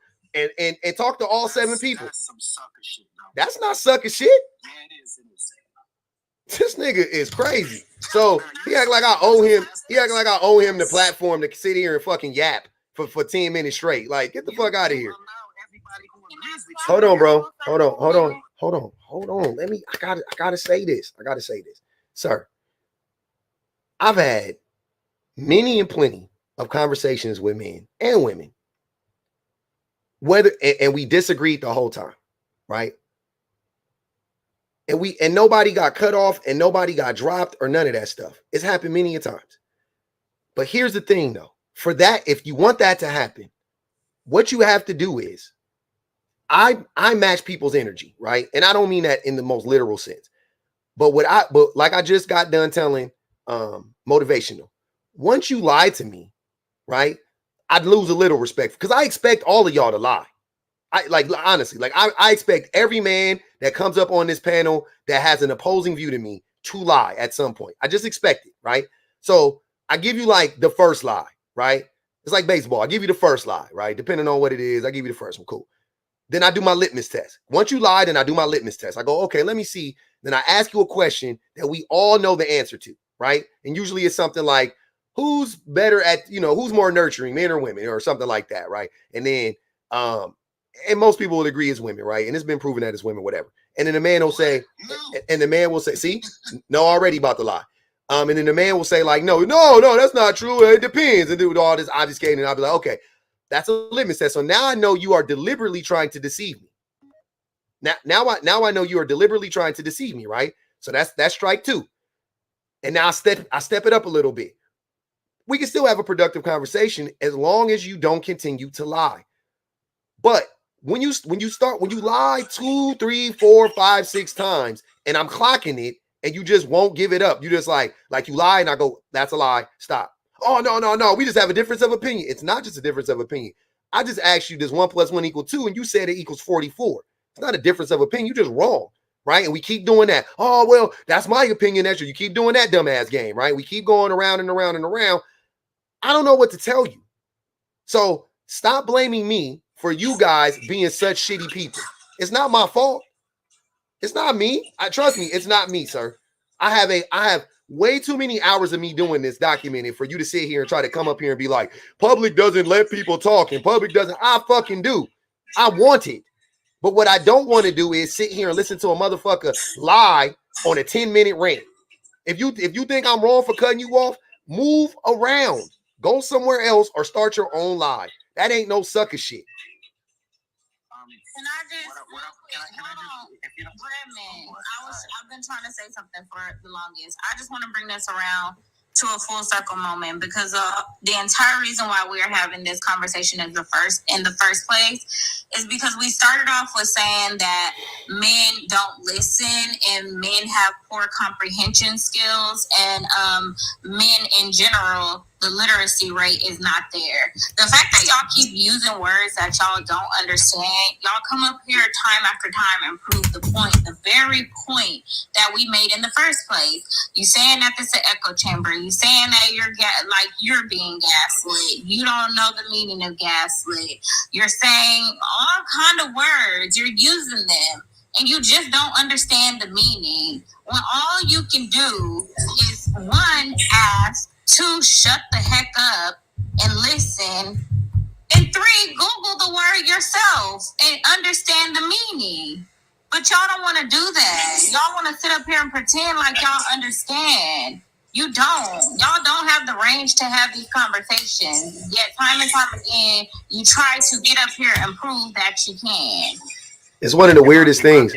Go ahead, Brad, man. You can respond. Go ahead, man. So first off, just from my own perspective, there is no word that I've used in this live or any other live that I've been on that I don't know the meaning to. You didn't know the meaning of a word yesterday. I clocked it in real time. You didn't know the meaning of it, but keep going. It's neither here nor there. Neither here nor there. You do it though too. But I don't know if she was talking about you right now, so decenter yourself. So respond to what I said.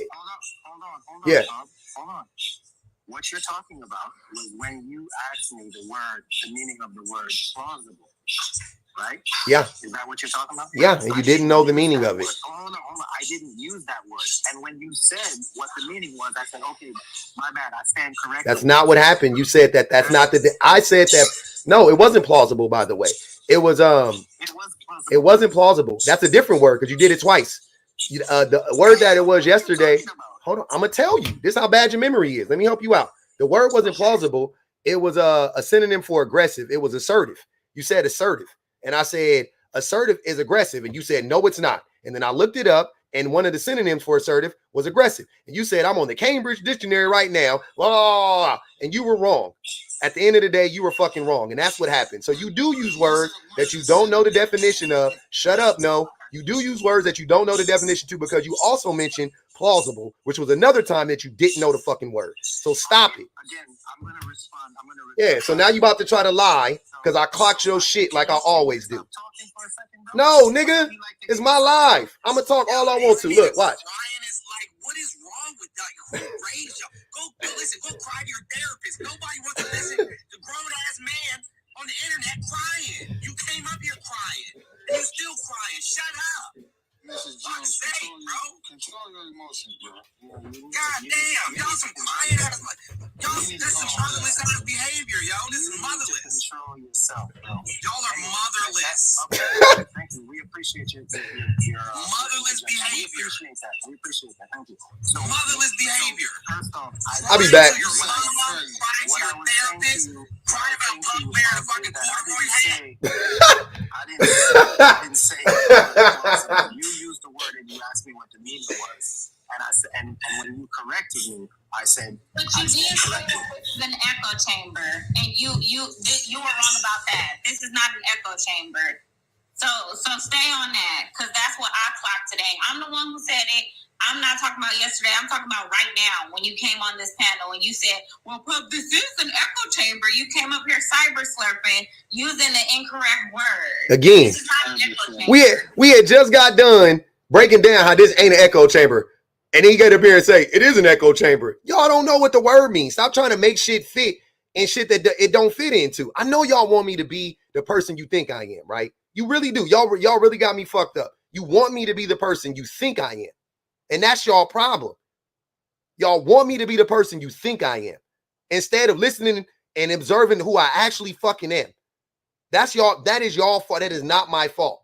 You have an idea of me, and you have an idea of men like me. You project that shit onto me, and you go, "Oh, this is who he is," as opposed to listening. Why the fuck are you talking while I'm talking? God damn, shit is crazy. Motherless behavior. Definitely open up the schools.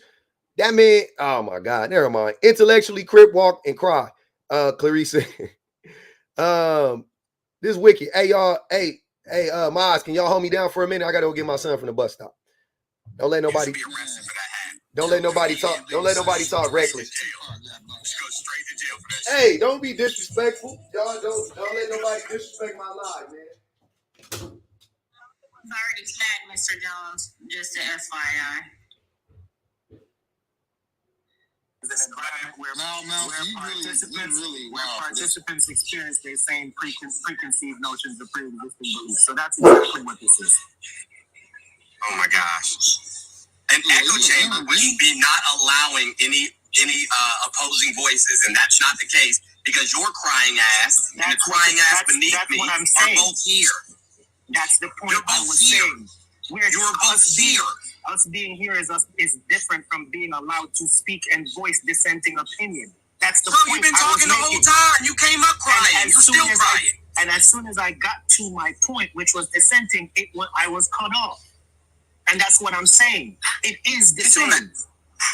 Yo, this is nuts. I'm a single dad of 2 little girls, and they don't complain this much.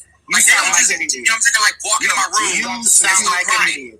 You sound like an idiot. You're screaming at the top of your lungs. Stop. I'm not screaming at the top of my lungs. You are. What do you think the echo part of an echo chamber is?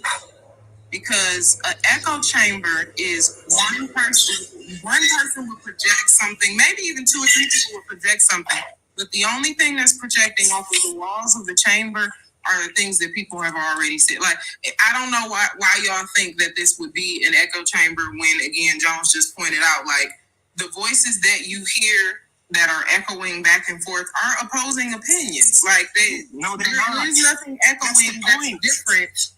There's nothing echoing that's not different. Like, this isn't an echo chamber because of the fact that people have different opinions. What's bouncing off the wall is not what's coming out of our mouths. And we are actually sharing different opinions. The only issue that you really have is that you want people, and we dealt with this yesterday, actually. You want people to validate your opinion. You want well, let me finish, because your big thing was that, people aren't allowed to finish, and now you're not allowing me to finish. You're right. The big issue is that you want for people to agree with your opinion and to validate your opinion. I'm not gonna lie to you, that's probably not gonna happen here. When y'all use abusive language, when you use gaslighting terms, when you do things that are not only inaccurate but untrue, when you make up facts that have no basis, No, nobody will agree with you in this space. I'm sorry. It's too many educated people in here who have had to fight for their life in order to prove points before, in order for us to be able to just be like, you know what, I'm gonna take your word for it because it sounds sweet. You just gonna have to actually be able to substantiate your claims. The biggest issue is that you try to say things. Your background is so loud. The issue is that you try to say things, you want us to validate them, and it's not happening here. Even if we wrong, you definitely have the option of clicking on your box and that little person symbol in the corner with the little X on it. You can click that, and then you can go to some place where you'll be appreciated. That won't happen here because we just don't like listening to dumb points. I'm sorry. I'm not sorry. The reason that I said what I said is because when I first got on the live, not today, when I first got on the live a couple of days ago, as soon as I began to make a statement, I hadn't even gotten a sentence out, and I was cut off every single time. And I said, Pub, you're not Why even should somebody allow you to run on with something that's inaccurate or not true or a lie? Why should that be allowed? In order for you to determine if it's inaccurate, you would have to actually hear what I'm saying. That's my point. The problem is, Redman, is that we've heard. Can I finish? You guys are a bunch of parrots. We've heard all of the nonsense you said before. Can I finish? All I'm saying is that if I start to speak and I say 2 words out of my mouth and you cut me off before I get to the end of my sentence, before I even get close to my point, then you haven't heard my point in order to determine whether or not it's inaccurate. And that's what I tried to say to Pub the other day. And that's the reason that I'm saying it's an echo chamber, is because I wasn't allowed to voice a dissenting opinion. You are allowed. Guess what? You can start your own live, and then you can say whatever nonsense you want to say. Thank you. You've been crying for like 20 some odd minutes, bro. Again, I haven't been on here for 20 minutes, so I don't know where you're getting that from. I'm saying to you that on many occasions I've seen where immediately the points are being cut off, and the response is always, oh, I sense that you were gaslighting, so therefore I'm not going to let you do that. That's not the way. You can't learn from not listening to dissenting opinion. I'm sorry. I need to learn how to play violin. And you could say I'm crying until next week, my friend. That's cool. You could keep doing that. Okay, real quick. The problem is with y'all too, and I'm gonna just keep it a buck. When you have a point, it takes y'all forever to get it out. I don't know if it's because you're trying to like gather the manipulation in your head or gather the lies in your head. Why do you guys speak so slow? It irks me. I don't want to sit and listen to you like map out your lie. It's almost like you guys get on these panels and you go into an evil villain art speech. Like you want us to hear your origin story, and like I really don't give a shit about it. Get to the point.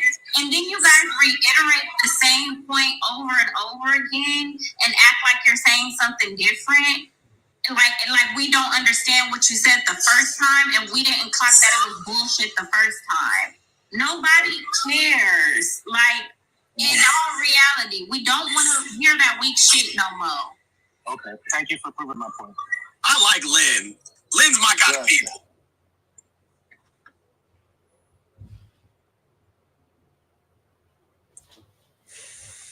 Literally nobody wants to hear this shit. It's also kind of confusing to me that y'all come back. I don't know that I understand that part, because like, yeah, you said that consistently coming to this place, and see, it happens every single time. You said that when you come in this space consistently, that it's an echo chamber, that people are agreeing with each other, that nobody can get their voice out or whatever.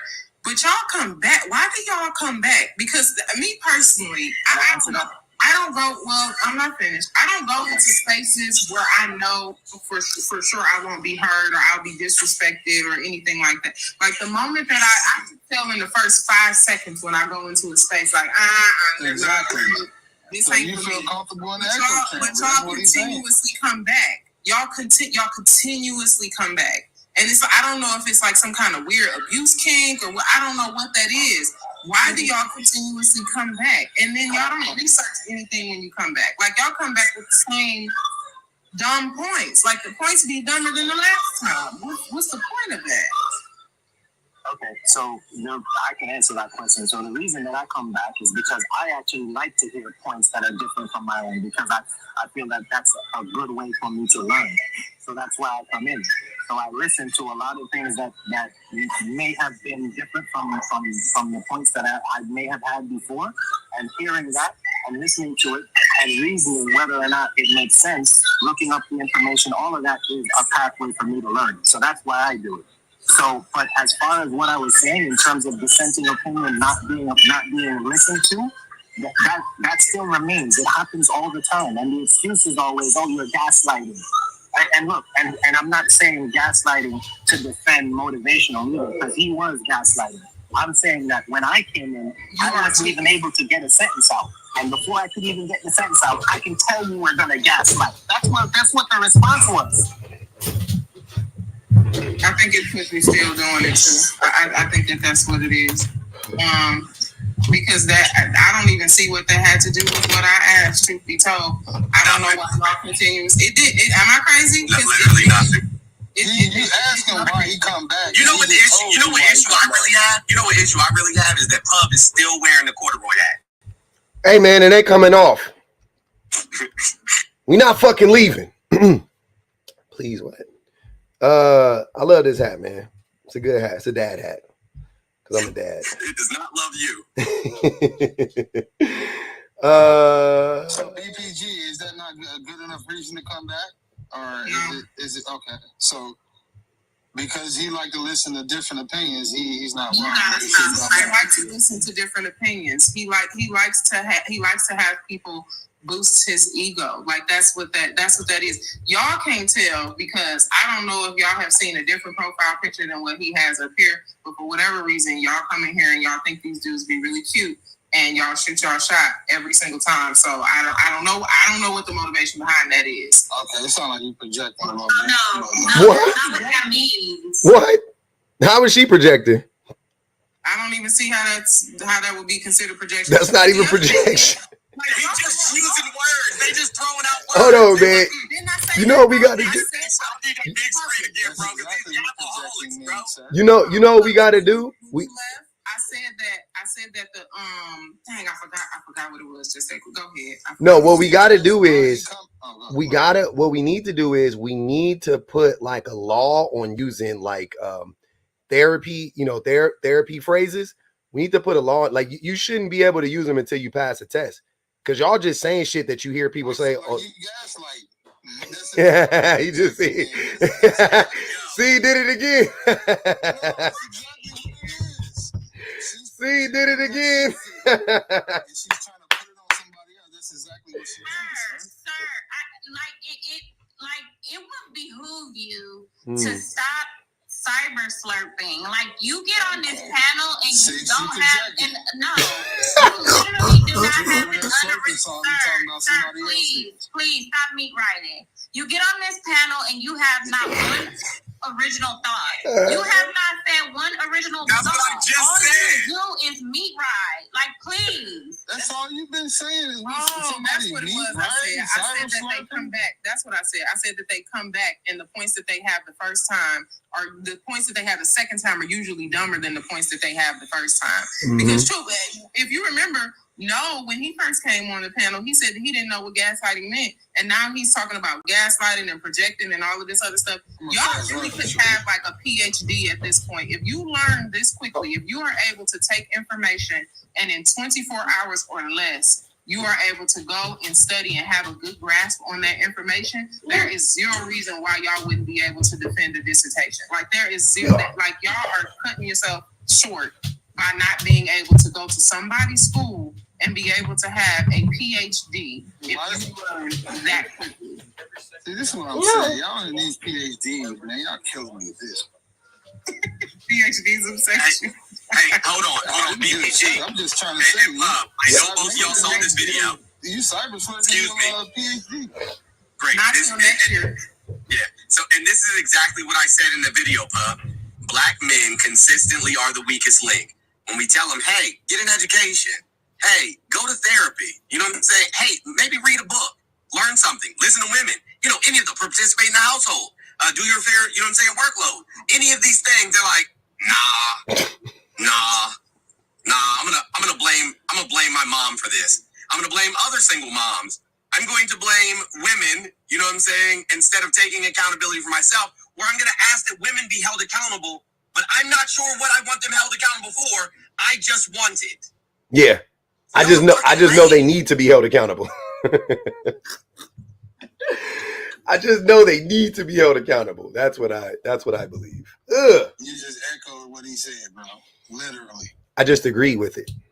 Yeah. Same thing, bro. Yeah. Okay, well, this is not an echo. That's fine. How about this?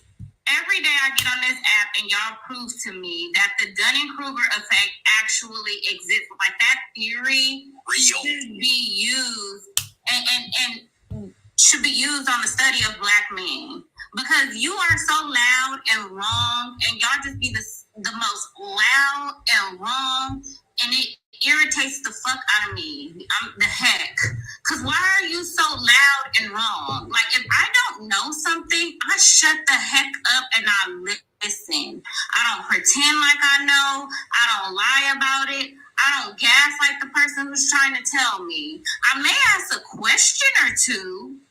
I may ask for clarification, but I definitely don't pretend and misuse words. Like, the fact that y'all do that instead of actually doing the work, I mean, I can go on and on. I can do a dissertation on this. You're right, BBG. Oh, man. This is crazy. I don't even want to make this a political conversation at all, but I just want to prove a point really quickly. No. Do you vote? Yes. I voted today, yeah. He voted for Trump. Vote for Kamala? He voted for Trump. Hell no. He told us. See? And there it is. Yep. And there it is. Why would I do that? And there it is. And there it is. Yep. Yep. I don't have the right to vote for. You got the right to vote for whoever you want to vote for, sir. Okay, I appreciate you, bro. Yep. That's respect right there. You did it. You fucked up. My man walked into the voting booth, right, and said, you know what? The same guy that asked that the exonerated, you know what I'm saying, 5 be executed and then doubled down on it. The same guy that, you know, the Triple K and the Proud Boys and the 1%ers and, you know what I'm saying, Stormfront and neo-Nazis. That's my guy. Mm-hmm. That's who I'm going. That's my guy. And you scared of all the one that calls Black women dogs and nasty. That's my guy. What a great comeback. What a great comeback. You should be scared of them. They'll string you up. They'll string you up by a tree like they did your ancestors. You should the whole cow voting for Outback Steakhouse. Yeah, you should be scared because, you know, one of the things that he wants to do is actually bring back stop and frisk. Bring back stop and frisk. I'm cool with stop and frisk. Yeah. The wildest work I've ever heard in my whole life. What? Do you know what stop and frisk was? No, he does not. I want to point out that this man also did not know what gaslighting means. Y'all are telling a man that did not know what gaslighting means that the man that he voted for is bringing back stop and frisk, and I'm 1,000% sure that he thinks that that's like a massage parlor. Like he thinks that stop and frisk is going That's what Deshaun Watson got caught up at the stop and frisk. Stop and frisk. He thinks that stop and frisk because he put it to. I mean, if you honest with yourself, because a lot of this does happen a lot. Like when we talk about people not being able to read or comprehend beyond like a 6th grade or 3rd grade level, like this is what that means. You put 2 words together, stop, and then you put frisk together. If you tell somebody that somebody's getting frisky with them, that doesn't actually sound harmful. Like if you tell me my husband gonna get frisky with me tonight, like, I'm like, oh, okay. Yeah. Yes, that's what you tell him to stop, right? So when he hears stop, then frisk, that sounds like a sweet deal. Damn. He also wants to bring back, he wants to give police full immunity, and that's directly going to affect immunity. Well, Obama already did that. No, he didn't. No, he didn't. No, he didn't. No, he did not. That's a lie. No, he did not. No, he did not. That's a lie. That's a lie. He didn't give police immunity, bro. Stop.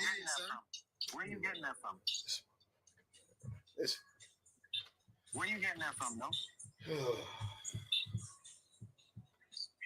Hey man, you know what? I'm say, and here's the thing. What annoys me the most is how in this election cycle specifically, a bunch of black men been talking about we need to come together, right? But I think it's something like 98% of black women are voting for Kamala. Seems like they're pretty solid on this one, right? 25 and selling out the whole community for a stimulus check, bro. But we not getting that the Democratic House passed. But we not getting the stimmy though. That's the funny part. But it's like 25% of black men are gonna vote for polling around 25% of black men voting for Trump. Like, damn, it's that high? It's high as fuck. Jones, am I wrong? I could be wrong about that. It'll be less than 15%. Okay. Less than 15%. Okay. I think that's new. They always say that. They say that every year, and he gets less than 10% of the vote every single time. Last time he got less than 10%. He got like the same thing in 2016. Okay. Yes, okay. Correct. They're saying in the polls. Last time, 7% the time before. Okay. I'm hoping. Look, I'm hoping that Jones is right. It's because them niggas ain't gonna vote. But if they did vote, no. No. I'm hoping 1,000. Shane is absolutely correct. Shane is absolutely correct. No, that's what I'm saying. I think the percentage is anyway. They didn't even show what up. You said, but they don't vote. So they just take the polls go vote, and then they don't go vote. Yeah, the poll is based on like who do you plan to vote? Oh, you niggas is even worse. You niggas are even worse than I thought. You niggas is even worse than I thought. Consistent and don't follow through with anything actually works in our favor. Wow. Damn. I thought it was. I'm thinking that's even worse than I thought. That's even worse. So y'all are saying you're gonna vote for him and then not even voting? People who call your phone pub and ask like, who do you plan on voting for, or text you like. So you're a registered voter, but you just ain't voting. God damn. Yeah, man. That shit make me sick. I just, like I was saying, I just think it's funny that like 98% of black women are voting for this person and black men talking about we need to come together. Nigga, they there. They already solid. We solid, bro. We good. Like, just come on. We good. We done united. It's cool. It don't get in politics, 98% is fucking 100 in my mind. 98% of black women are voting for Kamala. I would be shocked if it's anything lower than that. If it's 96, because it was 97 for Trump last time. So I think it got to go up a point, right? 98% of black women gonna vote for Kamala this time, if not more. And y'all talking about we need to come together. The women's are together. I just want to put that out there. They are together. Okay. So, and most black men, I don't want to throw all black men under the bus. Most black men who are voting are also going to vote for Kamala. The overwhelming majority are going to vote for Kamala, because even if it was 75%, that's still the overwhelming majority. But goddamn, the way y'all get on the internet and say the stupid shit that y'all be saying, the way that y'all get on the internet and just spread the lies, that shit is crazy. I don't be understanding that shit. Confidently. Loud, whole chest out, sound like an idiot. Just dumb, plumb dumb. Obama did. What? Hold on, say that again. Oh, he left. Damn, I wanted to know what Obama did. That was crazy. Obama gave the police immunity? When? When did it happen? Did I miss it? I'm not even joking. I might have missed it. Did I miss it? It never happened. Yeah, no. Okay, I'm like, maybe I'm wrong, but goddamn, I don't remember that. Trust me, we never heard the end of that. A lot of things right, but I can confidently say that never happened. Man, okay. I just wanted to check with y'all just to make sure, because I thought that shit sounded fucking wild. I thought it sounded crazy. I was like, Obama gave the police immunity? I don't remember that. But maybe I'm wrong, though. What up to Nigel? All right, we got to get off of politics. I'm sorry. I'm already annoyed. I can't. Y'all annoy me. Black men annoy me when we talk politics. You know what? I got a delay, so let me drop and come back up. Okay. I said I stopped talking politics because talking electoral politics annoyed me. But I think it might be specifically black men annoy me when we talk electoral politics. Because I expect it from white people, men included. Sell out the whole community for a STEMI check. And I can't get with that shit, Jones. I don't like it. I think that's what annoys me. First of all, bro didn't even want the stimulus check to go out. Number one, Democratic House passed it. They had to make him do it. He held it up just so he could sign his. Put his name on it. Yep, I remember that. So everybody, so the black men, hey, clowns, man. Hey, it worked, Jones. It worked. It sure did, bro. We did it, Joe. It worked. Hold on, I got to read this one. Ash said he confused police immunity with body cams. Which, by the way, was headed up by one Kamala Harris. Wicked. Wouldn't you know it? And look at that. Oh, man. I love it here. Damn, I love it here. New things, new information being spread every day. What up to Nigel? Okay, can you hear me? Yes, ma'am. In the background. Okay, what I wanted to say was, y'all come up. You said that, Breadman. You said that you'll come up here because you want to learn and you want to have you want to learn from a difference of opinion. But every time you present it with new, accurate ass information, you go against it. So what are you coming up here for? Y'all don't we keep telling y'all like y'all don't have a language, y'all don't have a vocabulary, y'all don't have a bandwidth for these type of conversations. And y'all keep coming up here trying to argue. Y'all pissing me off. I don't even have enough money for the comments that I want to say to y'all. That's all I'm saying because I'm in traffic and I'm trying not to let y'all get on my damn nerves. Go ahead, Brad. You can respond, brother.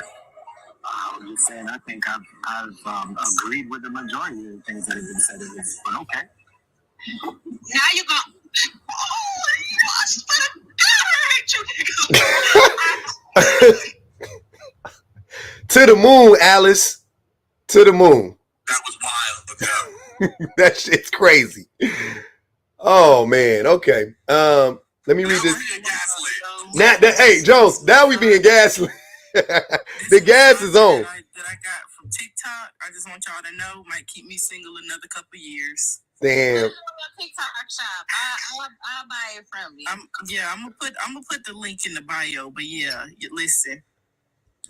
Look, let me just go back on mute. It's crazy out here. Clarice said, why do Shane was trying to get people in trouble yesterday. She was trying to get people to change their religion, take her last name, and some more stuff. When? I wasn't trying to do none of that, Mr. Jones. When you do that? What happened? I wasn't there. I missed that. Y'all know she not lying about that misogyny because Shan haven't said nothing through all the stupidity that was said. Shan been on mute. Like when you was gone public, she ain't say nothing. Like Shan ain't said nothing in like 45 minutes to an hour. I'm happy. Real quick, let me read this Cash App. Clarice said, why do men think it's funny to play the buffoon? Because we churlish. We churlish. That's all it is. I love that word. I love that word so much. That's my favorite word, bro. We churlish, man. Angel said, ask him if he paid child support. Who we talking about? No, that nigga dropped. I'm sorry, Angel. They coming through late now. Yeah, go ahead to Nigel. That's really all I had to say. Like, y'all really just wasting everybody's energy. The reason why y'all get cut off so much is because y'all don't know what the fuck y'all talking about. Your hairline is uneven. You look dusty, and we are all very, very tired. That's it. Oh man. Okay, you guys can continue. I'm just laughing. Like my son said, not the hairline. Like the reason, y'all gotta stay out of grown folks' business. Like for real. Because y'all really don't know what y'all be talking about. Like, and I'm not saying that I confidently 100% know what I'm talking about, but I gotta compare myself to the lowest where I know more than you niggas get up here. I know I ain't y'all. You know what bothers me the most, though? You know what bothers me the most is like, and that's what I was trying to say earlier, is that I keep hearing, specifically black men, but men in general, but more specifically black men, say the same thing, and they think that it's original. They think that this is some new shit that we've never heard before, and we're gonna be like floored by it. Nah, bro, I've heard this. Like, this tale as old as time. Same fucking story, same shit all the time. All the time. The one I hear all the time is black women sold us out, and they castrated us, and I be crying because I be sitting there like, black men been saying that about black women for 100 years. Facts. For the law where men couldn't be in the house, called the no man in the house rule, lasted for not even 2 whole years. Yeah, like, it was like nothing. Yeah, and then it was over, and then it was overturned by the Supreme Court. Because why? Because who wouldn't fall for it? Who went and was like, nah, this ain't it. White men was staying in their house. No, I'm saying it was black women that was like, yo, this shit is fucked up. So they went and got it overturned. There was a lady and her kids that fought for that move. That's the craziest part. Like, black women and their children fought for you to be able to be in the house, and this is what you do. You got in the house and start telling them kids, hey, come here, daddy got to tell you something. You know, education ain't everything. Getting them PhDs. Get them niggas out the house tonight. BPG, like a haunted house, but make your red pill niggas say what the red pill sayings to you the whole time. Kick them niggas out the house tonight, cause I'm listening to this shit is crazy. The shit y'all be telling these kids, man. I've witnessed it with my own ears. I've literally heard a man tell his child and his children, you know, college. Not everybody got to go to college. You ain't got to go the brainiac route. I was like, nigga, me and my wife looked at each other when he said this shit. We was like, why wouldn't they go to college? Like, what the fuck are you talking about? I didn't say nothing. That's his kids. I couldn't tell him nothing. But I was like, I did kind of push back. I was like, well, you don't got to be a brainiac. That was all I said. Nah, bro, I would have said something. I'm like, yo, don't listen to this dude. Don't listen to this I couldn't do it, man. I wasn't paying out a bill in that house. I said, hey, I was like, college ain't made for brainiacs, but you know, I mean, whatever, you know. I think I said something like that. Like, that was it. Oh my God. No, what Guru got on that panel and said this morning, that is what my nightmares are made of. Black men taking a hiatus from TikTok, coming back and spewing the same misinformation that they did. Like, we haven't heard like 50-11 men saying it while you were gone. Mm-hmm. This man thought that he could take a hiatus from TikTok, come back and think that he's telling us something fresh and new. No, we already heard it 1,000 times while you were gone. Please stop spewing this misinformation. Like, that boy is so deathly afraid of me. He even see a shadow. He even see somebody named that says Jones. He leaves. He's like, nope, got to go. Got to get up out of here. You know why he came up on the panel? My profile. You know why he came? You know why he came up there today? Why? Because he saw Ty up there. Because him and Ty is beefing. Oh, are they? Mm-hmm. He came up there for Ty. Hey, listen, bro, you better leave Ty like 6'10", Black Guru like 5'2". Like, you better leave that man alone before he put you in his pocket. Oh man, I don't think either one of them niggas can fight. Leave that man alone before he get put in somebody's pocket. But Ty a buffoon too, though. If we being real. Yeah, I was gonna say I don't think either one of them niggas can fight. But yeah, that's crazy. There was a Ty too, and then I got distracted by Black Guru. I was like, Black Guru Ty, Black Guru Ty. Like, I didn't know who the like. I was like, dang, this sucks. Like, it just threw me off. That shit was crazy. One more thing I wanted to say was like, another reason why y'all get cut off is because we're talking about humanity. Goddamn, I'm sorry. What else? Church. Sorry if y'all can hear all that. But yeah, we're talking about humanity for everybody, and y'all want to argue against that. It's illogical. why would we continue to let you keep talking about it? Like, that's, y'all are weird. Super. Oh, I just hate y'all so much. God damn it. God dang it. Hey. All right. I would love to continue the live, but I can't. I gotta go pick up my son. I was having so much fun. I'm sorry, 1804. You can go, brother. I'll let you go. Nah, it's all good, man. I was just listening, man. It's all good. I ain't really tripping, y'all. All right, I appreciate that, man. I appreciate everybody for coming up too, man. I wanted to go. I was gonna let it rock out. Before you go, what's the topic? I was trying to look up the misandry. Is that Misandry, yeah. Misandry, yeah. Misandry. So what does that mean? Misandry is hatred of men, disdain, hatred of men. Gotcha. Okay. Mm-hmm. Yeah. It's really funny though how these people get on here. You know, it's your platform, so it's like if you got a difference of opinion, you know, speak your opinion and just keep it moving. You know what I'm saying? So I don't know. That's just weird. Yeah, I don't mind the difference of opinion. I love the difference of opinions. I love them to death. I just don't like to be lied to for an hour. That's annoying. Hey, one more question. Mm-hmm. I know y'all for the people that's able to vote, you know, hopefully y'all go out and vote. Mm-hmm. But realistically, I would not vote for Trump because he's just the worst. He is the worst. He doesn't like my kind of people, so. Oh, he definitely don't like the Haitians. He definitely hate the Haitians. Why that boy messing with the Zoes like that, man? That boy went after the Zoes, huh? I said, man, leave them people alone. What the fuck wrong with you? I don't know what he got going on, man.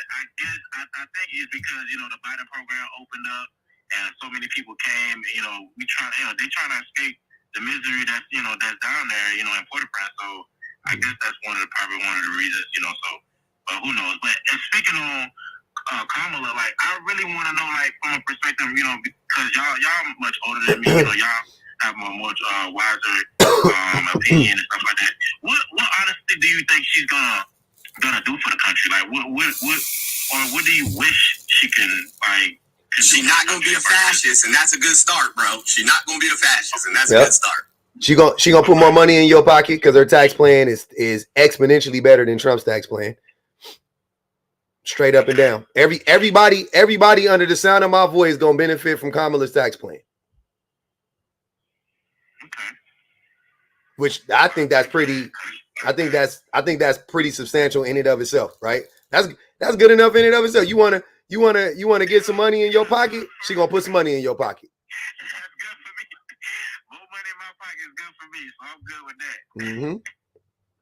I think one of the biggest factors is decriminalizing, you know what I'm saying, the flower on a federal level, and then retroactively removing simple possession charges from, you know, people's records so that, you know, they can get a job. Oh, also one of the policies is not allowing jobs to discriminate, you know what I'm saying, for, you know, all criminal charges. So like there's a specific list that you can still, you know, be discriminated against for, murder, rape. But the bad, but outside of that, you can't be discriminated. Like, there's no job discrimination based on. Hey, that's like, you know how many people's lives that's gonna change. That's lit. Oh yeah. Now I wasn't. Black. Hold on. Wait. Hold on. Wait. Black men. Ain't that what the black? See, this is what I be wanting black men to pay attention to. The way that the laws have to work is, and this is what Kamala talked about a long time ago. She said this a long time ago, and Obama said the same thing. It's hard to do stuff specifically for black people, or specifically for women, or specifically for, you know what I'm saying? So what you do is, like what Jones is talking about, that law, that's not gonna who is that gonna disproportionately benefit? Black men. that one thing is going to disproportionately benefit black men. That's how it works. Oh, yeah, it's not just jobs. It's rentals, college, and jobs. Yeah, and college. You can no longer be discriminated against. You know what I'm saying, for your criminal record. That's man. That's it. Only if it's murder or rape. Hey, and I think like kidnapping.